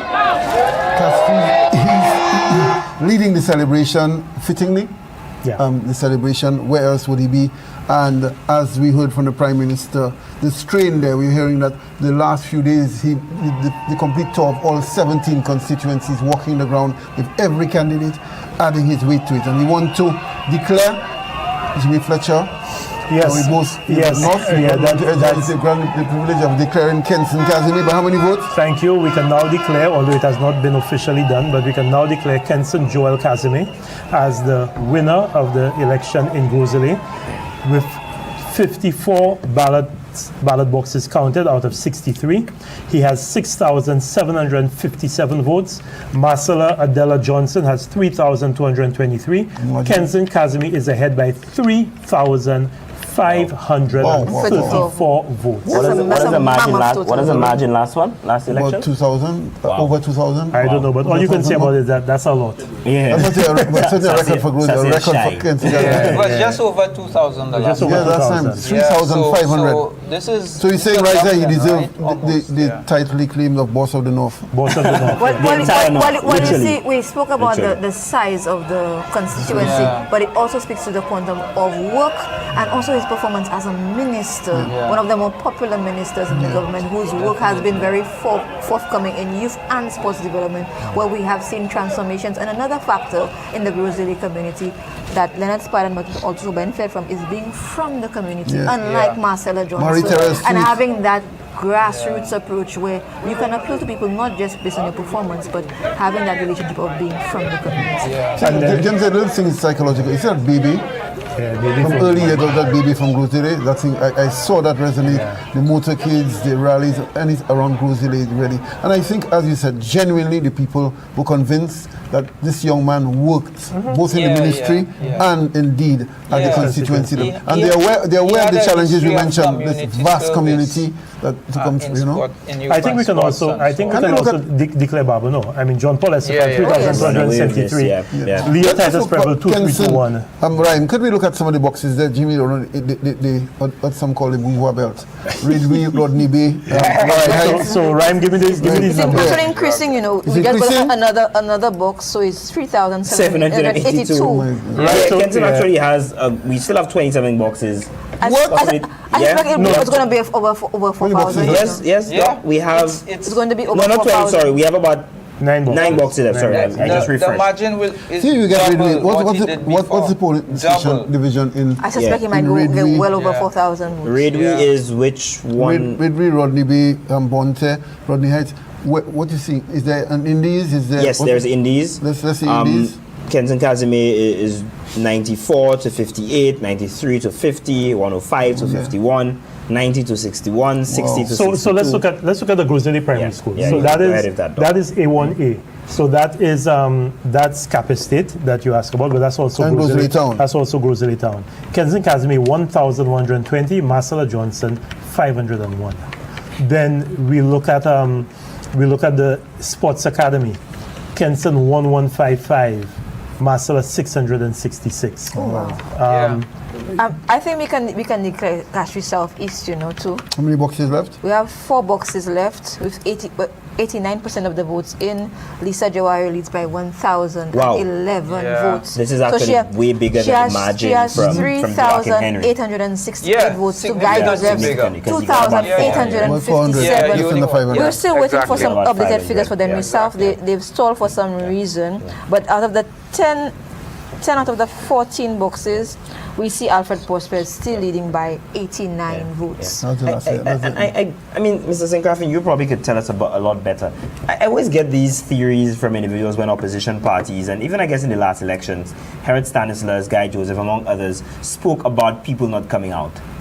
I wonder tonight whether I don't know that the narrative is of 1,000 and plus people not coming out. I think even in the last election, this was a rejection of the candidate, and in my view, staying home is also a rejection of a candidate, as opposed to being it framed of people that they know somehow stayed away. I think people came out in large numbers and said this is a rejection. The of EWP you. also tried to promote a narrative of the silent majority will show up on election day. Yeah.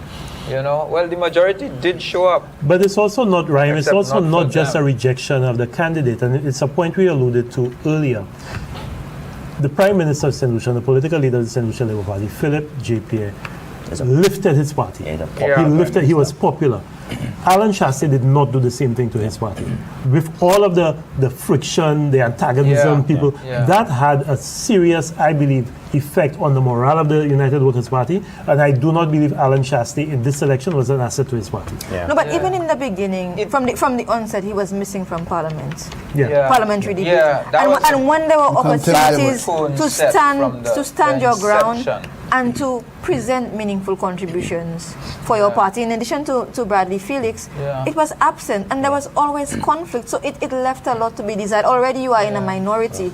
Your job is, despite not having the quantity, to present a quality opposition, because in all democracies, people look towards the opposition to help guide decisions, to be a measure of the government. That's what Louis George did in 1997. In 1961, Louis George stood his ground, and he defended the principles of the United Workers' Party against an avalanche of the St. Lucia Labour Party. It was a lack of respect. He came to every session. It was a lack of respect in my mind for the democratic process and the will of the people, right? To be able to go there, as you said, and continue to defend and stand up tall, or attempt to. But in many instances, I felt that the leader of the opposition cowered in his defense, but also did not utilize the House standing orders, whether it be the ministers to questions to ministers, among other things, to be able to let known whatever position that he won.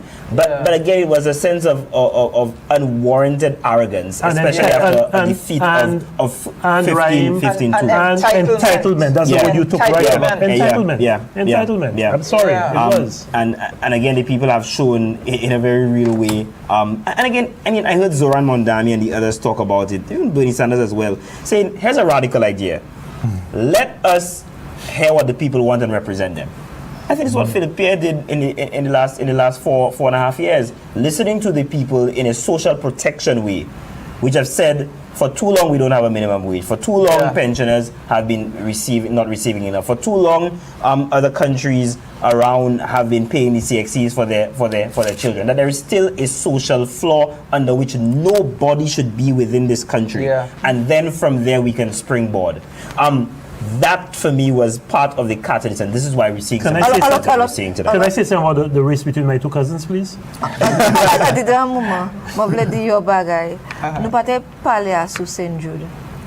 For 16 years, St. Jude Hospital has been a defining campaign moment and a national moment, because it's not about a win for someone to say that they finished a hospital. That's a human need. And after 16 years, we finally saw, and this is very personal for me as a resident of Beaufort South, to finally have a finished hospital building to begin the commissioning stage. And even then, we did not see a moment of national unity that we needed from the opposition to take people forward.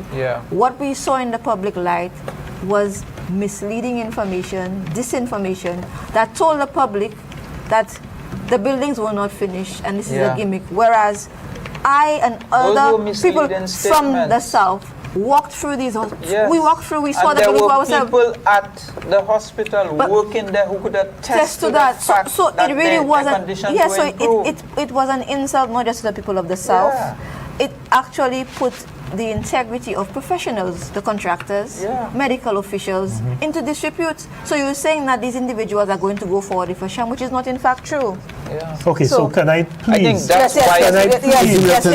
Yes. My family matters. And they declared Vieux-Fort North as well. Respond to your family So please, matter. with 11 boxes out of 17 counted, Alva Romanas Baptiste of the St. Lucia Labour Party has 1,648 votes.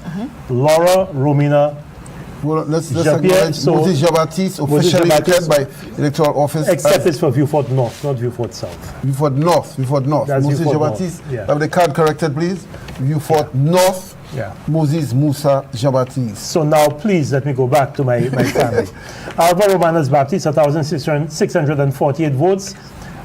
Laura Romina Jean-Pierre, 358 votes. Alva Baptiste is ahead by 1,290 votes, with 11 out of 17 boxes counted. Alva has 82.2% of the vote share. So that, as we expected, is an overwhelming victory for Alva Baptiste and the St. Lucia Labour Party in what is a Labour Party stronghold. Relative to the size of the constituencies, the best performances have come from Labrie, Vieux-Fort South, and Vieux-Fort North. In spite of the fact they are leaning Labour, they lean so much more strongly towards Labour than they ever did before. Edmund, Right? Edmund, we haven't seen And these that kind is- of percentages. Yeah. That is, An incumbent, you know, I don't know. Yeah. very significant. Philip Pierre Yeah. wins Castries East with Philip Pierre- 77.7% of the vote. That is an exception. That's right an there. exception. That is an exception. That is an aberration. Yeah, 77.7% of the vote. But it also trends towards the importance of stability. Yeah. Société nous bien fond.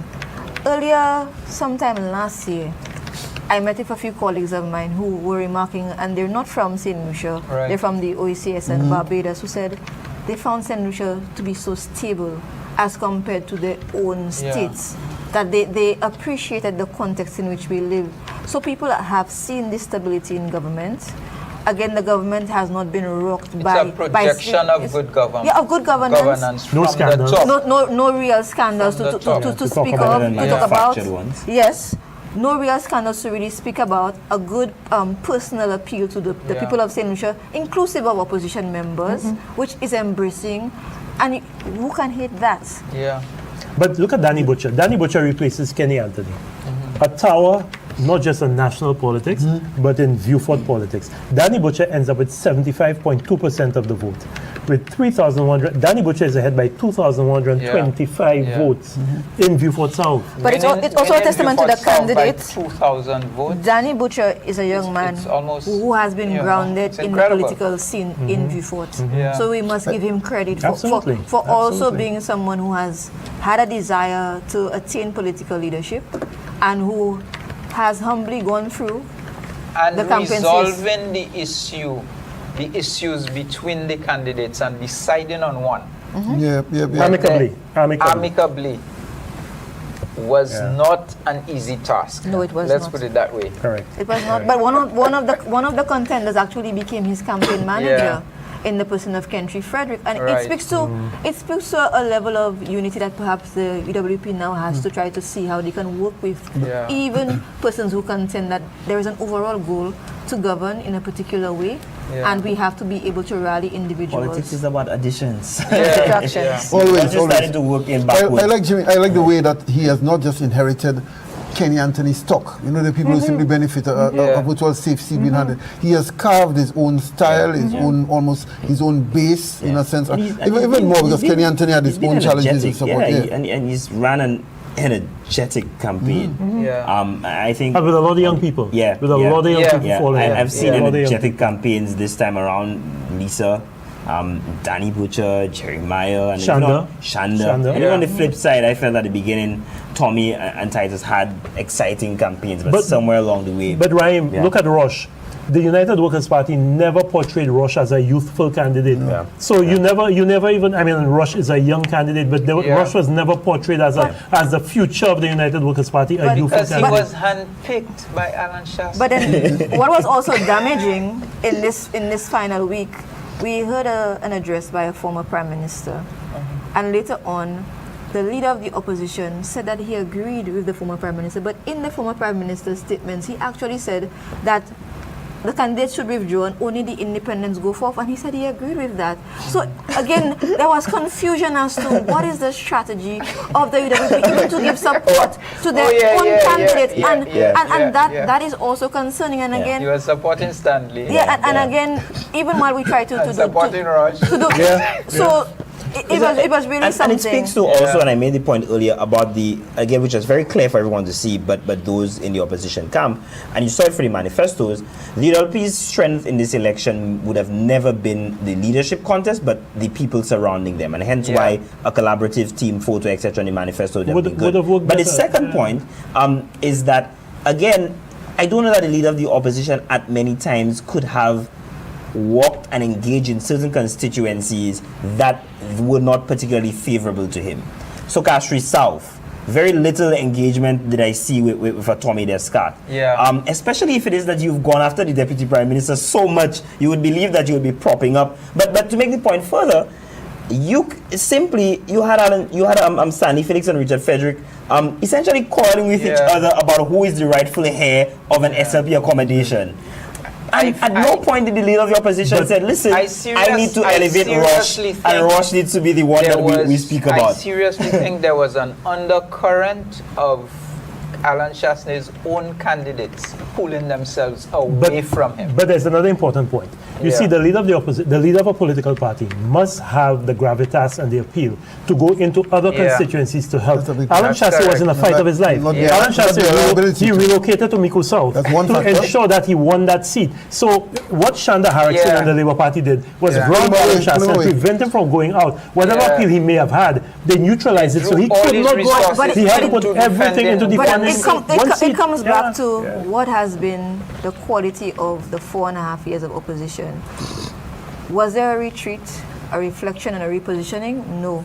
There was a doubling down, on what caused the loss. Right the wrong. Because up to a point like this, we have not been able to say what are we actually trying to write, because you were the one who lost the election. Insisting on Guy Joseph as a candidate. And not just that, in the this, deputy. As a deputy. No, but in this instance as well, when we came to the point where you say in a declaration you have changed. What has changed? So you're now making a little concession of the things that we already know. Can I tell you? Teddy's aware of this. In RC Teddy, at St. Mary's College, a friend of ours, dearly departed, Christopher Augustine Choffers. 1 year Choffers, and he was one of the most troublesome fellows in school. Choffers boldly declared to the class, I have changed. And he said, sir, I have changed. Halfway through the term, I think it might have been Kendall or maybe Clyde Vincent. Kendall say, but Christopher, I thought you said you had to. He said, yes, I got worse.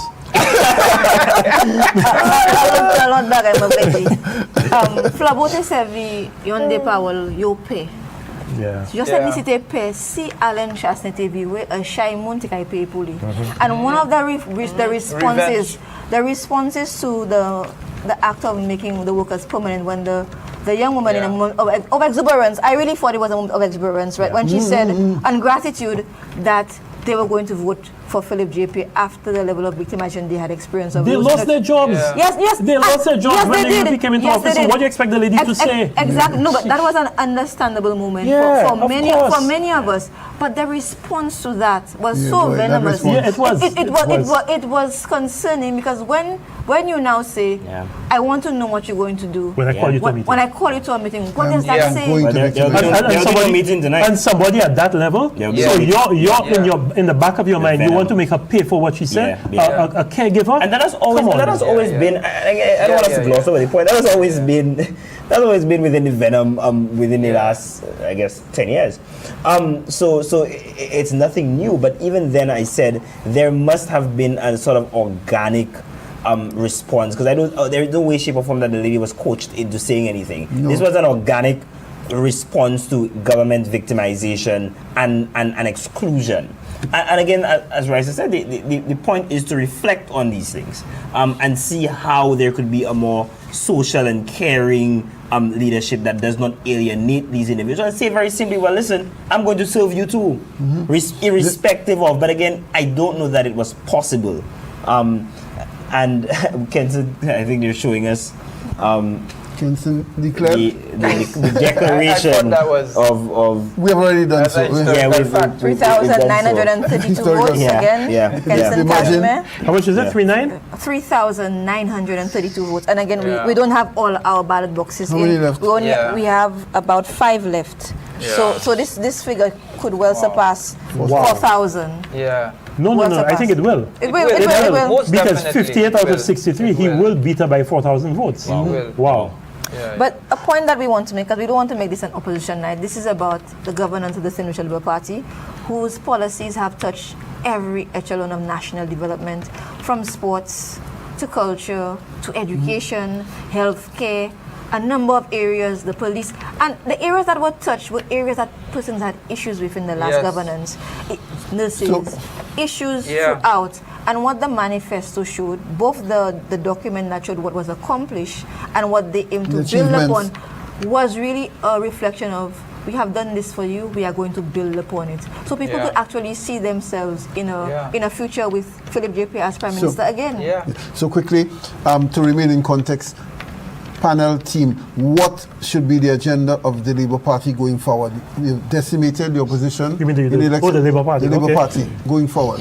Some priorities as you look forward. Riser and the rest of the panel. What should be the priorities, areas to address now to consolidate and continue the growth? Well, they have to continue again succession planning, because a number of persons who have won this election may not contest again. So if you want continuity, you have to groom new potential leaders to move forward. And don't wait that long to appoint. Don't wait until the election. The point was made, let's be realistic and let's be objective and honest, that some of the candidates, had they been a year earlier, would have been, they were a little nervous about the late announcement and late declaration of a key foe of an Estefan relatively late. You know what I'm saying? So they brought the freshness, but to work the ground, the retail politics approach that you need to add to the mix. When you have to acquire a constituency like Chazelle, the time, a year and a half is the healthy time you need. So in this case, the wave helped, the magic of the key force election worked. Estefan sends the community that we said bellwether, Jimmy, when Rosalie goes, the Babon, that nexus there, that thread is there, that they feel the same, and so that helped in it. But of course, a caution as we objectively look forward to the Labour Party in trying to do the changeover a little earlier. 1.5 approaching 2 years is the ideal period. And you have freshness. You can see with all the infrastructure projects that have been going on, these things needed to continue, and there are lots of jobs being created, record low unemployment rates. It was not by accident. The fact that the skyline of Castries is adorned with this crane building the halls of justice. These provided, people could see a future, and then obviously the Labour Party will have to confront the fact that it needs to address the airport. The airport now. Finish run of the hospital decently and properly, but also the point we're glossing over is that more important, forget the partisanship. The aspect, colleagues, of our country ending the constant rupture of the change of government. More fundamentally, that is one of the most important things happened today. My goodness, let us get some continuity. That's what Compton benefited from, wasn't it? The long run, 15 years, 2 bouts of 15 years. That's what countries we're seeing in the minds of some solution. Dominica almost threatening. Dominica we always scoffed at, laughed at, wanted to shoot ahead. Just the simple continuity that you need to build on, ideas. Solutions have to find the right leader to express that continuity. And also, the spontaneity of the party politics also is this. All governance aside, prime ministers that go all the way up to the last inch or the last day that they have no choice, but because the bell is in their hand and somebody will take it away, don't do very well. But I think the Labour Party recognized as well that, listen, if I have the prerogative power to take the bell and run with it and just shake it when I want, I will do so when there is an advantage to me. So I think that is also what was very, very critical. Having learned from successive prime ministers who got the timing and the date wrong, Jimmy Fletcher, from Kenny Anthony almost twice, with his enumeration you mentioned, twice getting it very wrong. Alan Shastney got it wrong. The pundits would tell you sometimes you'd have fared better, maybe not one, had he gone months before, September, November before. Stevenson King got it wrong, woefully wrong. Remember the Spider-Man Toots and Sook crying, screaming, begging for it to be called. Emma Hippolyte was introduced on February of that year, you know? And so the timing, Philippe felt the pulse and got it right to call the elections at the right time. Can I tell you, the two occasions when the St. Lucia Labour Party has called the election prematurely. Right. 2001, the collapse of the alliance. Yeah. When the alliance collapsed, the Labour Party decided at that point that this was the best time to call the election. I showed you what the UWP's manifesto was in 2001. Right. It was woefully unprepared. Morella Joseph came in as a political leader. I like Morella, but unfortunately she was handed a poison chalice. And the party was decimated. And remember, the alliance had actually started looking good. The alliance had started looking good. Had the alliance stayed, had it held, there is no guarantee that the Labour Party would have won so convincingly after 16-1. So Philip Pierre learned from that, I think, that look, if you have the prerogative to call elections when it suits you, then call elections when it suits you. Until that is taken away from you and we have a fixed date for elections, why not use the advantage that Philip Pierre is not the only one to have it. Like you said, Alan Chassé had it, Stevenson King had it. Yeah, he dragged and dragged. We saw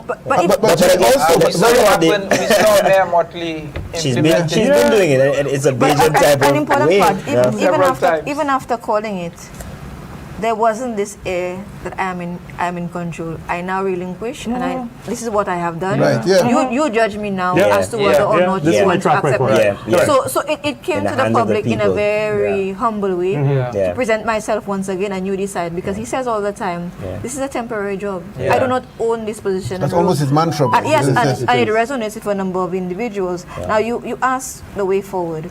There are a number of things that they must continue. They have widened the scope of national development, but they have to deepen too. So for me, we have not spoken about culture very much. No. They have made a number of important vision points.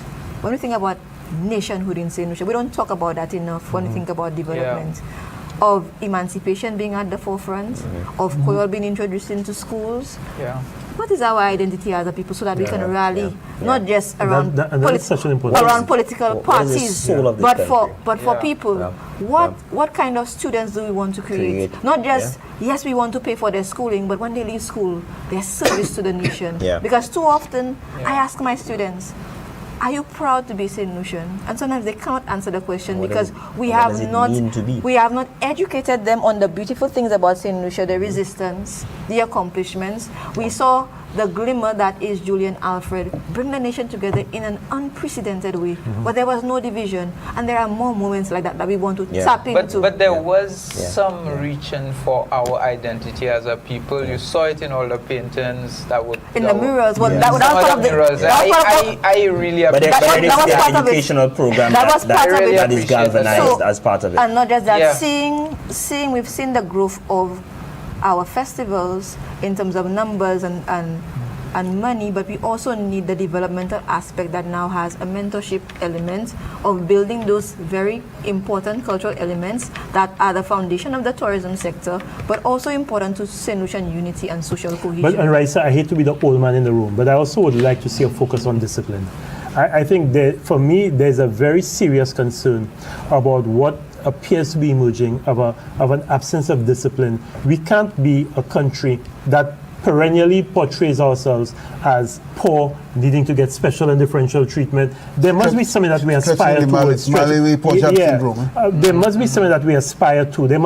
We must see ourselves in 5, 10, 15 years as a country that has graduated, not graduated in the way the World Bank and IMF say in GDP per capita, but graduated in terms of quality of life, in terms of the values that you speak about, in terms of the things that matter to us. How do we position ourselves so that one day we'll probably be able to lend out a hand of support to somebody else? Well, and I think that is something that I would like to see, but that comes with discipline, and I do not see yet that focus on discipline as a people that we have to understand. It that can't come from the government alone. That is the civil society. Civil society has to be empowered. Yes, has to be empowered. It doesn't have to be empowered. It has to.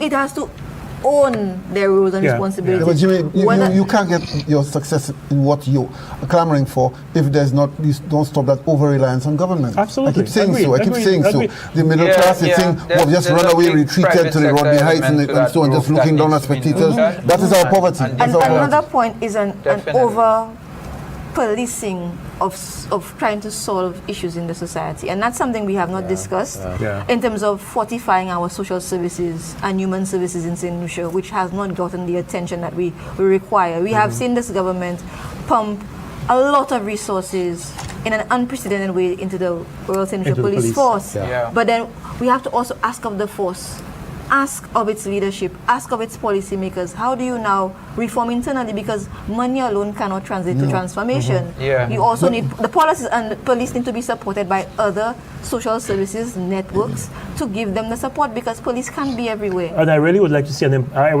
see civil society playing a greater role, because civil society works in the community. Civil society reaches places where government will never reach and can never reach, and we have to find a way to empower civil societies. I'll tell you something, Raisa. I've been trying to do it. I can establish 10 private companies in the length of time it'll take me to set up a civil society organization in this country. That is something that is too difficult. There are too many obstacles put in the way of people trying to organize civil society. That is something that we have to find a way, because unless we empower civil society, it's something my friend Dr. Stephen King has been talking about for years now. We have to find a way to allow civil society to play that role alongside government in lifting up those communities. Do we have a place for the return of elected local government officials in the process? Is that still relevant? They've been saying it for a very long time. Riser, is that still a priority? Adida come in no mem lani moon, kini ladwes, kini SPS no paka serve you. There are people who leave, and we speak about an aging population of persons, retirees who have given human service to the society as teachers, as firefighters, but they're just home.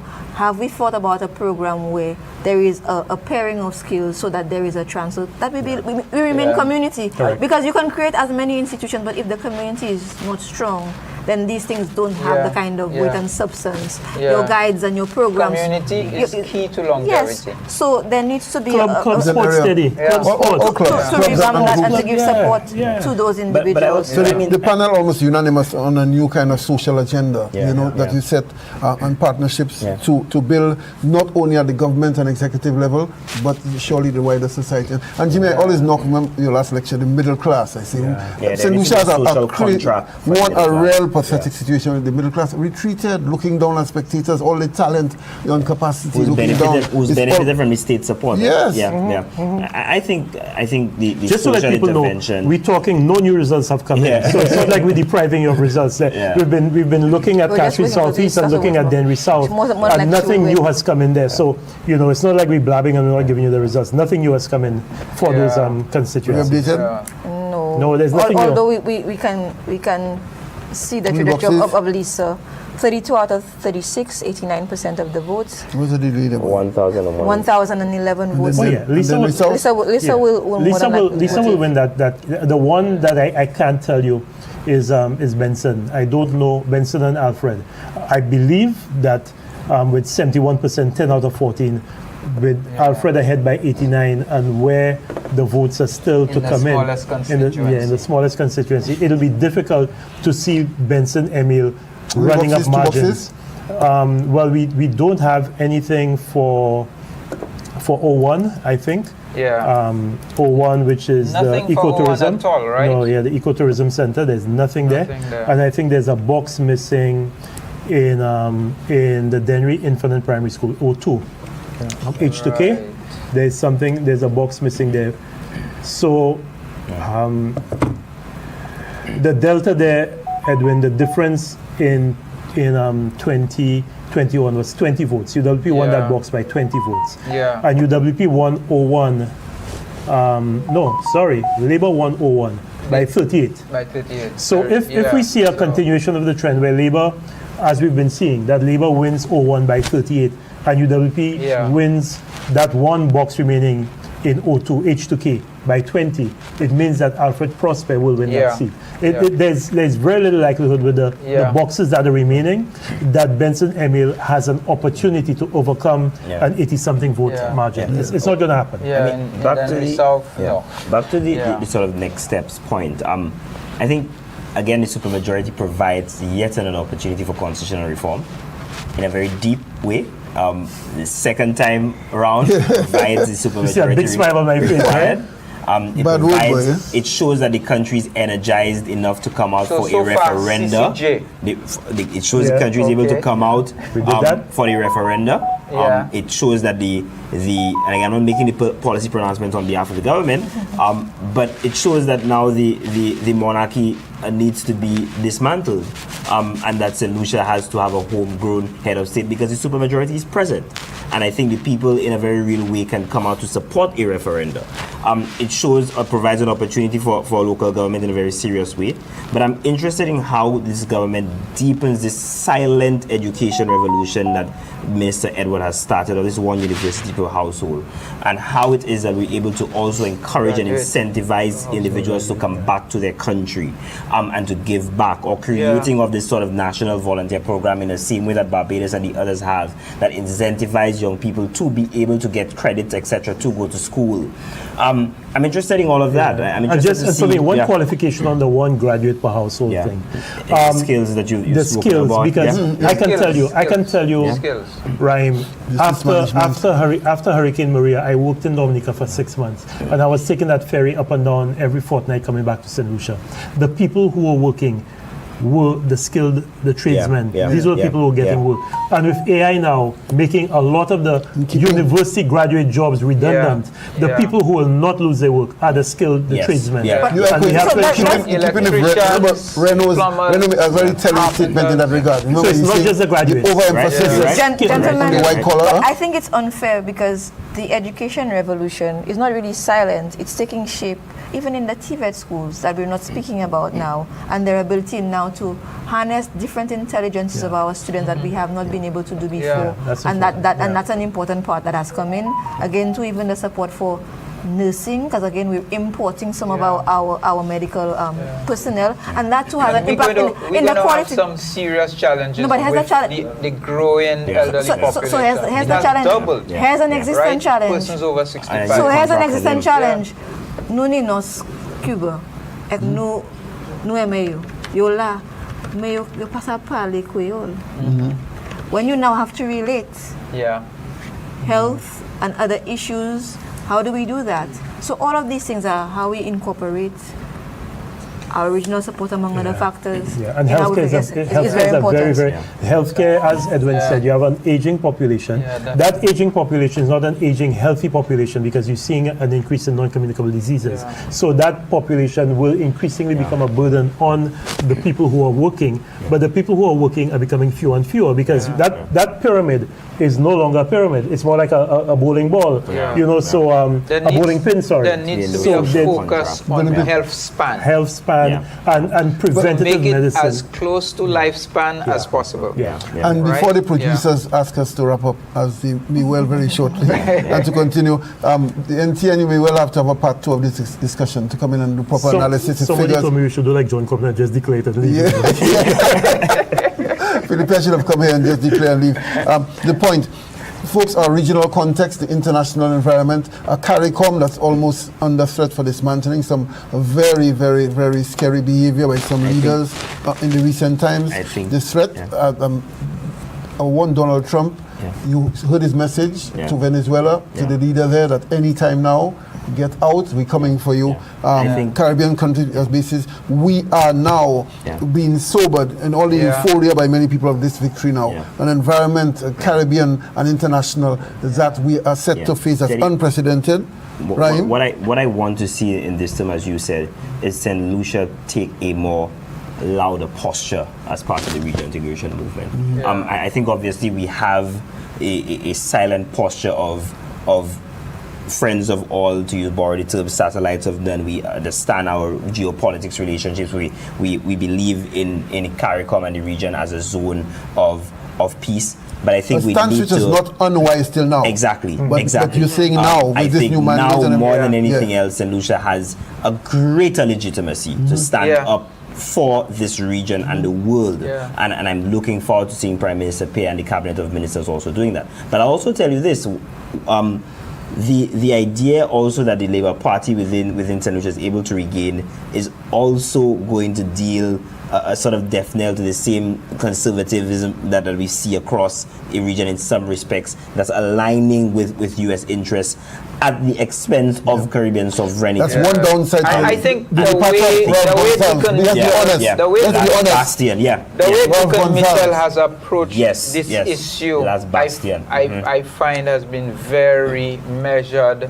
He said, I am going to respect international law, and we are not going to be rushed into making any decision.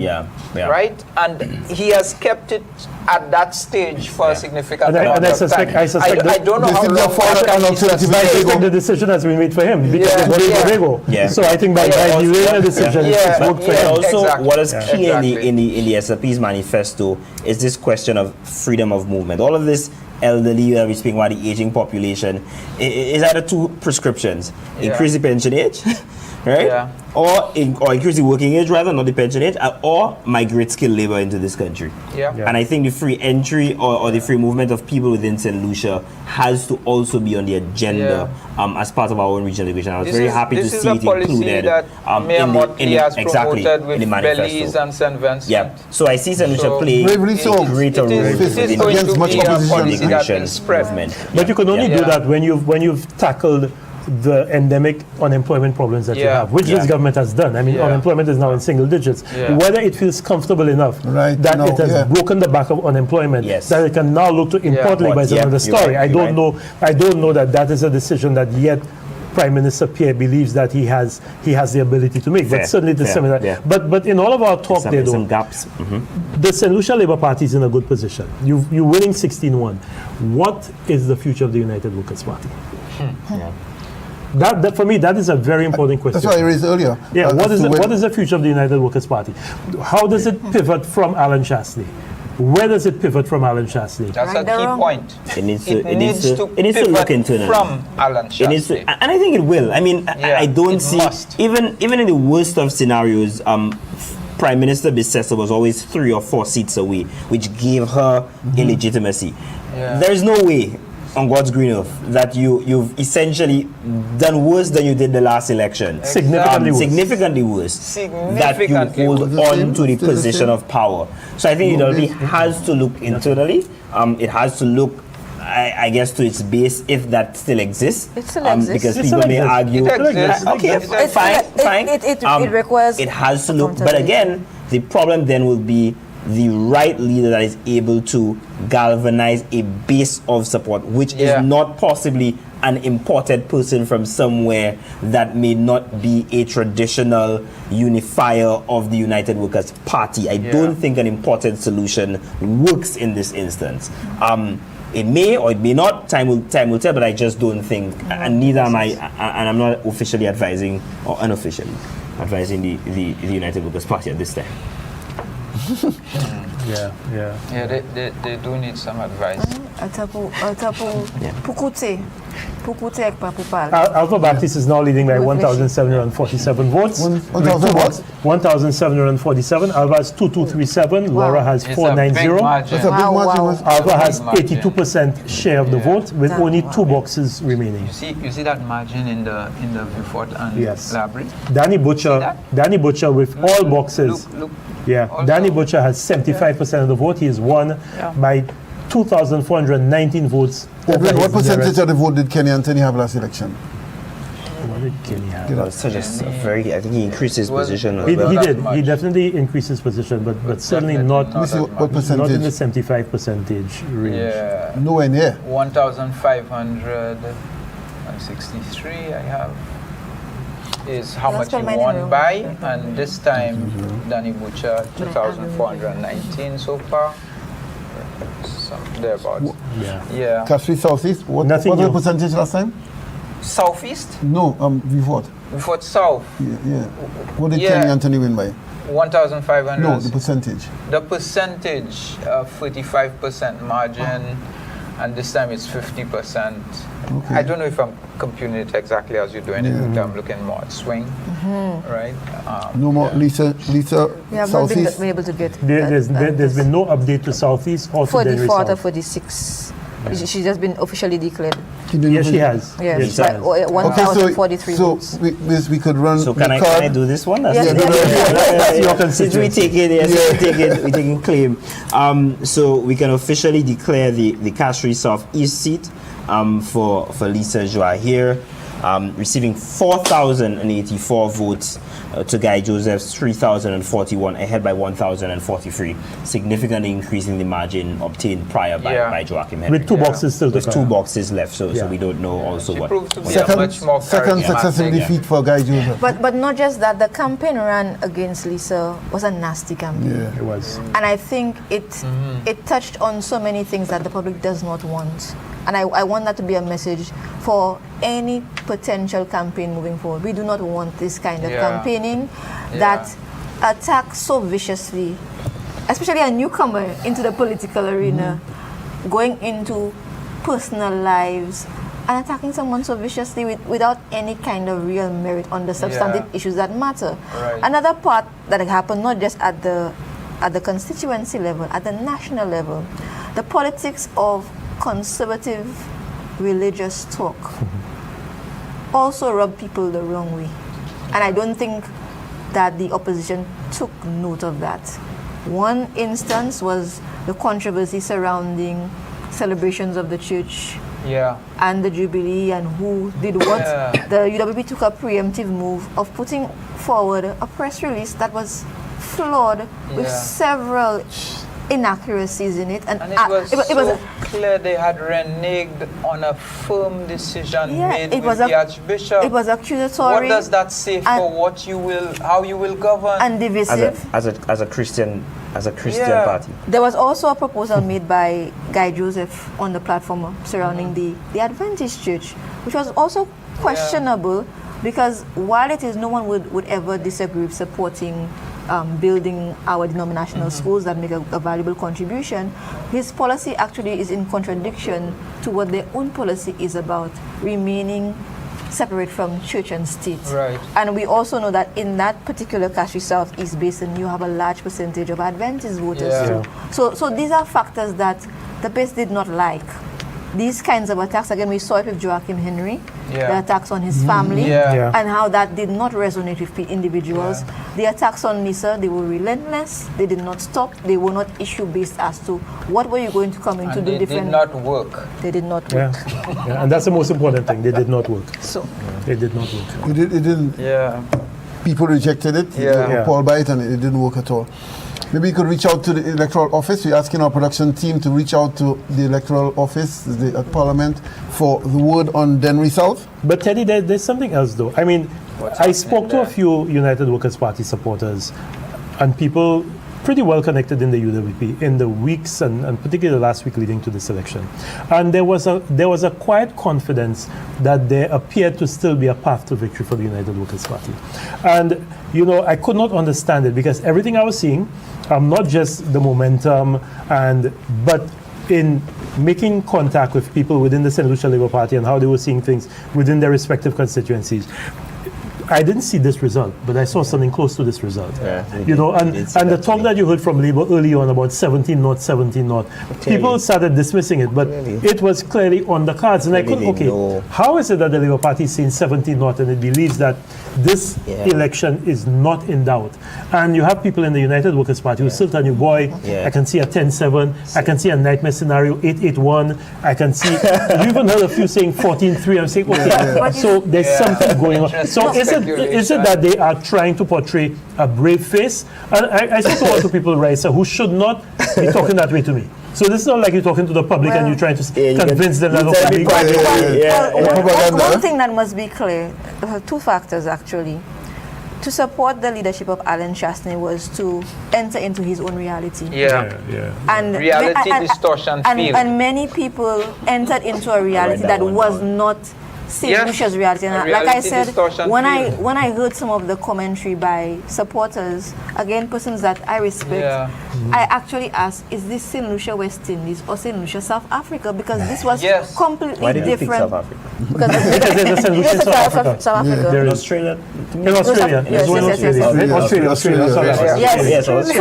So there was this sentiment. Another point that did not resonate well with individuals is the racial complex brought into our politics that I have never seen before, that try to marginalize and denigrate blackness as a measure of leadership. That many St. Lucians, it hurt them in ways that I don't think that the UWP actually has taken accountability for or seen the need to stop, to say that a black man cannot lead St. Lucia or that he is lesser than. We need to also take seem to be promoting that idea. So this racial aspect brought in un homme passager de cette ici. It's an insult not just to us but to our children too, as to what we tell ourselves. The reaction to the Nigerian president visit. The reaction to the Nigerian president, it was embarrassing to see that we are a nation. Yes, we are a nation and we are a region that is seen as the diaspora of Africa and a pillar of development of the African Union. And we are welcoming one of the richest states that forms partnerships. And we have the most denigrating things to say about a leader. It was a regressive movement nationally. I want to make the point also, right, so that, and I have written about it, the Europe attempted to create the myth of a raceless society, and somehow through their connotation suggesting that, I guess, colonialism had a conscience, if you want to use that one, or comparing the Prime Minister's constituency and associated with whiteness or blackness rather, as opposed to Guy Joseph's constituency, which he didn't have at the time, as pristine and white, creating a superiority among the two. And many other things over and over and over and over again, and somehow couching it in the view that St. Lucia doesn't have any racial tensions because we have tourists coming in and it hurts our tourism industry. And that was disrespectful to me and disrespectful to a wide majority of St. Lucians who at the end of the day understand racial connotations, the flogging and all of these statements, and you could not have misspoken. You're right, just not to interrupt you, but Denry South has been declared for Paul Alfred We want to interrupt you. Okay. So 13 out of 14 boxes called. Alfred Prosper 1,409, Benson Emil 1,323. Alfred is in by 86 with only one box left. So as we said earlier, it was mathematically impossible for Benson Emil to, but it has now been declared by the Electoral Department that Alfred Prosper is the elected candidate, elected member of parliament for Denry South. Going back to campaigning and negative campaigning at that, we looked at the racial aspect. The treatment of St. Lucians as poor mendicants is also something that did not resonate. Nous savons, pauvreté pas bagay pour personne honte. Nous toutes, nous j'ai débrouillé différents côtés, mais nous savons, nous n'y l'orgueil. And we even saw it from the influencers on social media who made very disparaging comparisons between St. Lucian life and that overseas, that really disregarded the St. Lucian reality that we are working towards building a strong nation. So can we do a John Compton and say that the election has been won by the St. Lucia Labour Party by 16 to 1? So the St. Lucia Labour Party has won the 2025 general election by a margin of 16 to 1. St. Vincent in different colors. Comment faire comme même manière Premier ministre Compton te fait qui élection Teddy 1992 nous n'y pour dire Parti étoile, cette ici, les bas, j'ai élection, cette ici, says comment au cas d'ici cette commune cette ici. OK, says commune et flabo ni yosit Miku South. So parti étoile gagne toutes les autres sites là et pas parti étoile parce que monsieur Frederick gagne Castries Central indépendant et monsieur King gagne Castries North indépendant mais toutes les autres sites là parti étoile gagne so nous avons dit c'est 14 pour les bas 2 pour indépendant et 1 pour Flabo. Merci à Well said, well said. And what I mean, the independents were very strongly aligned. Yes, they were. The production team has been up since 3 o'clock this morning after non-stop working. So, in deference and in sympathy and empathy with them, we will ask for final words from the panel. Rahim, having arrived last. You get the final word. You had to remind the country, didn't you? Thank you for having me. I think, of course, generally the country has spoken decisively, and we look forward to the next few weeks and months and years of another reign of Prime Minister Philip Pierre. I want to congratulate the St. Lucia Labour Party, the candidates, the canvassers, the people on the ground, and also say that essentially the voice of the people is the voice of God, and that's what we saw here tonight, and we will see what happens in the next few weeks and months. That's all from me. Raisa? Moi, je voulais remercier cette ici, je travaille là, tout le monde qui travaille le programme là aujourd'hui, c'est monde là qui mettait quoi pour choisir gouvernement cette ici. Moi, je voulais remercier aussi et pour changer ça c'est une fois voix unie. Les autres voix participation en commun. I want to congratulate the St. Lucia Labour Party on a well-earned victory, grounded in a philosophy of putting people first, and we hope to see another stint of putting people first that deepens economic development in a way that is participatory, that is equitable, expands social justice in the manifesto unemployment benefits and other factors that we actually saw.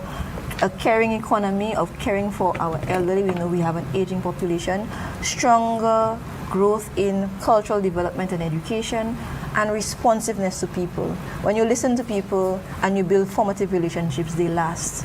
And I think that is what has been a recipe for their success. And if they want to continue to be a successful government that is seen in the eyes of not just Labour Party supporters, but opposition candidates as well, they need to continue along this path.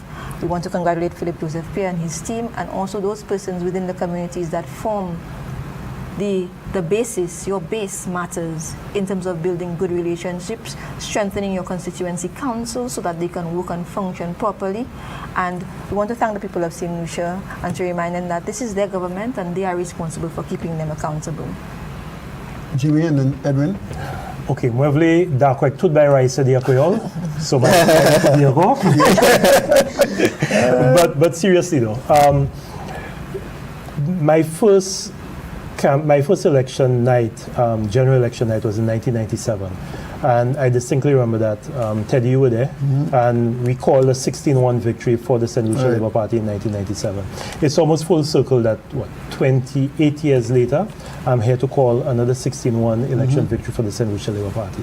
Kudos to Prime Minister-elect Philip J. Pierre and his team for what has been a very well executed campaign. As I've said before, my hats off to Prime Minister Pierre for the way in which he has managed this country in the last 4.5 years, the dignified, calm way in which he's done it, but the fair way in which he's done it. He has not. It has been a government that has not been full of rancor or denigrating people. He has really tried to the best of his ability to put people first, and I think the results that we see here today demonstrate that that message of putting people first resonated with the people. For me personally, I would like to see certain things in this new administration attended to. First of all, food security for me is a big issue. I really would like to see a greater focus on agriculture and ensuring that we've seen some things like the loss of land in this country. We've lost a lot of arable land in this country, and if we are talking about food security, we have to protect the land on which we grow our food. So I would like to see a very strong focus on food security. I would like to see a strong focus on water security. There are too many parts of this country that still, with the best efforts of the government and previous administrations, we still have a serious problem of water shortage. And I know that we don't control water, but we can control storage, we can control the efficiency of WASCO, we can control non-revenue water. So I really would like to see something happen there. I would like to see attention being paid to the energy sector, because I believe the energy sector is the one that allows us to have transformational change in all of our economic sectors. Right now, we are paying too much money for electricity because we're depending on imported fossil fuels. I would like to see this opportunity that the government has to rework this electricity supply bill to democratize energy and to allow us to use renewable energy to bring that price of electricity down, so that value added in agriculture, manufacturing, tourism those sectors can all become more competitive, and we can see a real diversification of the economy and a protection of the economic gains that this country has made. I would like to see the government continue its very strong social focus, because we do have many vulnerable people in this country, people who have not yet been taken out of that sphere of vulnerability. And I think the more the government focuses on the vulnerable, on the weaker members of our society, the better we all are. So it's a very tough job ahead for the government. 16.1 means that you really have to be in opposition to yourself. Yeah, you have to be in opposition to yourself. You have to police yourself. You have to make sure that you, as they've been doing, spread the wealth and spread the support across the country. But this Prime Minister has shown that he is up to the task, and I really hope that we see a continuation of the good work of the St. Lucia Labour Party in the next 5 years. I hope that we see, as Raisa said and as we've been pointing, an introspection on the part of the United Workers' Party, pivot away from that philosophy, that narrative of right the wrong. As Raim said, the people have spoken and the people have made it clear that they are not resonating with the current leadership and the focus of the United Workers' Party. This is an opportunity for the United Workers' Party to reshape itself and to become that strong opposition that every government, every country needs.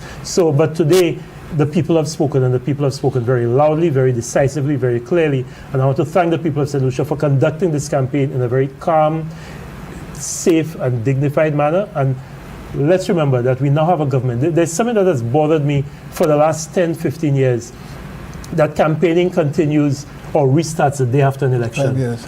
Every 5 years. And it used to be just in the talk shows, but now it's on social media. Let's dial it down. Let's tone it down. The people have spoken. Let's all work together. We are now a country of 175 or 185, depending on what census results. You look at 1,000 people. Let's all work together to move this country forward. We are a tremendous country. There is so much that we can do. There's so much potential that we have. Our young people, those who've already blazed the trail, we have to look to them. Our community leaders. Let's all work together to get this country forward, so that we can, in 5 years' time, not be speaking about the next election, but speaking about how much progress we've made building on the last 5 years. So I'm really looking forward with great excitement to the next 5 years, and to see the evolution, the continued evolution of this country that I love so much. I only have one passport, a St. Lucian passport, and I will always cherish the fact that I was born St. Lucian, and I'm a proud St. Lucian. CARICOM passport. I don't have it's a CARICOM St. Lucian passport. Yeah, well, it's very unusual for us to see an incumbent government, having won a previous election, actually substantially increase. Having won a supermajority, increase on a supermajority. Increase on a supermajority. That is an aberration in the electoral history of St. Lucia. And it is very clear that this government has a strong mandate. It can do things in terms of more constitutional reforms that can take place. I personally think that we have to ensure that in our population we increase our healthy health spans. I think this is going to be very important. The government has many projects that are underway that it has to sustain and continue, and take on the challenge of new ones, like a new airport and all of that. And of course, they have shown us that we can respect ourselves and be proud of ourselves as a predominantly black people, and do well nonetheless, So I think these are things that they need to take forward and double down on. Nice. And I think they can continue to be successful. Thanks, Edwin. And as you said, Philip J. Pierre approving and heralding his troops, really leading them to that victory, not just electoral victory, but the confidence of St. Lucians. And some persons would say reasons to be proud of St. Lucia, having assessed what the two parties were coming through and making that decision in the end. Philip J. Pierre, we must say, Jimmy must claim it, our geography teacher in Form 1, remember? Not just that, somebody I've known from the time I'm a little boy, by coming to my neighbors and, to see the evolution, to see the growth, to see the confidence of Philip J. Pierre. What's his catchphrase? Amazing. Now? I want to end on this word. I am a mystery. I am a mystery. You cannot read me. I am a mystery. They cannot read me. That was so telling to me in that campaign. I'm a mystery. They cannot read me. That says so much. I don't know. You could quote all you want. That is my quote from the campaign. I am a mystery. They cannot read me. And they certainly didn't read that 16-1. Philip Joseph Pierre. And as hats off to you, sir. A lot to analyze the thing, the comparison. Interesting, our Labour Party, as I end the analysis to continue, Labour Party moved from winning 16-1, Jimmy, to having to have accelerated calling of elections 4 years later, as George Odom said in his Bell-Elesh budget. Interesting, 16-1, had to call elections a year early, 4 years later, and winning 14-3. And from 14-3, almost a 15-2, going to lose the elections. That was the Labour Party. Under Philip Pierre, now we're seeing the 15-2 and then 16-1. It's been a pleasure. The team at the GIS NTN, headed by Bernard St. Thomas, Fontenelle, Geraldine and the team, Roger and company, really fantastic working with them. They really put it together well. The electoral office, do it through to them now, or the team is ready to retire after so much hard work over the last few days, but the public are really thirsty for the constant result update. Thank you, NTN. Thank you to the public who followed the broadcast by the thousands everywhere, right, sir? And it's been a pleasure. The NTN will decide whether at some point we do a part 2 of this program. It will be necessary. It will be necessary. The pleasure was ours, and have a good night. Be safe. The campaigning continues. Which motorcade you going to, Rhyme? You're going to observe, sorry. Thank you and good night. Be safe, everyone. Merci, bonsoir. Bonsoir tout le monde. Bonsoir.